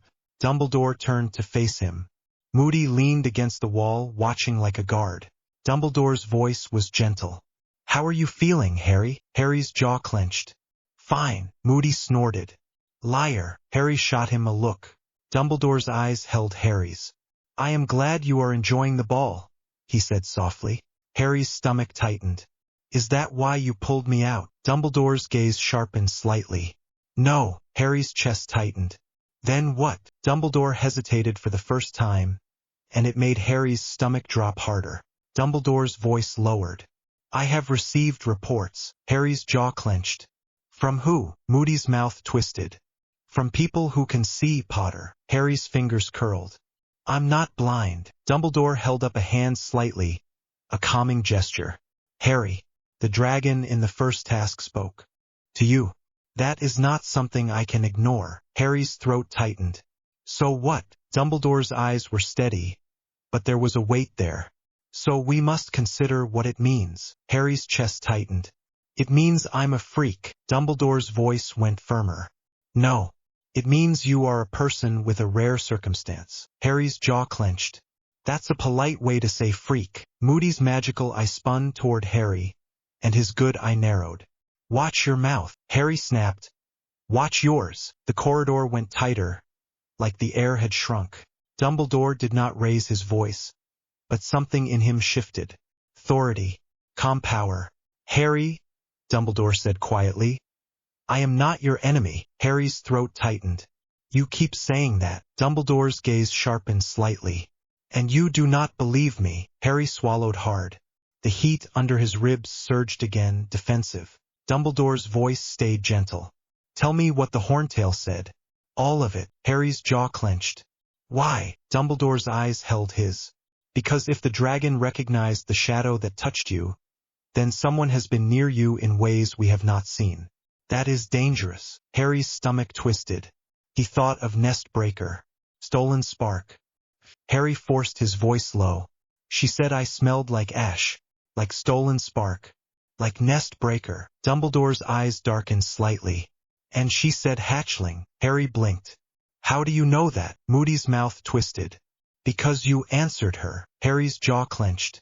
Dumbledore's gaze stayed steady. There are old magics, he said slowly. Older than wands. Older than what this school teaches. Some of them bind. Some of them awaken. Some of them change the shape of a soul. Harry's chest tightened. Are you saying someone did this to me? Dumbledore hesitated. Harry's stomach dropped. Moody's voice cut in, blunt. Someone did something. Nobody is born with a dragon soul by accident. Harry's throat tightened. You don't know that. Moody's I watched him. I know enough. Harry's hands shook slightly. He clenched them and forced them still. Dumbledore's voice stayed calm, but it felt like walking on thin ice. Harry, there are those who would seek to control what you are. Harry's jaw clenched. The Ministry. Dumbledore's eyes sharpened, but he did not deny. Some within it. Yes. Harry swallowed hard. Dumbledore continued carefully. If your nature continues to escalate, there may come a point where they demand intervention. Harry's stomach twisted. Intervention. Moody's mouth twisted. Containment. Harry's chest tightened. You mean binding. The word came out like a weapon. Dumbledore went still. Harry stared at him, heart hammering. Dumbledore's voice was gentle, but it landed heavy. I mean protection. Harry's jaw clenched. For who? Dumbledore's eyes held his. For you. Harry's stomach turned. Sharp and ugly. He heard Hermione's words in his head. Control the narrative. Use the ball. Eyes on people. Harry's voice came out rough. You were talking to Pomfrey about my blood. Dumbledore did not flinch. Yes. Harry's fingers curled. Why? Dumbledore's gaze sharpened slightly. Because I wanted to know if you were stable. Harry snapped. Stable. Moody's staff tapped once on the stone. Keep your temper. Harry shot him a look. You're not my father. Moody's good eye narrowed. No. I'm the one who keeps kids alive when they think anger makes them strong. Harry's chest heaved once. Sharp. Dumbledore stepped slightly closer, voice soft but firm. Harry, listen to me. I have no intention of harming you. I have no intention of taking what you are and turning it into a weapon. Harry's throat tightened. Then why does it feel like everyone is watching me like I'm a weapon anyway? Dumbledore's eyes looked tired. Because people fear what they cannot understand. And fear makes them cruel. Harry's jaw clenched. And you understand. Dumbledore hesitated. It was small. Barely a flicker. Harry still felt it like a crack in the floor. Dumbledore said quietly, I understand enough to be worried. Harry's stomach twisted. So you're worried I'll hurt people? Dumbledore's gaze stayed on him. I am worried someone will push you until you break. Harry stared at him. Moody's magical eye rolled. And if he breaks, people get burned. That's the fact. Harry's chest tightened. So what do you want from me? Dumbledore's voice was calm. I want honesty. Harry barked a short laugh. You want control. Dumbledore's eyes sharpened. No, Harry's voice rose. You want me to tell you everything, so you can decide what to do with it. Moody's staff tapped again. Careful. Harry ignored him, staring at Dumbledore. If you thought I was a normal student, you would not be having this conversation in a corridor while I'm supposed to be dancing. Dumbledore's gaze held his, steady. You are not a normal student, and that is not your fault. Harry's throat tightened. His skin felt hot, like the dragon inside him was pressing against his ribs, angry at the implication of being managed. Dumbledore's voice softened. Harry, I will not bind you without your consent. Harry's stomach dropped. He stared at Dumbledore. You've thought about it. Dumbledore did not deny. That silence was louder than any answer. Harry's chest tightened so hard it hurt. He took a slow breath. He tried to keep his voice steady. Then you're not different from them, Harry said quietly. Dumbledore's eyes flickered with something like pain. Harry shook his head once. You can dress it up as protection. You can say it's for me. But it's still you deciding I'm too dangerous to be allowed to exist as I am. Moody's mouth twisted. Sometimes people are too dangerous, Harry snapped. And who decides that? Moody's good eye went cold. The world does. The hard way. Harry's hands shook now. Heat shimmered faintly around his fingers. Dumbledore's voice turned firmer. Harry, this conversation is not finished. Harry's voice came out rough. It is for tonight. Dumbledore's eyes held his. Return to the ball, he said softly. Do not let fear take your joy. Harry stared at him like the word joy was something he had never held. Then Harry turned and walked away before his throat closed completely. He did not run. He did not roar. He did not explode. He walked, shoulders stiff, breathing shallow, trying not to let the heat inside him burn through his skin. By the time he reached the entrance to the Great Hall again, the music hit him like a wave. Warmth, laughter, spinning lights, normal people pretending the world was safe. Harry stood in the shadow of the doorway for a second, heart hammering. The dragon inside him snarled, angry, wounded. Mine.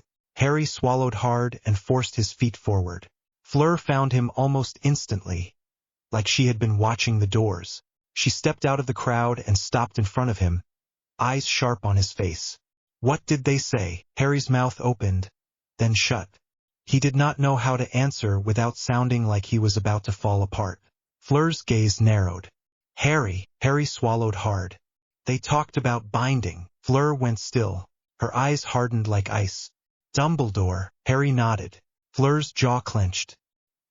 He thinks he can put you in a box. Harry's throat tightened. He said he wouldn't without my consent. Fleur's eyes flashed. He already thinks it is an option.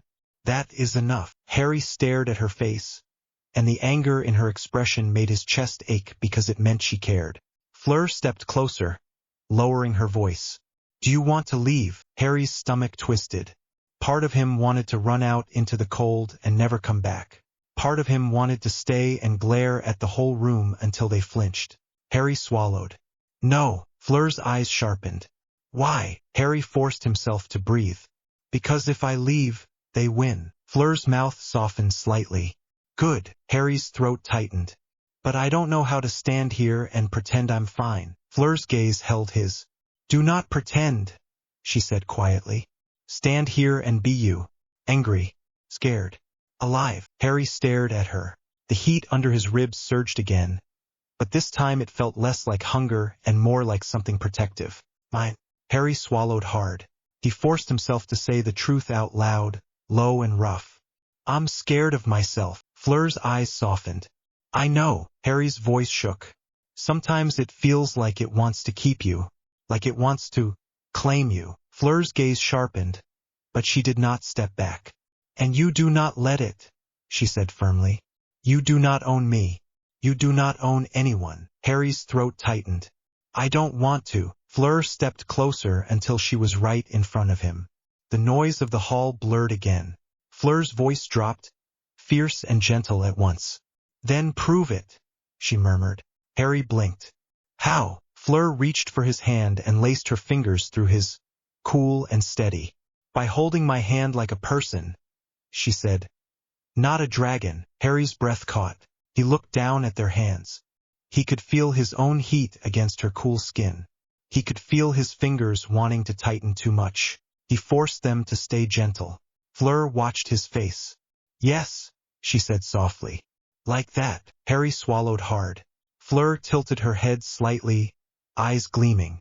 Dance with me again. Harry blinked. Now. Fleur's mouth softened. Now. Harry's stomach twisted. But he nodded.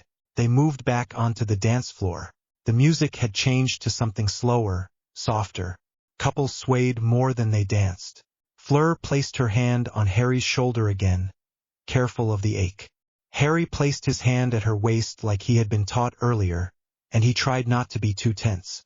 Fleur leaned in slightly, voice low.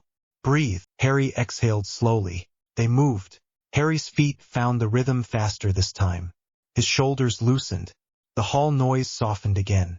For a moment, it was just the music and Fleur's steady presence and the simple fact of existing without flinching. Harry's gaze flicked across the room as they turned. He saw Hermione dancing with Krum, looking like she was trying not to smile too much. Krum watched her like she was something precious he did not want broken. Ron stood near the edge of the floor with Ginny. Ron looked like he had been dragged out here by force. Ginny looked delighted about it. She caught Harry's eye and lifted her eyebrows like she was checking if he was all right. Harry gave her a tiny nod. Ginny's mouth softened. Then she turned back to Ron and said something that made Ron splutter. Harry almost smiled. Cedric danced with Cho, both of them looking nervous and sweet and young in a way that made Harry's chest ache. Cedric caught Harry's eye briefly and gave him a small nod again, like respect across enemy lines. Harry's throat tightened. He turned back to Fleur. Fleur's eyes were on him, sharp. You are watching everyone. Harry swallowed. I can't help it. Fleur's mouth tilted. You are a guard dog. Harry huffed a short laugh. That's insulting. Fleur's eyes gleamed. It is also true. Harry's face heated slightly. What are you then? Fleur's smile sharpened. I am the one who bites the person trying to put a leash on you. Harry stared at her, then laughed quietly, surprised. Fleur leaned in, voice low. That is better. Laugh more. It keeps the fire from eating you. Harry's throat tightened. You talk like you know. Fleur's gaze softened slightly. I know what it is to be treated like a thing, she said quietly. Do not let them do it to you. Harry swallowed hard. The dance ended, and Fleur did not let go immediately. She kept her hand on his shoulder, cool and steady. Then she stepped back. Harry's breath came out shaky. Fleur's eyes narrowed. You need air again. Harry nodded. They slipped out of the hall together, moving down a corridor where the music faded into a distant hum. This time, Fleur did not lead him to the balcony. She led him toward a quieter passage near the staff offices. Harry's skin prickled. Where are we going? Fleur's eyes stayed forward. I want to see something. Harry's stomach tightened. What? Fleur's voice dropped. I saw Dumbledore and Moody leave. I saw you return with anger. I do not like not knowing what they said. Harry swallowed. Fleur. Fleur glanced at him, eyes sharp. You do not have to tell me if you do not want to. But I will not let them speak about you like you are not in the room. Harry's chest tightened. They moved quietly. The corridor near the staff offices was dimmer. Torchlight flickered. The air smelled faintly of dust and old stone. Fleur slowed near a corner. Harry heard voices. Low.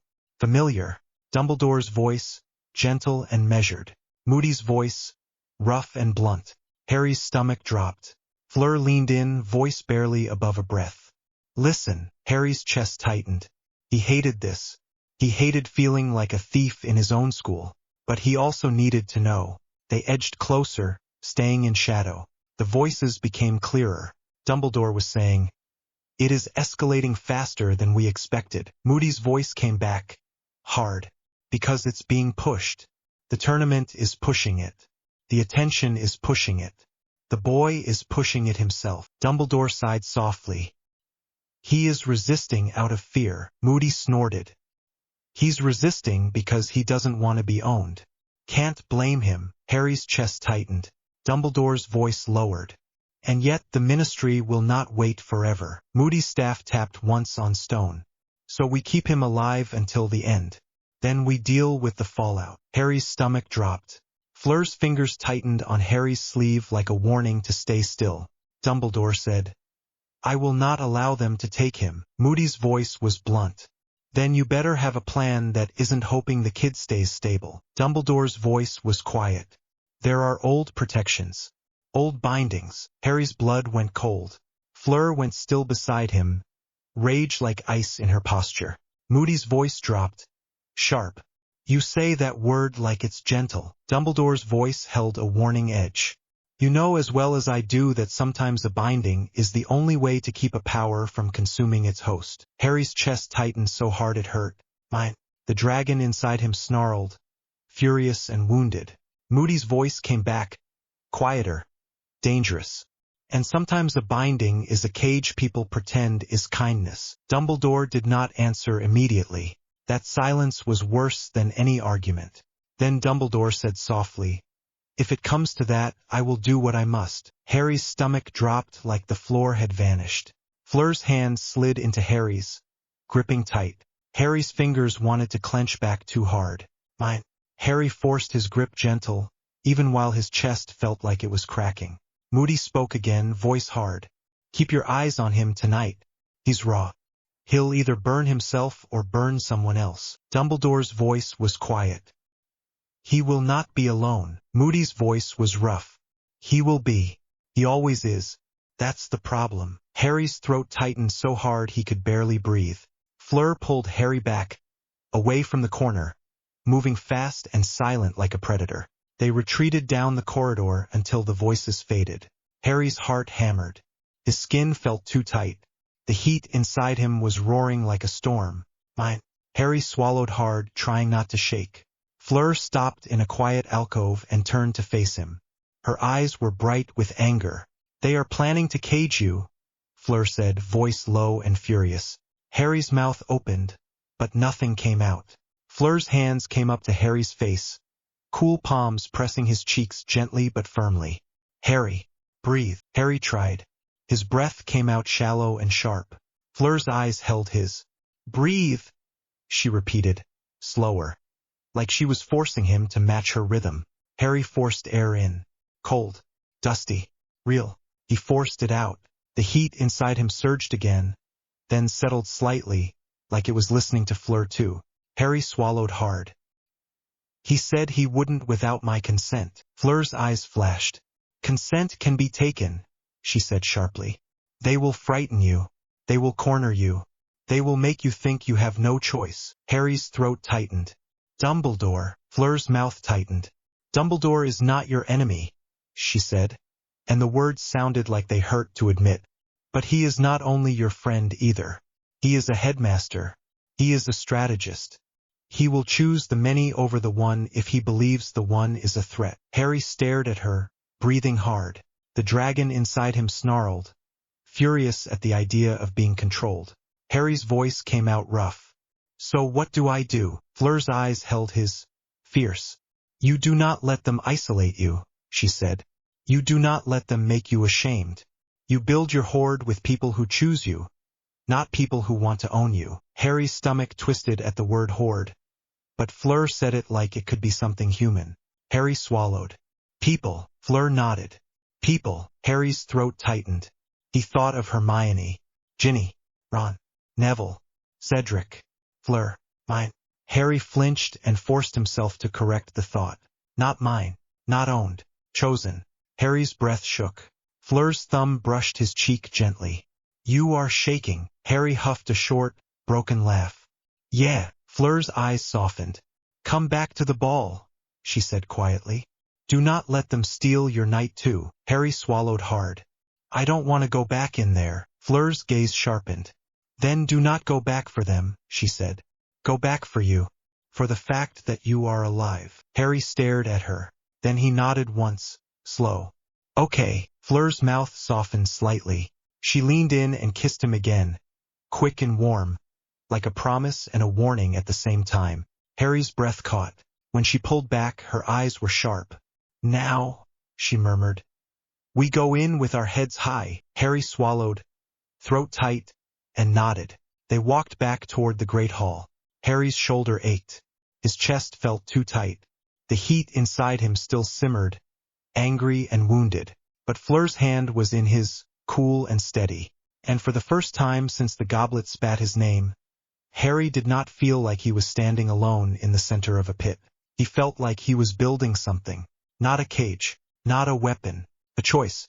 And as the music swelled again and the doors opened and warmth spilled out, Harry lifted his chin and stepped back into the light, already knowing one thing for certain. If Dumbledore tried to put a leash on him, Harry would bite back. Cold punched the breath out of him the second he hit the lake.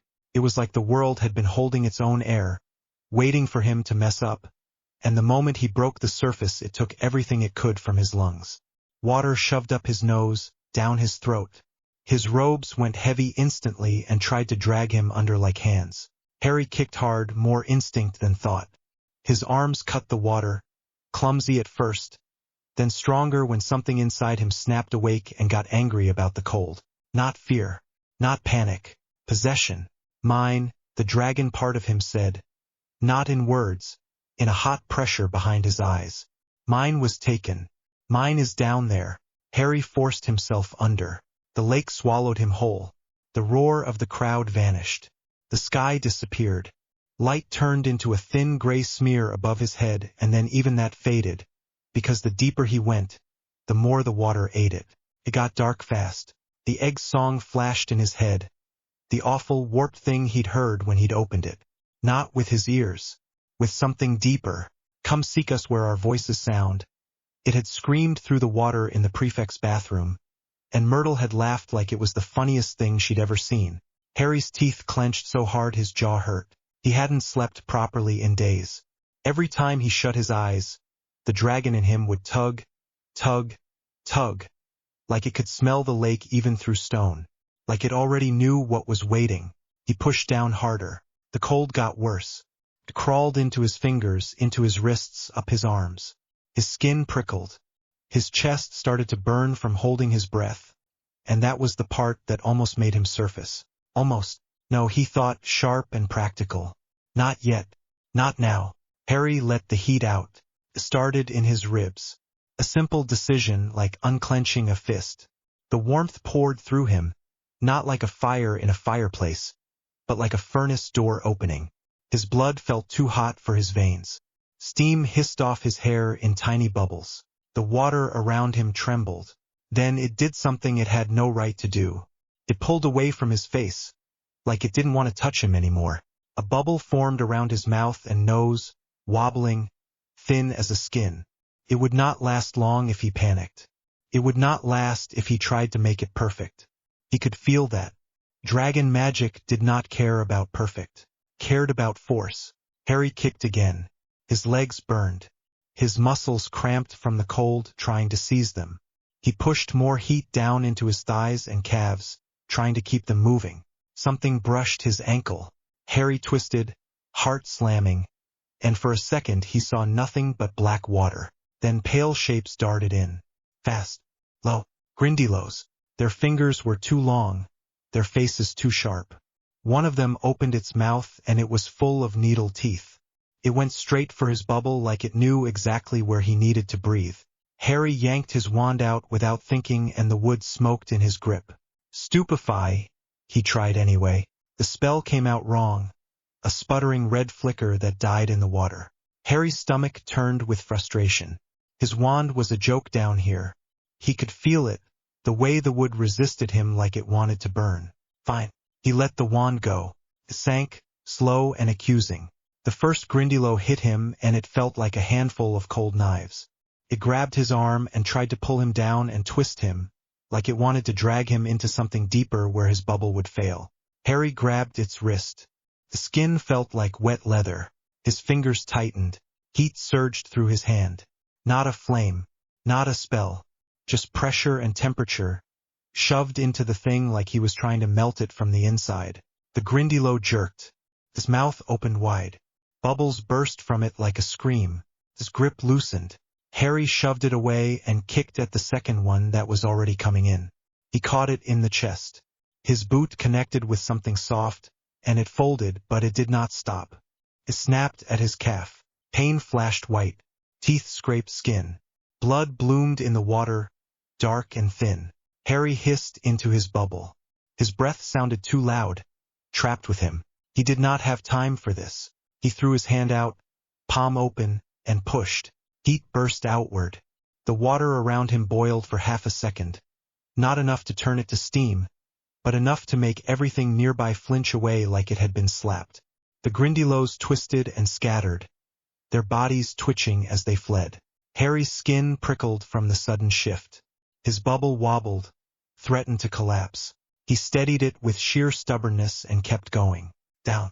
The pressure built. His ears started to ache.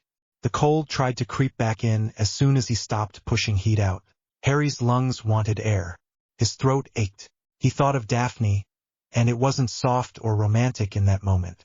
It was a simple, brutal truth. She was down here because of him, because the lake had taken what was his. He pushed harder. The dark shifted. Something moved in the distance, slow and watching. Harry slowed, eyes narrowing. Merpeople. Their tails flicked, long and powerful, and their hair floated around their faces like weeds. Spears glinted faintly in their hands. Their eyes reflected the little light that remained, bright and flat and not human. One of them rose in front of him. It did not rush. It just blocked his path like a wall. Harry stopped, chest heaving in his bubble. His heart hammered against his ribs. The bubble tasted like his own breath, warm and stale. The merperson opened its mouth and sang. The sound muffled through the water, but still sharp enough to make his teeth hurt. Harry did not understand the words. He understood the intent. Turn back. No. Harry moved forward. The merperson jabbed its spear. The tip flashed toward his bubble. Harry twisted aside, but it clipped the edge. The bubble shuddered and shrank. Water rushed in and his mouth filled with cold. He coughed, choking, and for a second panic tried to take him. The dragon in him surged like a living thing, furious. Harry's eyes narrowed, slitted for a heartbeat. His skin went tight on his arms. He could feel something under it like scales wanting to rise. He did not let them fully. Not yet. He shoved both hands out and released the pressure he'd been holding back. It wasn't fire. It was will. The water around him vibrated. The merpeople froze, their tails going still. Spears dipped. One of them jerked like it had been hit by something invisible. Harry pushed again. A pulse rolled outward through the lake like a shockwave. The merpeople's bodies rocked back. A few of them dropped their spears, fingers suddenly slack. They did not die. They flinched. Hard. They learned. Harry swam past them, fast now because he could feel the lake opening up below. He could feel the hostages. The song was louder here, not in sound, but in the way his skin tightened. In the way the dragon inside him pressed forward like it could smell blood. Stone shapes appeared out of the dark. Statues, tall and rough, half covered in slime. Ropes floated, thick and pale, tied around bodies that hung limp and suspended like dolls. Harry's stomach dropped. There were 4. Hermione, hair drifting around her face, eyes closed. Cho-Chang, pale, lips blue. A tiny figure, Gabrielle Delacour, hair like a faint cloud around her head. And Daphne, even underwater he knew her. Her hair floated away from her face, dark ribboning in the water. Her hands were tied behind her, and the rope bit into her wrists. Harry's chest tightened so hard it felt like it might crack. For a second he could not move. Rage slammed into him, hot enough to make his bubble hiss. Daphne's head lolled slightly, like the lake was trying to make her look helpless on purpose. Harry's teeth bared. He swam for her so fast his body almost tore itself apart. A Grindylow shot out from behind a statue, straight for his side. Harry did not even look at it. He swung his arm back, fingers curling, and caught it by the throat. His grip tightened. Heat flooded his hand. The Grindylow's body jerked once, twice, then went limp. He shoved it away and it drifted down like rubbish. Harry reached Daphne. His hands shook as soon as he touched the rope. Not because he was scared, because he was furious and cold and running out of time. The rope was thick, enchanted. It did not just untie. Harry clawed at it with his nails, and his nails were not normal anymore. They dug in like talons. Fibers snapped. The rope tightened like it was alive, trying to resist. Harry growled, a sound that did not belong underwater, and shoved heat into the rope. It smoked. Underwater it smoked. The fibers blackened. The rope loosened. Harry ripped it apart. Daphne's body jerked, like the spell holding her had noticed she was free. Her eyes fluttered. Her mouth opened slightly, trying to breathe water. Harry grabbed her under the shoulders, pulled her close to his bubble, and forced the airspace over her face too. The bubble widened, stretched around both of them. It was thinner now, fragile. Daphne coughed, choking, then sucked in air like it was the first real thing she'd ever had. Her eyes opened, unfocused at first, then locked on his. Even half-drowned and spell-stunned, she did not flinch. Her fingers, numb and clumsy, grabbed his sleeve. "Harry!" she managed, voice wrecked, barely a sound. Harry's throat tightened. He wanted to answer something smart, something calm. All that came out was, "I've got you." A shadow moved behind him. Merpeople were closing in again, spears raised now, singing sharp warnings that cut through the water. Harry looked at them, then looked at the other hostages. Hermione, Joe, Gabrielle. He did not owe them anything, a bitter part of him said. The part that remembered Ron's face twisting in fear and Hermione's cold words about cures and parasites. But Gabrielle was a child, and if Fleur lost her sister, Fleur would break, and Fleur had not flinched from him in the forest, not like the others. She had looked at him like he was dangerous and still worth talking to. Harry swore under his breath. Daphne's fingers tightened on his sleeve. "Don't," she rasped. "You don't have to." He glanced at her. Her eyes were tired, but they were clear. That was Daphne. Even when she was shaking and blue around the lips, she was still looking at the situation like it was a board game she intended to win. "I'm not leaving a kid," Harry said, clipped. Daphne's mouth twitched, almost a smile. Then she winced as cold hit her again. "Hero, don't start," he muttered. But there was something in it that was almost warmth. Harry moved, towing Daphne with one arm and reaching for Gabrielle with the other.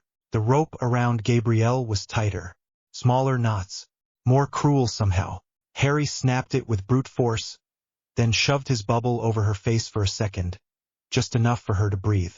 Gabrielle sputtered, eyes fluttering, then went limp again, spell still holding her half asleep. Harry tucked her against his chest, awkward with three bodies in cold water, and turned. The merpeople surged, faster now. A spear came in low, aimed at Daphne's legs. Harry twisted, taking it on his own side. Pain shot through him. The spear did not pierce deeply, but it cut, and blood spilled into the water. Heat flared out of him on instinct. The lake around his torso boiled again, brief and violent. The merpeople recoiled, eyes widening, tails flicking hard to pull them back from the sudden temperature. Harry did not give them time to recover. He kicked upward. The trip back was worse. Going down had been cold and pressure and darkness, but going up was panic trying to creep in. His bubble was stretched too thin. Daphne was heavy in his grip, limp and shivering, trying to stay conscious. Gabrielle was dead weight. Harry's side burned where the spear had cut him, and the cold kept trying to sneak in through that weakness. His legs cramped. His lungs screamed. He forced heat into his muscles until they obeyed. He pushed upward with sudden bursts, like a jet, boiling a path in the water just enough to propel him. It was ugly magic. It hurt. It made his skin feel raw. He did not stop. Light appeared above, faint at first, then brighter, then blinding. Harry broke the surface like a monster coming out of the deep. Water exploded around him. Steam hissed off his shoulders. The crowd's noise hit him all at once. A wall of sound, screams and gasps and shouting his name like they could decide what he was by volume alone. Harry dragged Daphne up onto the platform, then hauled Gabrielle after her. Daphne collapsed, coughing hard, lake water spilling onto the wood. Her hair stuck to her face. Her hands shook as she tried to push herself up. Harry's breath came in harsh bursts. His heart hammered. His skin was too hot, too cold, too everything. Madame Pomfrey was already running, robes flapping, face pale. "What in Merlin's name?" she started. Then she saw Daphne and Gabrielle, and her voice turned into pure command. "Move. Give them space. Mr. Potter, let go, you're crushing her." Harry realized he had Daphne pulled against his chest like a shield. His arm was locked around her waist so tight it was probably bruising. He loosened it carefully, hands still shaking. Daphne's fingers grabbed his wrist, not letting him fully pull away. "I'm fine," she rasped, then coughed again and winced. Pomfrey rolled her eyes like she'd heard that 1,000 times. "You're not fine, Miss Greengrass. You're blue." Daphne looked down at her own hands like she was mildly surprised to find them shaking. "It's the aesthetic." Harry let out a short sound that might have been a laugh if it didn't come out broken. Pomfrey shot him a look that said she would yell at him later. Fleur Delacour shoved through the crowd at the edge of the platform, eyes wide and furious and scared all at once. When she saw Gabrielle, something in her face cracked. "Gabrielle?" Fleur breathed, voice shaking. She dropped to her knees, hands hovering over her sister like she was scared to touch her too hard. Gabrielle coughed weakly. Fleur made a noise that was half sob, half laugh, and pulled her close, pressing her cheek to her sister's wet hair. Then Fleur's eyes snapped up to Harry. For a second, her gaze flicked to the steam still rising off his shoulders. The way his eyes looked wrong in the light. The cut on his side that was already closing in an ugly, hot way. Then she looked at Daphne, still clinging to him, and her expression shifted to something sharper. "That was you?" Fleur said quietly, not a question. Daphne's mouth twitched again, stubborn even now. "He does tend to turn up when I'm drowning, yes." Pomfrey made an exasperated sound. "Everyone off this platform before I start hexing people." Harry barely registered it. He was still staring at the lake, because he could feel it behind him like a presence. The dragon inside him was still bristling, half ready to dive back in and tear the ropes apart again, like it didn't trust the surface world. He forced himself to breathe. A voice cut through the crowd. "Weasley's trying to get up here," someone said, and it sounded like Dean, half annoyed, half tense. Harry turned. Ron was pushing through, face pale, eyes wide, hair dripping because he'd been near the edge. His mouth opened and closed like he couldn't decide what to say. Harry's stomach tightened, not because he missed Ron, because he knew what Ron was about to do, and he was already tired of it. Ron reached the platform edge. His hands gripped the wood. He looked up at Harry like Harry was a storm and he was standing in the middle of it on purpose. "I didn't know," Ron blurted, words tumbling. "Harry, I didn't know it was like this, mate. I swear. I just thought you were, doing your weird thing. And then I saw her and you went in and you came out like that," and Hermione was behind him, not pushing forward, just standing with her hands clenched, eyes shining with worry and something that looked too much like guilt. She did not speak. Daphne's fingers tightened on Harry's wrist. Her nails dug in through his wet sleeve. Harry looked at Ron. There was a time he would have wanted this. An apology. A bridge back. Something to pretend the last months had not happened. But the dragon in him did not care about pretending, and the human part of him was too tired to fight for someone who had flinched away first. "You don't get to stand by the fire only when it's cold, Weasley," Harry said. Ron flinched like he'd been slapped. "I'm trying," Ron said, voice cracking. "I'm literally trying right now." "You're trying because you saw it," Harry said, blunt. "Because it was loud enough for you. You didn't try when it was just me." Ron's face twisted. "That's not fair." Daphne made a weak, amused noise. "It's extremely fair." Ron looked at her like he'd forgotten she existed. "Why are you even?" he started. Daphne's eyes narrowed. "Finish that sentence. Go on. It'll be fun." Pomfrey stepped between them with the kind of authority that made even Ron shut up. "Off," she snapped at Ron. "Now, if you want to apologize, do it when people aren't half drowned." Ron swallowed, gaze flicking back to Harry. "I'm sorry," he said again, quieter, like he meant it. "I am. Harry did not answer. He turned away first. That was the cruelest part. Not a shout, not a threat.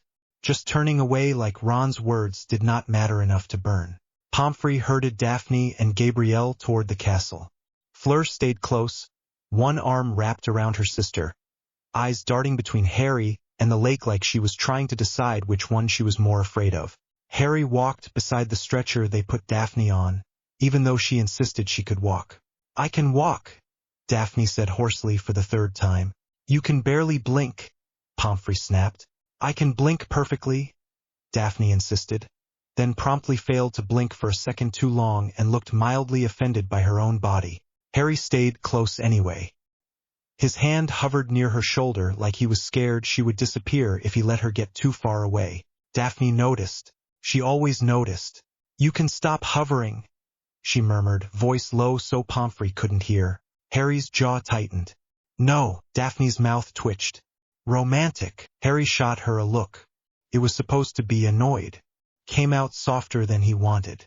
Daphne's eyes warmed, just for a second, before she shivered hard and coughed again. Pomfrey took one look at Harry's side and made a sound of pure displeasure. "And you," she snapped. "You're bleeding." "It's fine," Harry said automatically. Pomfrey narrowed her eyes. "Say that again and I'll slap you with a bedpan." Harry shut his mouth. The hospital wing smelled like potions and clean sheets. It was warmer than the lake, but Harry still felt cold inside his bones, like the water had left something behind. Pomfrey fixed Daphne first because Daphne was the one who looked like she had been stolen and returned. Warming charms, pepper up, a potion that made her color come back in ugly, fast patches. Daphne hated it. "This tastes like socks," she croaked. Pomfrey did not even look sorry. "Good. It means it's working." Daphne's gaze flicked to Harry. "You heard her. Socks. You've been warned." Harry's mouth twitched. "I've eaten worse." Daphne blinked at him. "Have you?" Harry realized what he'd admitted and looked away, jaw tight again. Daphne's voice softened, just slightly. "You don't have to pretend with me." Harry swallowed. His throat still hurt from the cold. Pomfrey turned to him next and slapped a healing salve on his side that stung like fire. Harry didn't even flinch. The dragon part of him liked pain. Proved he was alive. Pomfrey looked at him like she hated that fact. "Stop being difficult," she muttered. "I'm not," Harry said. "You're doing it right now." Harry stayed quiet.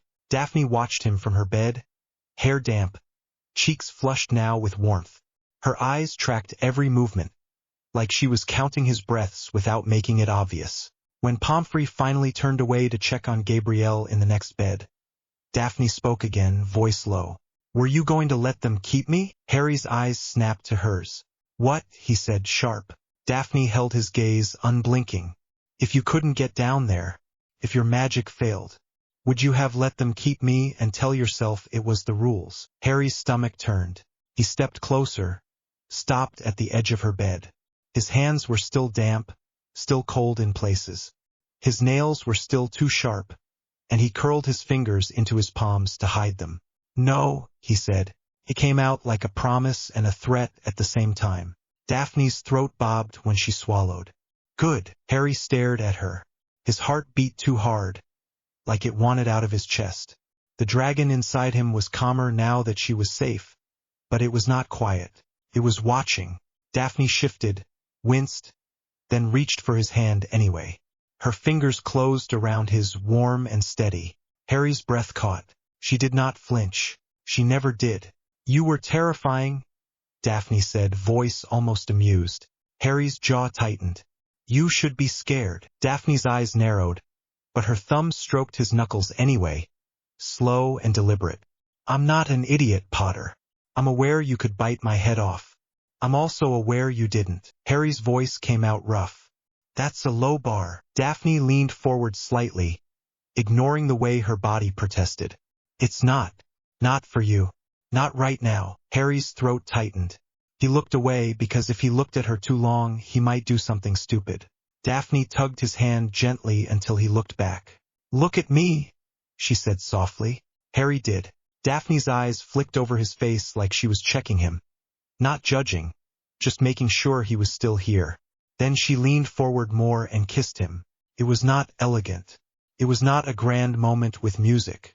It was warm and real and slightly shaky, because she still tasted like pepper up and lake water, and Harry's lips were still chapped from the cold. Harry froze for half a second. Then his hand tightened around hers and he kissed her back, careful at first, like he was scared his heat would burn her. Daphne made an impatient sound into his mouth and pulled him closer with the hand she'd freed from the blankets. Harry's chest eased, just a fraction, like something inside him finally unclenched. When she pulled back, her cheeks were flushed darker, eyes bright. "There," Daphne whispered, breathing hard. "Now you can stop looking like you're about to murder everyone who walks past the curtain." Harry swallowed, voice rough. "No promises." Daphne smirked weakly. "That's fine. Just aim it at the right people." Harry's mouth twitched again, reluctant. Then his gaze flicked toward the other end of the ward, where the curtains had shifted. Hermione stood there, half hidden, hands clenched around the edge of the fabric. Her eyes were red like she'd been crying or holding back tears. She looked at Harry and Daphne like she wasn't sure she was allowed to look. Daphne's fingers tightened around Harry's hand. Hermione swallowed. She started, then stopped, as if her throat had locked up. Harry stared at her. He could still hear her voice from the library, calm and logical, talking about cures like he was a broken object. He did not hate her. That was the horrible part. He didn't have enough energy for hate. He just had a hard, tired distance where friendship used to be. Hermione took a shaky breath. "You saved her," she said, quiet. Harry's jaw tightened. "Yes." Hermione flinched at the bluntness, like she'd hoped he'd soften. Daphne's voice cut in, sharp but not cruel. "He saved me because I'm not prey." Hermione's eyes flicked to Daphne, then back to Harry. "I'm not your enemy," Hermione whispered, like she needed it to be true. Harry's voice came out cold. "You tried to fix me." Hermione's eyes filled. "I tried to help you." Harry took a slow breath. His nails bit into his palm. "You don't help someone by trying to make them smaller," he said. Hermione's mouth trembled. "That's not what Harry held up a hand, stopping her. Not aggressive, just final. "I'm tired," he said, and it was the truth. "Go." Hermione stared at him for a long second, then nodded once, stiff. She turned and walked away, shoulders tense like she was holding herself together by force. Daphne watched her go, expression unreadable. Harry's chest hurt in a different way than the cold. Daphne squeezed his hand. "You didn't scream at her." Harry's laugh was humorless. "Do you want a medal?" Daphne's mouth twitched. "No. I just want you alive." Harry looked at her, then down at their hands. Alive. That was the thing. He was alive, but every day he felt less like the boy who used to laugh in the Gryffindor common room. He did not say it out loud. He did not want to hear it. Daphne shifted on the bed again, then glanced toward Pomfrey's office. "Are you going to tell me what you overheard?" Harry's gaze snapped to her. Daphne raised her eyebrows like she'd caught him stealing. "You've been tense since the ball. You've been watching the teachers like they're going to jump you. Something happened." Harry hesitated. He remembered the corridor, the low voices, Dumbledore's calm tone, Moody's rough whisper. "Bind him after the tournament." Harry's stomach tightened. "They want to put me in a box," he said quietly. Daphne's eyes narrowed. "Who?" Harry's voice stayed low. "Dumbledore." "Moody." Daphne went still, even half-drugged and exhausted. Her mind grabbed onto the information fast. "That's," she started, then stopped, because she was careful with words in a way most people weren't. "That's bold." Harry's mouth twisted. "That's one word for it." Daphne's fingers tightened on his hand. "Did you hear exactly what they meant by bind?" Harry shook his head once. "Not the details, just the intent." Daphne's eyes flicked to his side, then to his hands, then back to his face. "They're scared of you." Harry's jaw tightened. "Everyone is." Daphne's voice was calm. "I'm not." Harry stared at her like he needed to check if she was lying. She wasn't. Daphne shifted, grimaced, then leaned closer, lowering her voice further. "If they try it, you don't go alone." Harry's throat tightened. "It won't be a conversation." Daphne's eyes hardened. "Then it won't be just you." Harry swallowed. He did not want to drag her into it, He also did not want to imagine going back to being alone. He nodded once, sharp. Daphne relaxed slightly, as much as she could with her body still recovering. Good. Pomfrey appeared like she'd been summoned by the word good. Right? Enough whispering. Mr. Potter out. Miss Greengrass, sleep. Daphne gave Pomfrey a look. You can't order me to sleep. Pomfrey's eyes narrowed. I can and I will. Daphne opened her mouth to argue. Harry squeezed her hand once. A silent warning. Daphne huffed, annoyed, then let her eyes fall closed like she was doing Pomfrey a favor. Pomfrey glared at Harry anyway. You too. You look like you're about to fall over. I'm fine. Harry started automatically. Pomfrey's expression turned murderous. Harry stopped. I'm going, he muttered. He stepped away from Daphne's bed slowly, like leaving physically hurt. Daphne's fingers slid out of his grasp, but her eyes opened again just enough to track him. Harry turned to leave. Daphne's voice followed him, soft but steady. Harry, he paused, looking back. Daphne's gaze held his. Next time, don't jump into freezing water without telling me first. Harry's mouth twitched despite himself. Next time, don't get kidnapped. Daphne's smile was small and real. Deal. Harry left the hospital wing with his body still aching, his head still buzzing, and his skin still smelling faintly like smoke and lake water. The corridors were quieter than usual. Most students were still outside, still talking about what they'd seen. Harry could feel their fear even when they weren't here, like it had soaked into the stones. He walked faster. He did not want to be cornered. Halfway down the corridor near the trophy room, someone stepped out of a shadow. Harry's muscles tensed instantly. Heat rose under his skin, sharp and ready. Mad-Eye Moody leaned on his staff, magical eye whirring as it locked onto Harry. Moody's mouth twisted into something that might have been a smile if it wasn't so grim. Good show in the lake, Moody said, voice rough. Harry did not answer. Moody's normal eye narrowed. Careful, boy. People are gonna poke you now. Prod you. Try to see what happens when you bite. Harry's jaw tightened. Let them. Moody stepped closer. The magical eye rolled, tracking Harry's pockets like it could see through skin. You think you're in control, Moody said quietly. You think you decide when it comes out. Harry's heart thumped. His breath went shallow. Moody's voice dropped even lower. Meet me tonight, midnight, outside the old Charms classroom. Bring no one. Harry's skin went cold, then hot. Daphne's words echoed in his head. You don't go alone. Harry stared at Moody. Why? Moody's mouth twisted. Because the maze is a hunt, and you're not the only predator in it. Harry's stomach tightened. Moody's magical eye whirred once. Then he stepped back into the shadow like he'd never been there. Harry stood alone in the corridor, breathing hard, hands shaking slightly as the heat under his skin tried to rise. Midnight. No one. A trap, his mind said immediately. A test, the dragon part of him answered, hungry. Harry turned toward the castle's deeper corridors, already moving, already planning, already tasting the next threat like it was smoke on his tongue. The hedges tried to close on him like a throat. Harry shoved through a gap that was barely wide enough for his shoulders, and the leaves slapped his face wet and cold. His lungs burned, not from running, from holding back. Heat kept building under his skin, the way it always did now when he was cornered. A furnace door cracking open. He could feel it in his teeth. Somewhere to his left, someone screamed, cut off fast.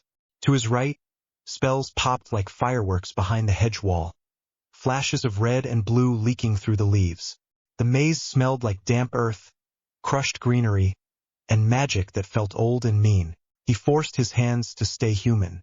Fingers, not claws. He had his wand out anyway. It looked stupid in his grip, like a twig a kid stole from a tree because he wanted to feel brave. Harry slowed, pressing his back to the hedge. He listened, not just with ears. The dragon part of him listened with everything. A heartbeat too quick, breathing, ragged. Another smell under it. Blood. His head snapped toward it before he even decided. Harry moved. Not walking. Not sneaking. He just went body low, fast, silent. The hedge tried to grab at his robes. Leaves brushed his arms and he felt them crisp, like the maze itself hated being near him. He burst into a clearing and froze. Fleur Delacour was on one knee, one hand pressed to her side. Her other hand held her wand out, shaking. Her face was pale, and there was blood on her fingers, too dark in the low light. A blast-ended scrut hovered near the ground in front of her, its tail twitching, legs clicking. Smoke leaked out of its mouth in little coughs. It looked like something Hagrid built in a nightmare and forgot to be sorry about. Fleur's eyes flicked to Harry and went wide for half a second. Not fear. Not flinching. Relief sharp enough to hurt.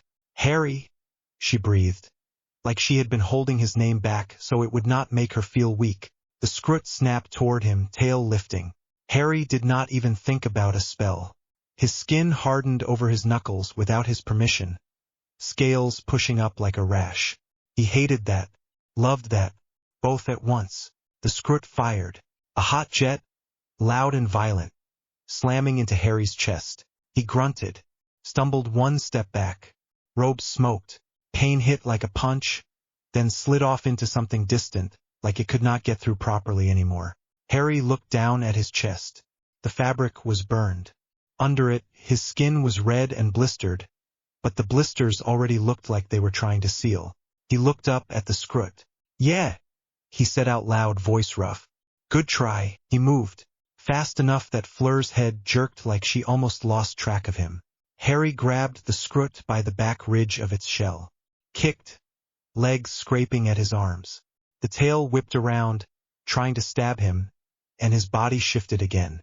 A ridge of harder scale flashed over his forearm, and the stinger bounced off with a sharp crack. Harry snarled, not a human sound. He hated that it felt good. He slammed the creature into the ground. Once, twice. The third time the scrut stopped moving. Harry stayed bent over it, breathing hard. His hands shook. He could feel his nails wanting to lengthen. He forced them down by pure stubbornness, jaw clenched so tight his teeth ached. Behind him, Fleur made a sound that was half laugh, half sob. Harry turned. "Fleur!" She tried to stand. Her knees wobbled. She sucked in a breath through her teeth and sat back down, angry at herself. "It got me," she said, like she was reporting the weather and not bleeding in a murder hedge. Harry crossed the clearing in 2 steps and knelt in front of her. He did not touch her right away. He had learned that the hard way. His heat could hurt if he was not careful. It was worse when he was worked up, worse when he was scared, and he was scared now. "What happened?" he asked, voice short. "It came from behind," Fleur said, annoyed. "Like a coward. I turned, I cast, it hit me anyway. I did not see it, and I hate that." Harry swallowed, throat tight. "You're bleeding. I know. Let me." Fleur's eyes lifted. They were bright, not from Vila stuff right now, just from pain and stubbornness and the fact she was trying not to shake. "You will burn me," she said, calm but honest. "I won't," Harry said. Then, because it mattered, because she needed it, he added, "I'll be careful." Fleur hesitated. Then she nodded once. Harry leaned in slowly and peeled her hand away from her side. Blood had soaked through her school robes. The cut was ugly, like something had raked her, not stabbed. The maze was designed to hurt. It did not bother pretending. Harry's stomach turned. He could feel something in him snap into possession, sharp and cold. Hoard. Mine. Taken.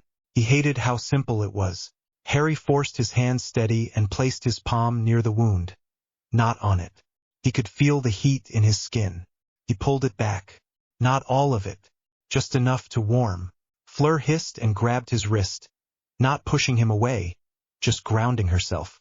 Her fingers dug in. Harry focused on breathing, in, not letting the fire spike. His magic was not a neat spell. It was a pressure, a warmth, a slow push of energy into flesh. The bleeding slowed. Fleur's breath hitched. Her forehead pressed forward, almost touching his shoulder, like she could not help it. Harry kept going. He did not close the wound fully. He did not trust himself to do that clean. He just stopped the worst of it, took the edge off, kept her from collapsing. When he pulled back, Fleur's lips were parted.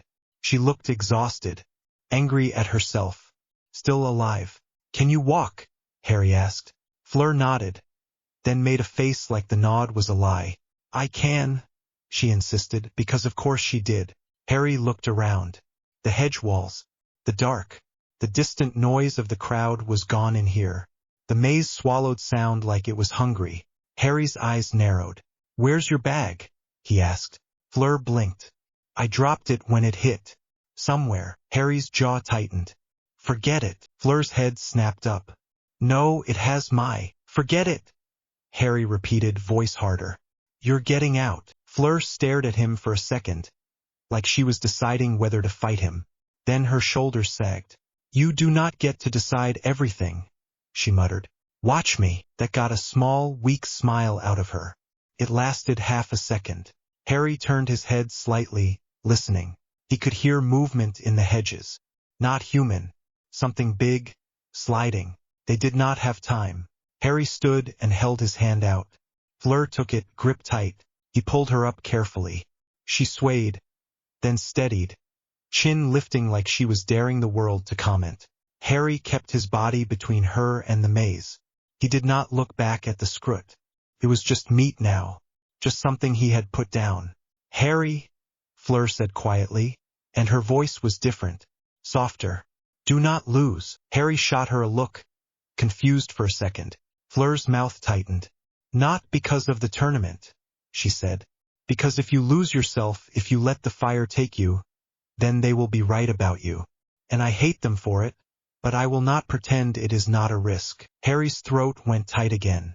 I know, he said, voice rough. Fleur stepped closer, and for a second she ignored his heat and pressed her forehead against his shoulder. Just a quick touch. A claim in her own way.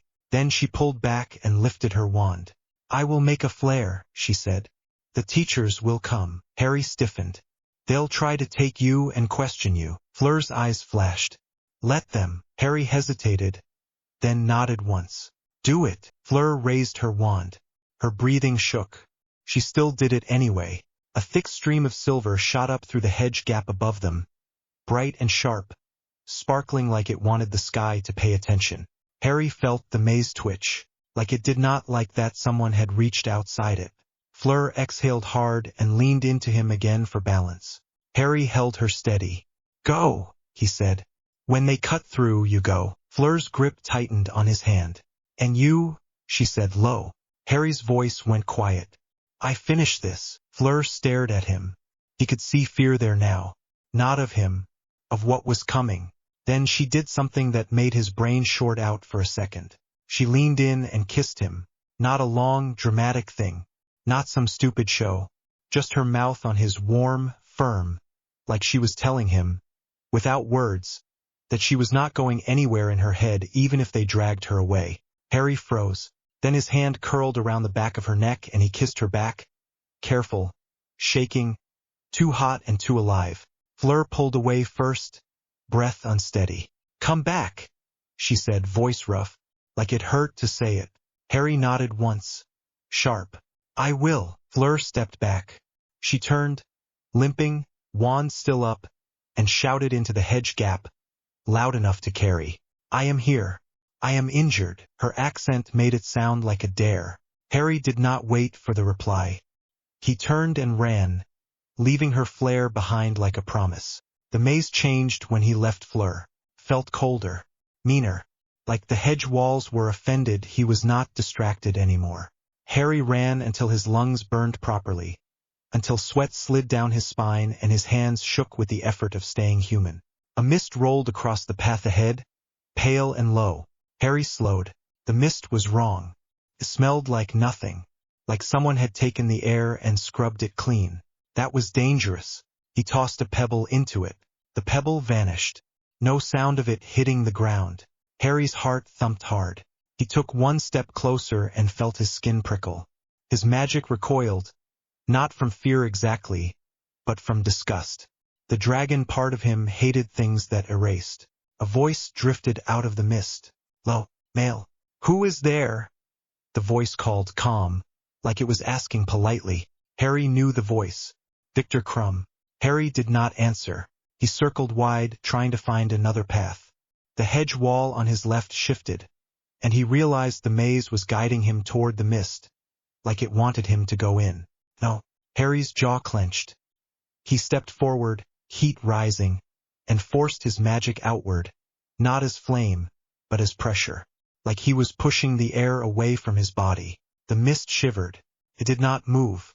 Harry swore under his breath. He lifted his wand, out of habit, and then almost laughed, like it would help. Then Crumb stepped out of the mist. His eyes were blank, not glazed like he was sleepy, blank like he was not home. His wand was raised.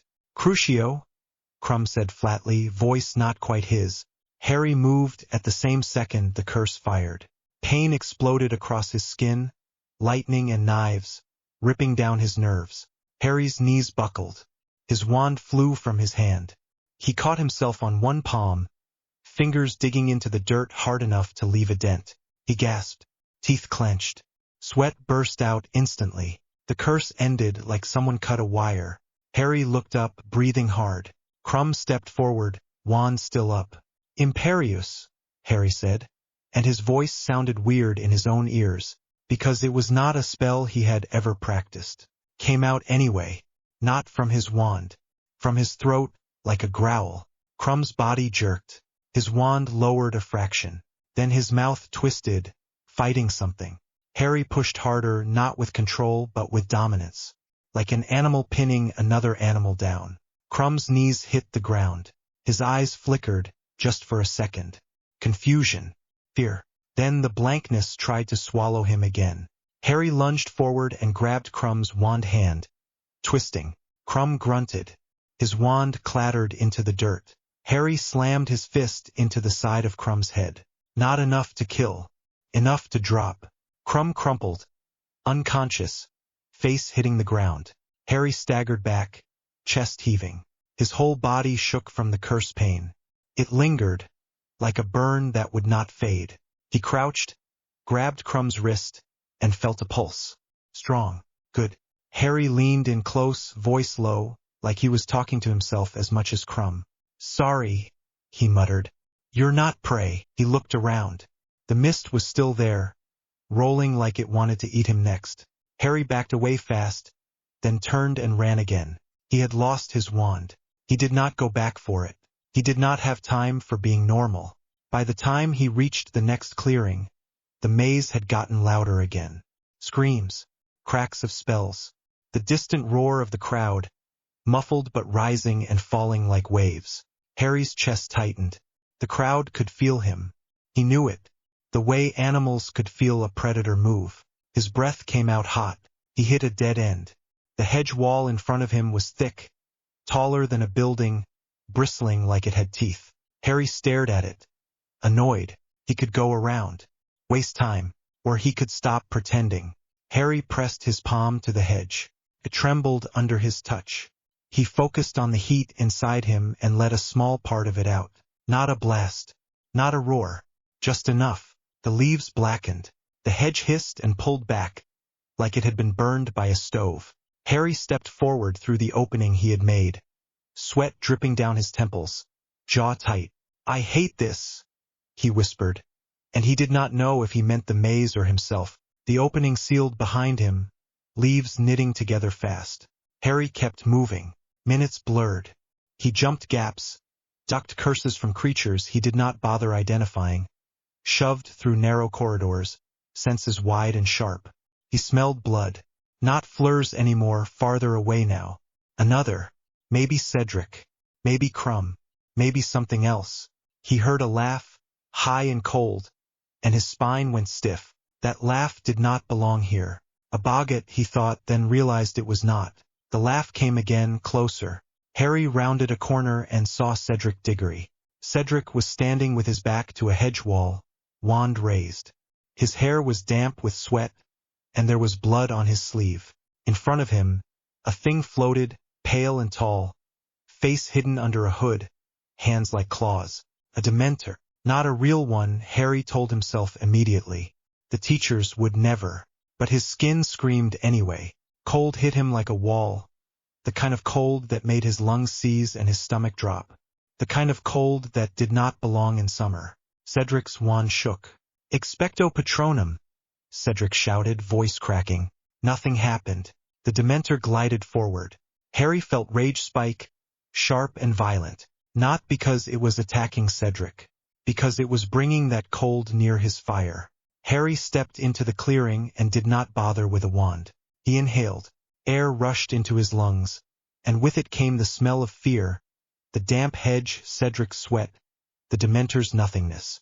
Harry exhaled. Flame did not shoot out. Not visible flame. Heat did.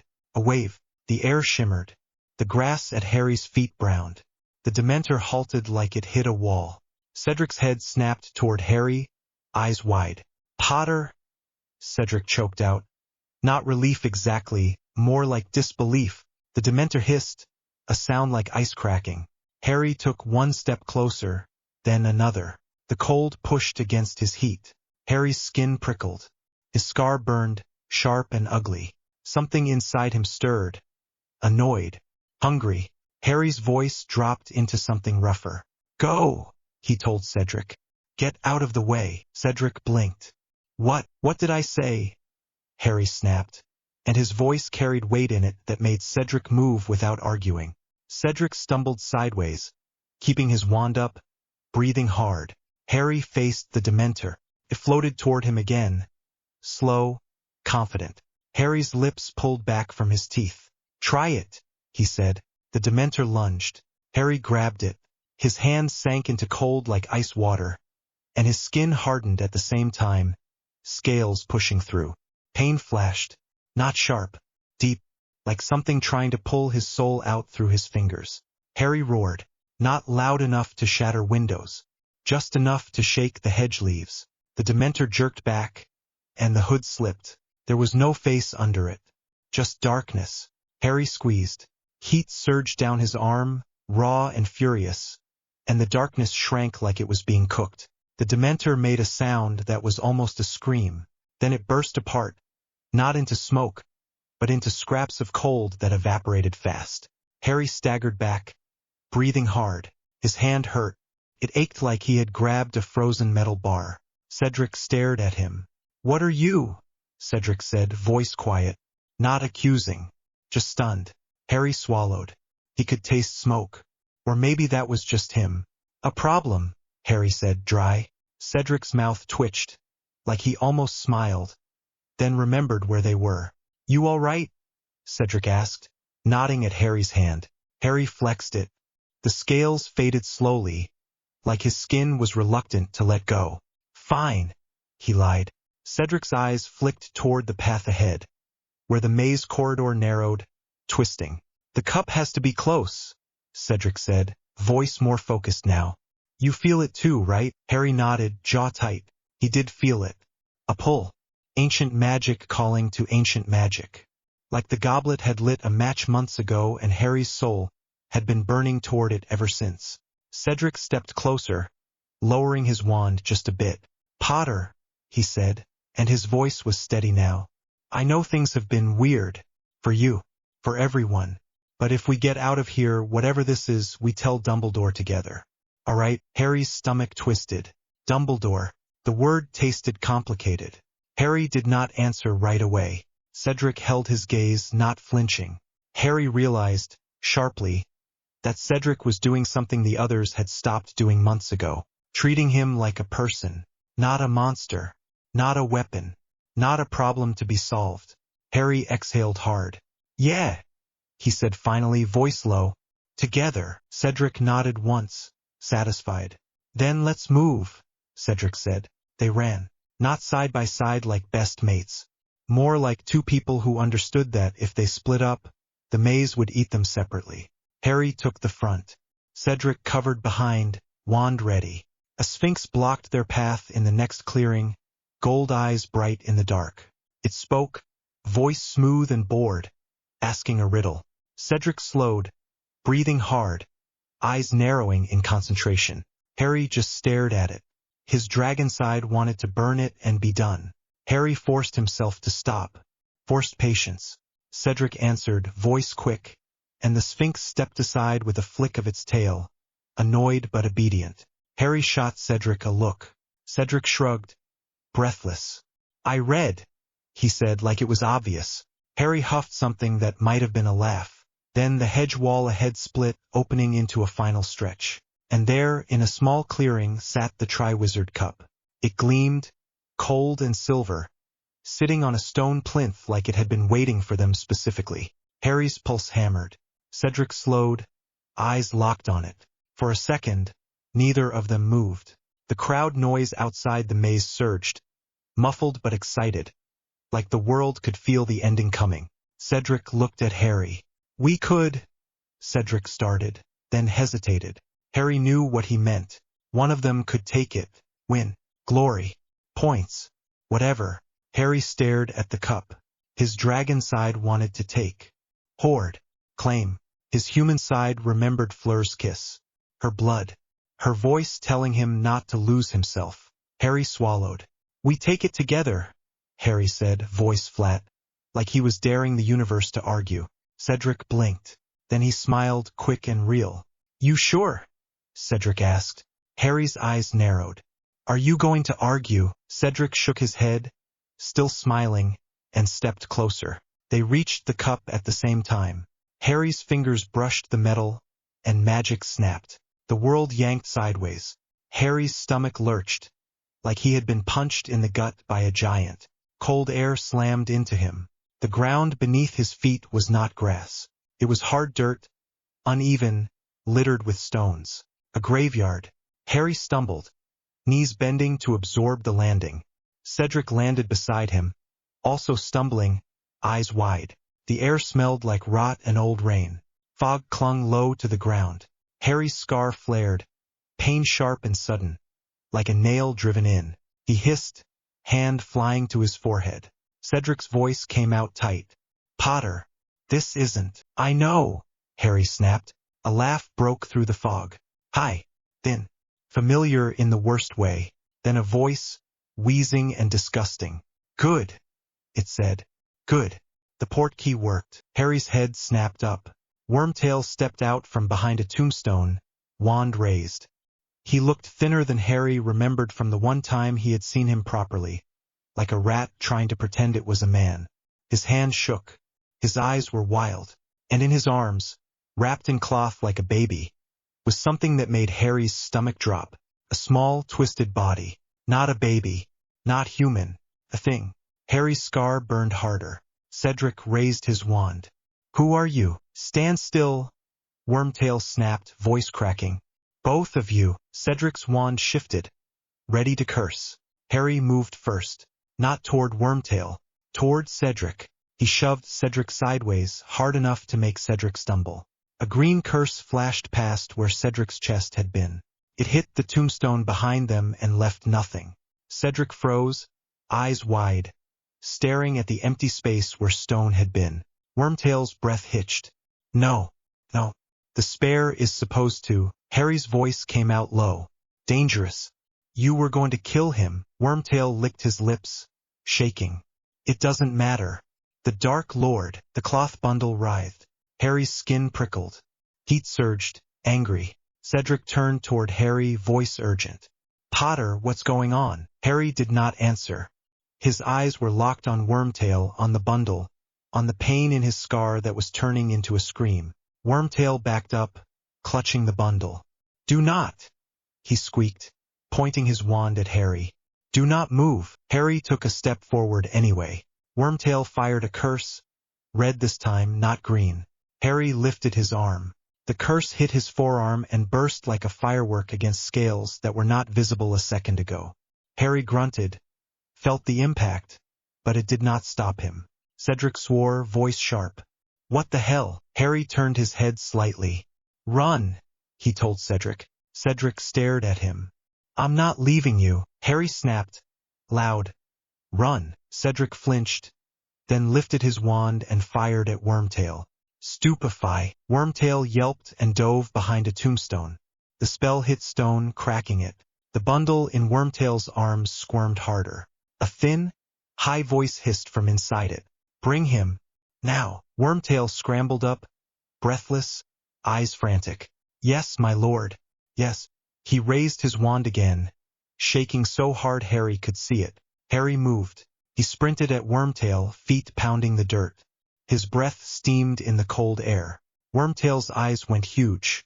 He shouted something, and the ground in front of Harry erupted, dirt shooting up like a wall. Harry slammed through it anyway. The impact sent dirt into his mouth. He tasted earth. Spat. He grabbed Wormtail's wand arm and twisted. Wormtail screamed, high and panicked. His wand flew. The bundle dropped. Harry caught it without thinking, arms closing around it, and instantly regretted it. The thing inside felt wrong. It was cold in a way that made his skin crawl. His scar screamed. Harry's stomach turned. He almost dropped it. Then the voice hissed again, right near his ear, and Harry realized the thing was talking from inside the bundle, close enough to feel. Blood! It whispered. Give me blood. Harry's vision blurred with rage. He shoved the bundle away, letting it hit the ground, and grabbed Wormtail by the throat. Wormtail's feet kicked. His hands clawed at Harry's wrist. Harry's hand tightened without him deciding. Wormtail choked, eyes bulging. Cedric's voice cut through the fog. Potter, Potter, stop. Harry forced his grip to loosen just a fraction. Wormtail sucked in a wheeze, coughing. Harry shoved him away hard. Wormtail hit the ground, scrambling like a rat. Then Harry heard it. Footsteps. Not Wormtail. Not Cedric. More. A lot more. The fog parted like it was making room. Shapes stepped out. Robes. Masks. Silver laughter, low and cruel. Death Eaters. Harry's heart slammed in his chest. They formed a circle fast, wands raised, like they had practiced this. One of them spoke, voice smug. The boy! The Death Eater said softly. The famous boy. Cedric backed up until he was close to Harry again. Wand up, breathing hard. Potter, he whispered. Those are, I know, Harry said, voice flat. Wormtail crawled toward the bundle, shaking, grabbing it with both hands. He stumbled to a cauldron sitting in the middle of a small clearing, already set up like a sick joke. A large stone bowl, water dark inside it. A knife. Harry's stomach clenched. No, he said, voice low. Wormtail did not look at him. He kept moving like if he stopped thinking he would die. A tall figure in a mask stepped forward a half step. His wand pointed loosely, like he did not even need to try. Cedric tensed. Harry could feel his heat building, pushing against the cold fog. Then the masked figure spoke again, and the voice was familiar enough to make Harry's blood go cold. Did you think, the voice said, smooth and amused, that you could carry ancient fire in your blood and not be found? Harry's scar flared like it was splitting. His knees almost buckled. Cedric swore, voice shaking. Potter, what's happening to you? Harry's jaw clenched so hard his teeth hurt. Wormtail placed the bundle beside the cauldron, hands shaking. He grabbed the knife. The bundle writhed. That thin voice hissed. Now. Wormtail raised the knife toward his own arm, sobbing under his breath. Harry's brain went cold and clear. If Wormtail did the ritual, that thing would rise. If it rose, it would want Harry's blood. And if it got Harry's blood, it would be inside him. It already was, in a way. The scar. The fragment. The link. But Harry could feel the dragon's soul pressing against it. Irritated, hungry. Like it had been waiting for a chance to bite back. Harry leaned slightly toward Cedric, voice low. When I say move, Harry said, you move. Don't argue. Don't look back. Cedric's breath hitched. Potter, don't. Harry's eyes flicked to him. Please. That shut Cedric up. Wormtail sliced his own arm. Blood spilled into the cauldron, dark in the fog. He sobbed out the next words, voice shaking. Flesh of the servant, willingly given. The cauldron hissed. Harry's skin crawled. Wormtail reached for the bundle, pulled it out. It was worse without cloth. A pale, twisted body, not fully formed, like it was halfway between dead and alive. Cedric made a choked sound. Wormtail held it with shaking hands and dropped it into the cauldron. Bone of the father, unknowingly given. He reached toward a grave, yanked a bone out of the dirt like he had done this before, and tossed it in. The cauldron flared green, then went still. Wormtail turned, panting, eyes wild, and looked at Harry like he was looking at a knife. He raised his wand again, shaking. Blood of the enemy, Wormtail croaked. Forcibly taken, Harry moved. He sprinted. A dozen wands snapped up. Spells fired. Harry roared. Not loud. Not the full thing. Just enough to push his will outward. The spells hit an invisible wave of heat and warped, like the air was bending them. Some still got through. A cutting curse sliced Harry's shoulder. He hissed. Blood spilled hot against his skin. He did not stop. He slammed into Wormtail, knocking him sideways. Wormtail shrieked. Harry grabbed Wormtail's wrist, twisted, and felt bone give with a wet crack. Wormtail screamed louder, collapsing. Harry ripped the wand away. Then he felt a wand press into his side. Cedric. Close, eyes wide. Potter, Cedric said, voice strained. Behind you. Harry turned. The masked Death Eater who had spoken earlier stepped closer, wand raised. A pale hand reached out from the cauldron. Not fully formed yet, but reaching. Harry's scar burned like it was being ripped open. That thin voice, now louder, hissed from the cauldron. Give it to me. Harry's breath came out in a growl. He looked at Wormtail on the ground, sobbing, clutching his broken arm. Harry's mind went blank with rage. He lifted Wormtail's wand and fired at the cauldron. Not a spell he knew, just magic. Heat exploded out of the wand, uncontrolled, slamming into the cauldron like a punch. The cauldron screamed. Metal warped. The liquid inside turned black. Not dark green, not swirling. Black, thick and wrong, like it was turning into poison. The Death Eaters froze, startled. The thing in the cauldron convulsed. The black liquid hissed and splashed, eating into the ground, smoking. A sharp smell hit the air. Acid. Cedric's voice came out shocked. What did you do? Harry stared. He had not planned that. His blood was on the ground from his shoulder, dripping into the dirt. Not in the cauldron. The cauldron was reacting to the heat in his magic. To the dragon soul. Wormtail sobbed, voice high. No, it's wrong. It's wrong. The cauldron churned anyway. The black liquid bubbled and rose like it had its own mind. Then something climbed out. Voldemort. Not the thin, cold, perfect version from nightmares. This Voldemort was wrong. His skin smoked. Literally smoked, like the air was burning him. His robes clung to a body that looked newly made but already failing. His eyes were red and furious, but there was fear behind them, the kind that comes when you realize your plan worked and still went bad. He stood, shaking, and hissed. Wormtail, Voldemort said, voice like a blade scraping stone. You've ruined it. Wormtail crawled, sobbing. My lord, I did everything. I did everything right. Voldemort's gaze snapped to Harry. Harry felt the link slam into him. His scar burned. His stomach lurched. Voldemort's eyes widened, just a fraction. Then his lips curled. So, Voldemort said softly, voice trembling with anger and something like awe. There you are. Harry stepped forward, ignoring the way his shoulder bled, ignoring the cold fog, ignoring the Death Eaters tightening their circle. You're smoking, Harry said, voice flat. Cedric made a strangled sound like he could not believe Harry had just said that. Voldemort's smile twitched. He lifted his wand. His hand shook, not from weakness, but from the fact the black liquid was still steaming off his skin. You think? Voldemort said, voice rising. That because you are a mistake of magic, because something old crawled into you, you can stand before me. Harry's teeth clenched. He could feel the dragon soul pushing, pressing against his ribs, wanting out. Harry's voice dropped. You used my blood. Voldemort's eyes flashed. I tried to. You ruined it. Harry laughed once, sharp and humorless. Then Voldemort's wand snapped up. Avada Kedavra. Green light shot toward Harry. Cedric moved to shove Harry out of the way. Harry did not move. He lifted his hand. Scaled skin flashed over his palm, hard and dark. The green curse hit his hand. For a split second, Harry felt it. Cold. Empty. Like a hole trying to open. Then the dragon soul surged, furious, and the curse shattered. It broke into green sparks that scattered across the fog like dying fireflies.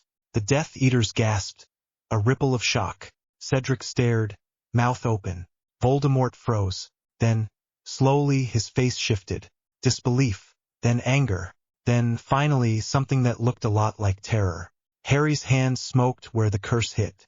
It hurt, deep, like his bones were buzzing. He flexed his fingers anyway.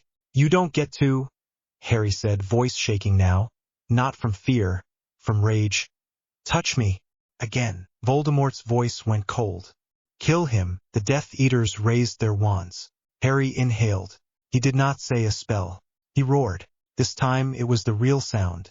The kind of roar that vibrated through stone and bone, that made the fog ripple, that made the Death Eaters flinch back like animals.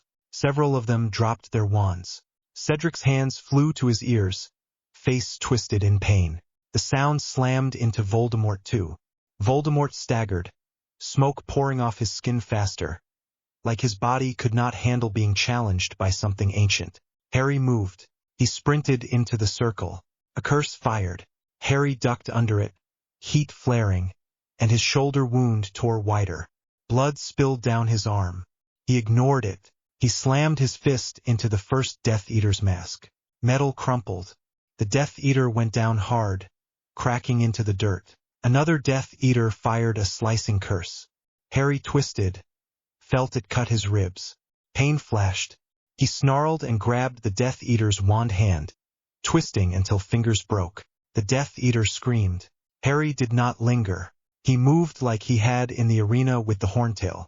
Fast, brutal, close, no pretty dueling. A Death Eater tried to back away.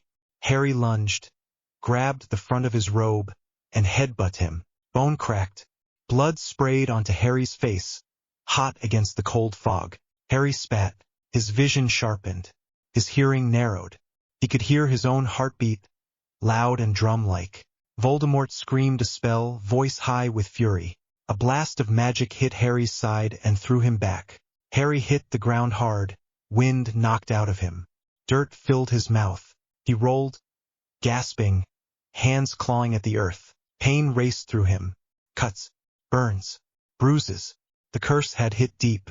He forced himself up to one knee, panting, sweat freezing on his skin in the fog. Cedric was behind a tombstone, wand up, face pale, eyes wide with shock. Cedric shouted, "Potter! Get down!" Harry did not. He looked at Voldemort. Voldemort was shaking. Smoke poured off him. His eyes were furious, but there was a new edge now. He was not winning. He had expected a boy. He had gotten something else. Voldemort's wand snapped up again. Crucio. Pain slammed into Harry, worse than the scrut, worse than anything in the maze. It ripped through his nerves like a wire being pulled tight. Harry screamed. Not a roar. A human scream. His hands dug into the dirt. His whole body shook. Teeth clenched so hard he thought they would crack. The dragon soul surged, furious, and for a second it felt like it was trying to tear his skin open from the inside, like it wanted to come out and bite Voldemort's head off. Harry gasped, choking, eyes watering. The curse ended. Harry collapsed on his hands and knees, panting, shaking, sweat dripping off his forehead into the dirt. Voldemort's voice hissed, shaking with anger. "You feel that, don't you? You're still a boy." Harry lifted his head slowly. Blood was on his lips. He did not know whose. His voice came out hoarse. "I'm tired of you talking." Voldemort's eyes flashed. "Then die." He raised his wand again. Cedric shouted, "Protego." A shield charm flashed in front of Harry. The green curse hit Cedric's shield. The shield shattered instantly. Cedric stumbled back, eyes wide, wand arm shaking. Harry's head snapped toward Cedric. Cedric's voice came out tight. "Move." Harry did not. He stood, slowly. His whole body shook from pain. His shoulder bled. His ribs hurt with every breath. His hand still burned from catching the killing curse. He stood anyway. Voldemort's eyes narrowed. "What are you doing?" Harry's voice dropped, rough, not entirely human. "Enough!" The dragon soul surged. Harry felt his spine crack. He cried out, then bit it back, jaw clenched. Heat exploded under his skin. Scales pushed up. Not a rash now, not a flicker. Real. His arms thickened. His hands grew heavier. Claws slid out of his fingertips, scraping against each other with a sound like knives. His vision sharpened until he could see the tiny twitch of Voldemort's fingers on his wand. Wings pushed against his shoulder blades, not fully out yet, but there, stretching under skin, painful as hell. Cedric stared at him, frozen. The Death Eaters backed up, fear rolling off them like sweat. Voldemort's mouth parted. "No," Voldemort whispered, and for the first time his voice sounded unsure. Harry inhaled. The fog rushed into his lungs. Cold tried to smother heat. Harry exhaled. Fire burst out. Real flame this time, bright and violent, slamming toward Voldemort. Voldemort screamed a shield. The fire hit it and clung anyway, wrapping around it like it wanted to eat. Voldemort staggered back, smoke pouring off him, his already unstable body reacting like it was being cooked from the inside. Harry moved. He sprinted, faster than he should have been able to with injuries like this. He slammed into Voldemort. Voldemort tried to curse him point blank. Harry grabbed Voldemort's wand arm, crushing down. Voldemort hissed in pain, wand slipping. Harry slammed Voldemort into a tombstone. Stone cracked. Voldemort's head snapped to the side. Smoke poured off him. His eyes were wide now. He looked, for a second, like a man who realized he had made a mistake. Harry snarled, breath steaming. Voldemort's voice came out frantic. "Get off me!" Harry's claws pressed into Voldemort's chest. Then Harry felt it. Not flesh, soul. A pull, deep inside, like his scar was being yanked open. The Horcrux piece inside Harry stirred, reacting to Voldemort being this close, like a parasite waking up and reaching for its source. Harry's stomach twisted, his vision blurred. For a second he saw a flash of something inside Voldemort. Dark, thin, fractured. Harry's dragon side surged. Hungry. Horde. Mine. Take. Harry's hands shook. He could stop. He could step back. He could run. He could take Cedric and get out, warn everyone, fight later. But he could feel the link. He could feel Voldemort trying to pull at him, trying to use him like he always had. Harry's jaw clenched. "No," he rasped. Voldemort's eyes widened. "What are you?" Harry opened his mouth. Not to speak, to bite. His teeth had changed. Sharper. He felt them scrape. He leaned in toward Voldemort's throat, then stopped. Not because of mercy, because the thing he needed was not Voldemort's flesh. It was the piece of Voldemort that did not belong anywhere. Harry shoved his claws harder into Voldemort's chest, not cutting skin, pushing through magic. Voldemort screamed. Harry inhaled, and he pulled. A thin stream of black smoke tore out of Voldemort's chest like it had been ripped loose. Twisted, fighting, trying to snap back. Harry's scar flared so hard he thought he would pass out. The black smoke yanked toward Harry's forehead, toward the scar. The Horcrux piece inside him screamed. Not with a voice. With pain, with panic, with the feeling of being dragged out into the open. Harry's eyes watered. His hands shook. He did not let go. He pulled again.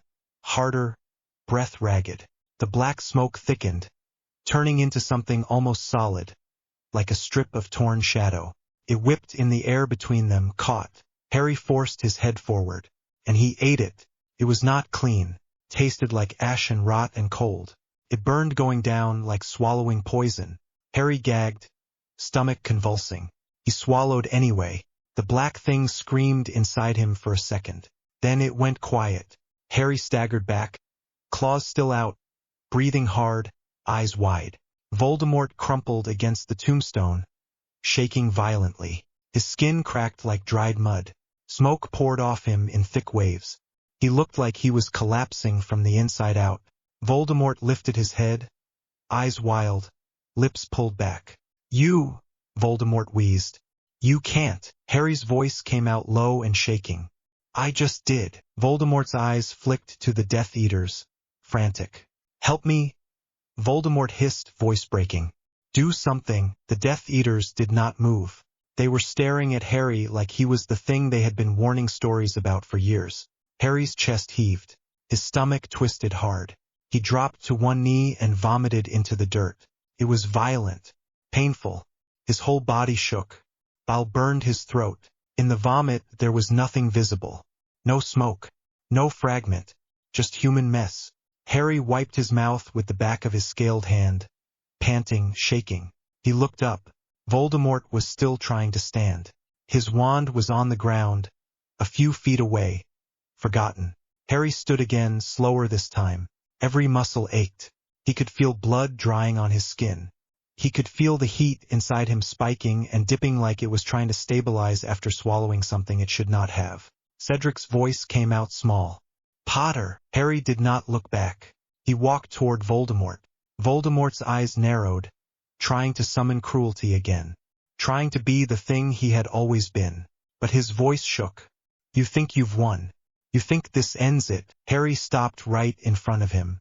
He leaned in, close enough that Voldemort could feel his heat. "This ends you," Harry said, voice quiet.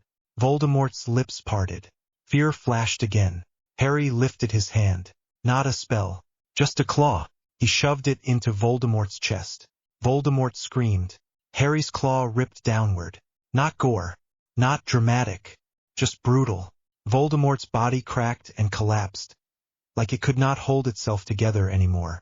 Like the magic that made him was failing. Smoke poured out of him. Then it stopped. Voldemort lay on the ground, twisted, burned. Still, the graveyard went silent. The Death Eaters stared. Harry stood over Voldemort's body, breathing hard, chest heaving. Then, slowly, one Death Eater stepped back. Another, the third. They did not fire. They did not shout. They turned and ran into the fog like cowards, robes flapping, desperate to get away from whatever Harry had become. Harry did not chase them. He did not care. He turned his head toward Cedric. Cedric was still behind the tombstone, wand up, face pale, eyes wide. Cedric looked like he was trying to decide if he should run too. Harry took one slow step toward him. Cedric flinched. Harry stopped. He forced his claws to retract. Forced the scales to fade a bit, though they did not want to.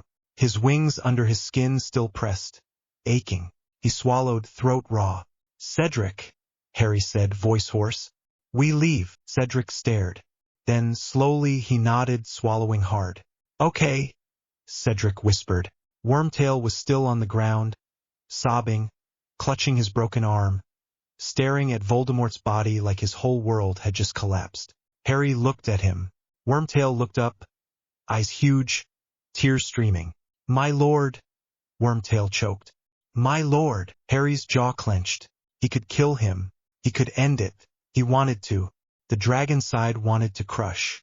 Then Fleur's voice echoed in his head. Not literally, just the memory of it. "Do not lose yourself." Harry exhaled hard.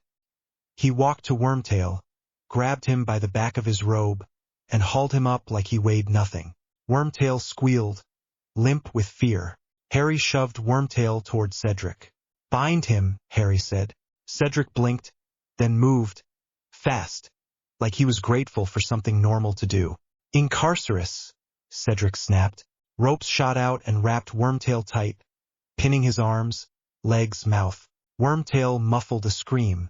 Harry turned toward the cup, lying on the ground near a tombstone, still glowing faintly. Harry's chest rose and fell, breath hot in the cold fog. He looked at Cedric. Cedric stepped closer, eyes still wide, voice shaking. "We touch it together." Harry nodded once. They grabbed the cup. The world yanked again. Harry landed hard on grass. The maze. Bright lights exploded in his eyes. The roar of the crowd slammed into him, loud and shocked. Harry stumbled, knees bending, claws scraping the ground for balance. Cedric landed beside him, still holding the cup, breathing hard. Wormtail landed too, rope still tight, face hitting the grass. There was a second of silence. Then the entire stadium erupted. Not cheers, screams. Harry lifted his head. The hedge walls around them were cut open by magic, teachers rushing in. Wands raised, faces pale. Madame Maxime shoved through first, huge and furious, eyes locking on Fleur's flare in the sky beyond the maze. Then McGonagall, face tight with horror. Snape, eyes narrowed, voice sharp. Potter. Dumbledore stepped forward, calm on the outside, but his eyes were hard. Harry felt something in him tense. Cedric's voice cracked. Professor, the support key, took us to a graveyard. There were Death Eaters. The crowd noise shifted into panic. McGonagall sucked in a breath. Cedric, what are you saying? Cedric swallowed, eyes fixed on Dumbledore. Voldemort was there. The word hit the air like a curse. People screamed. Harry staggered, heat spiking, stomach twisting again. He could feel eyes on him. Hundreds. Thousands. Fear rolled off them like sweat. Harry's skin prickled. Scales wanted to rise again. Dumbledore stepped closer, wand not raised yet, voice calm. Harry, where is the cup now? Cedric lifted it shakily. Here. Dumbledore's eyes flicked to Wormtail on the grass. Bound. Then to Harry. Harry's shoulder wound bled openly now. His ribs hurt. His throat burned. His whole body shook like it wanted to collapse. He was still standing. Because he had to. Dumbledore's voice went softer. Harry, come with me. We will get you help. Harry stared at him. He thought about Dumbledore talking to Moody earlier in the year, that cold, careful tone. He thought about the word bind. Harry's mouth went dry. No, Harry said, voice rough. McGonagall's eyes went wide. Mr. Potter. Harry's gaze stayed on Dumbledore. You're going to try to lock it up. Like I'm a curse. Dumbledore's eyes flickered, just a fraction. I am going to keep you safe. Harry laughed once, bitter. Snape stepped forward, voice sharp. You arrogant boy. Harry snapped his head toward Snape, eyes narrowing. The heat surged, dangerous. McGonagall moved between them, wand up. Then, from the far side of the hedge gap, a voice cut through the panic. Harry, Fleur. She came running, limping hard, face pale, eyes wild. Madame Maxime tried to grab her. Fleur shoved her off, furious. Fleur reached Harry and stopped just short, eyes scanning him fast, taking in blood, smoke, the way his skin was not fully human anymore. Fleur's mouth trembled. Then she grabbed his face with both hands and kissed him again. Harder this time. Harry froze for half a second, then grabbed her wrists gently, like he was scared of breaking her, and leaned into it, breathing her in. The crowd went dead quiet. Fleur pulled back, breathing hard, eyes wet. I am here, Fleur said, voice shaking with anger. Do you hear me? I am here. Harry's throat went tight. Dumbledore's voice came, careful. Miss Delacour, you are injured. Madame Pomfrey. No, Fleur snapped, not looking away from Harry. Not now. Dumbledore's eyes narrowed slightly. Harry, you need care. Harry stared at Dumbledore, then looked at Fleur. Fleur's hands stayed on his face, grounding him, not flinching even though his heat made the air around them shimmer. Harry's voice came out low. They took you. Fleur's eyes flashed. They tried. Harry swallowed hard. Then Snape's voice cut in cold. Where is Alastair Moody? Harry's head snapped toward the edge of the clearing. Moody was there, limping forward, face twisted in a grin that did not fit. His magical I word, locking on Harry like a hook. There you are, Moody rasped. My boy, my champion. Harry's stomach turned. The smell hit him like a slap. Not just sweat, not just old leather. Something else. Sweet, sharp, potion smell. Harry's eyes narrowed. Moody stepped closer, voice low and urgent. Come with me, Potter. Now, you're in shock. We need to get you away from all this. Harry did not move. Moody's grin tightened. Harry stared at him and spoke without thinking. You smell wrong, Harry said, voice flat. The crowd murmured, confused. Moody froze for a fraction. Harry took a step forward, eyes narrowed, nostrils flaring like an animal. You're not Moody, Harry said. Moody's face twitched. His wand hand tightened on his staff. Dumbledore's voice went sharp. Alastair. Moody's grin widened. Ugly now. Oh, come on, he said, voice still Moody's but stretched. You really think I'd get this far and let you ruin it at the finish? Harry's heat surged. Dangerous. Cedric's voice came out stunned. Professor Moody. Moody's eyes flicked to Cedric like Cedric was an inconvenience. Then Moody raised his wand. Harry moved. He slammed into Moody, claws flashing for a second, knocking the wand away. Moody cursed, grabbing Harry's shoulder wound with his free hand and twisting, trying to control him. Pain exploded.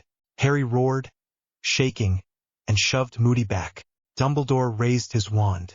Stupefy, a dozen teachers fired at once. Moody flew back, hit the ground, and did not move. Dumbledore stepped forward, face cold now, and flicked his wand. Moody's flask flew out of his pocket and shattered on the grass. The smell of polyjuice hit the air, sharp and undeniable. McGonagall made a sound like she was choking. Snape's eyes went wide, then furious. Dumbledore's voice went deadly calm. Bring him to my office. Harry stood there, shaking, blood dripping, Fleur at his side, Cedric breathing hard, Wormtail still bound on the grass. The world felt unreal. The crowd noise was a distant roar now, like Harry was underwater again. Fleur's fingers slid into his hand, squeezing. Harry looked down at their hands, then up at Dumbledore. Dumbledore's wand was still raised, not aimed, but ready. Harry could feel what was coming. The fear, the control, the binding. Dumbledore's voice softened again. Harry, please, let us help you. Harry's mouth went dry. Fleur stepped forward. She put herself between Harry and Dumbledore without hesitation, shoulders back, chin lifted. He is not your prisoner, Fleur said, voice shaking with fury. Dumbledore's eyes narrowed, careful. Miss Delacour, this is not about imprisonment. Yes, it is, Fleur snapped. You look at him like he is a disaster waiting to happen. You do not look at him like he is a person. McGonagall's voice came out tight. Miss Delacour, please. Fleur did not look back. Harry stared at Fleur's back, at the way she stood there injured and still unflinching. His throat tightened. Dumbledore's voice came quiet.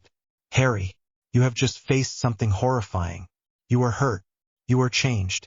I can help you control it. Harry's laugh came out rough. Control it. Dumbledore's eyes flickered. Harry stepped closer behind Fleur, voice low. You mean lock it up? Dumbledore's jaw tightened. I mean keep you from hurting yourself or others. Harry's eyes narrowed. He remembered Ron flinching away. Hermione's words. Infected. Cleanse. The way the school had gone quiet after the first task. Like everyone was waiting for him to do something wrong so they could justify being scared. Harry's chest rose and fell. He was so tired of being feared, so tired of being pushed. He looked down at Fleur. Fleur turned her head slightly, looking at him from the corner of her eye.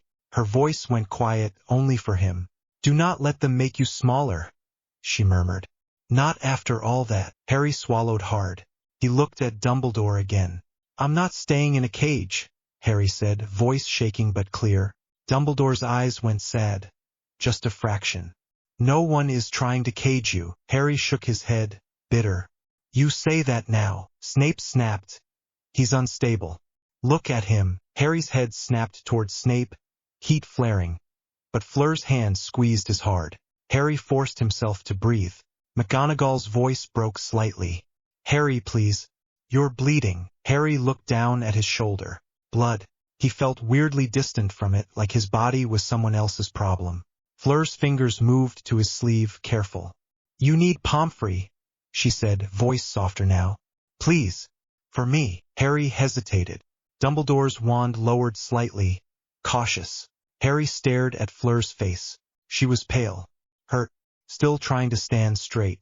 And she had kissed him in front of an entire stadium full of people who were scared of him. Harry exhaled hard. Fine, Harry said, voice rough. Hospital wing. Fleur too. Cedric too. Wormtail stays bound. Snape scoffed. Dumbledore nodded once. Quick. Agreed. Harry's eyes narrowed. And no binding spells. No surprise traps. No locking doors. Dumbledore met his gaze. No binding. No traps. Harry did not trust it fully. But Fleur's hand stayed in his, warm and real. Harry nodded once. Move, he said, voice short. McGonagall stepped forward. Wand up, eyes sharp. Mr. Potter, walk beside me. Harry snorted. Tired. Sure. Cedric followed, still shaking, still holding the cup like he could not let go or the whole thing would disappear.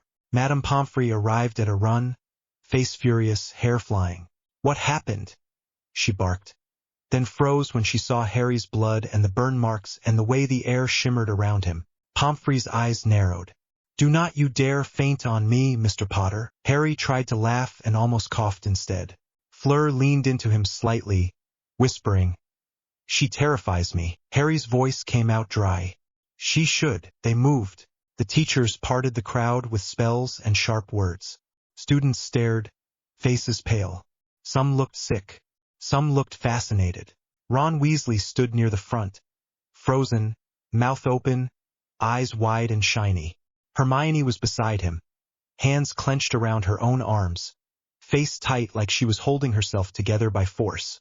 Harry's eyes flicked over them and moved on. He did not have anything left for them. He had ash in his mouth and a storm in his chest. They reached the castle. The stone corridors felt too small, like the walls were pressing in. Harry could hear whispers behind them, frantic and terrified. He kept moving. In the hospital wing, Pomfrey shoved him onto a bed without asking. Harry tried to protest. His knees buckled anyway. The moment he stopped moving, the pain hit harder, like his body had been waiting for permission. He hissed, gripping the mattress. Pomfrey yanked his robe open at the shoulder, muttering curses. "Merlin's socks," she snapped. "What have they done to you?" Harry's voice came out tight. "It was a graveyard." Pomfrey shoved a potion at his mouth. "Drink," she ordered. Harry did. It burned going down, then cooled his throat. Fleur was on the next bed, Pomfrey already checking her wound, hands brisk. Cedric sat on another bed, staring at his hands like he could not understand they were still attached to him.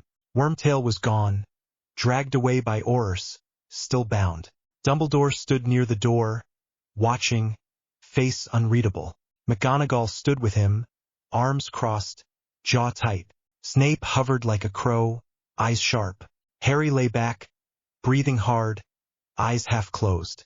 The dragon soul inside him was restless, pacing like it had too much space now. Fleur reached across the gap between beds and grabbed his hand again, fingers threading through his. Harry squeezed back, careful. Fleur's voice came quiet. "You came back." Harry turned his head toward her, eyes tired. "I said I would," he rasped. Fleur's lips trembled. Then she smiled, small and fierce. "You smell like smoke," she said. Harry huffed a laugh. "Yeah." Fleur's thumb rubbed over his knuckles. "And you are still here." Harry swallowed hard. He looked past Fleur, past Pomfrey, to the doorway. Dumbledore met his gaze. Dumbledore's voice was low, meant for Harry alone. "We will talk when you are well enough." Harry's eyes narrowed. "About what?" Dumbledore hesitated. Then quietly, honestly, "About what you are now. About what the world will do when it finds out.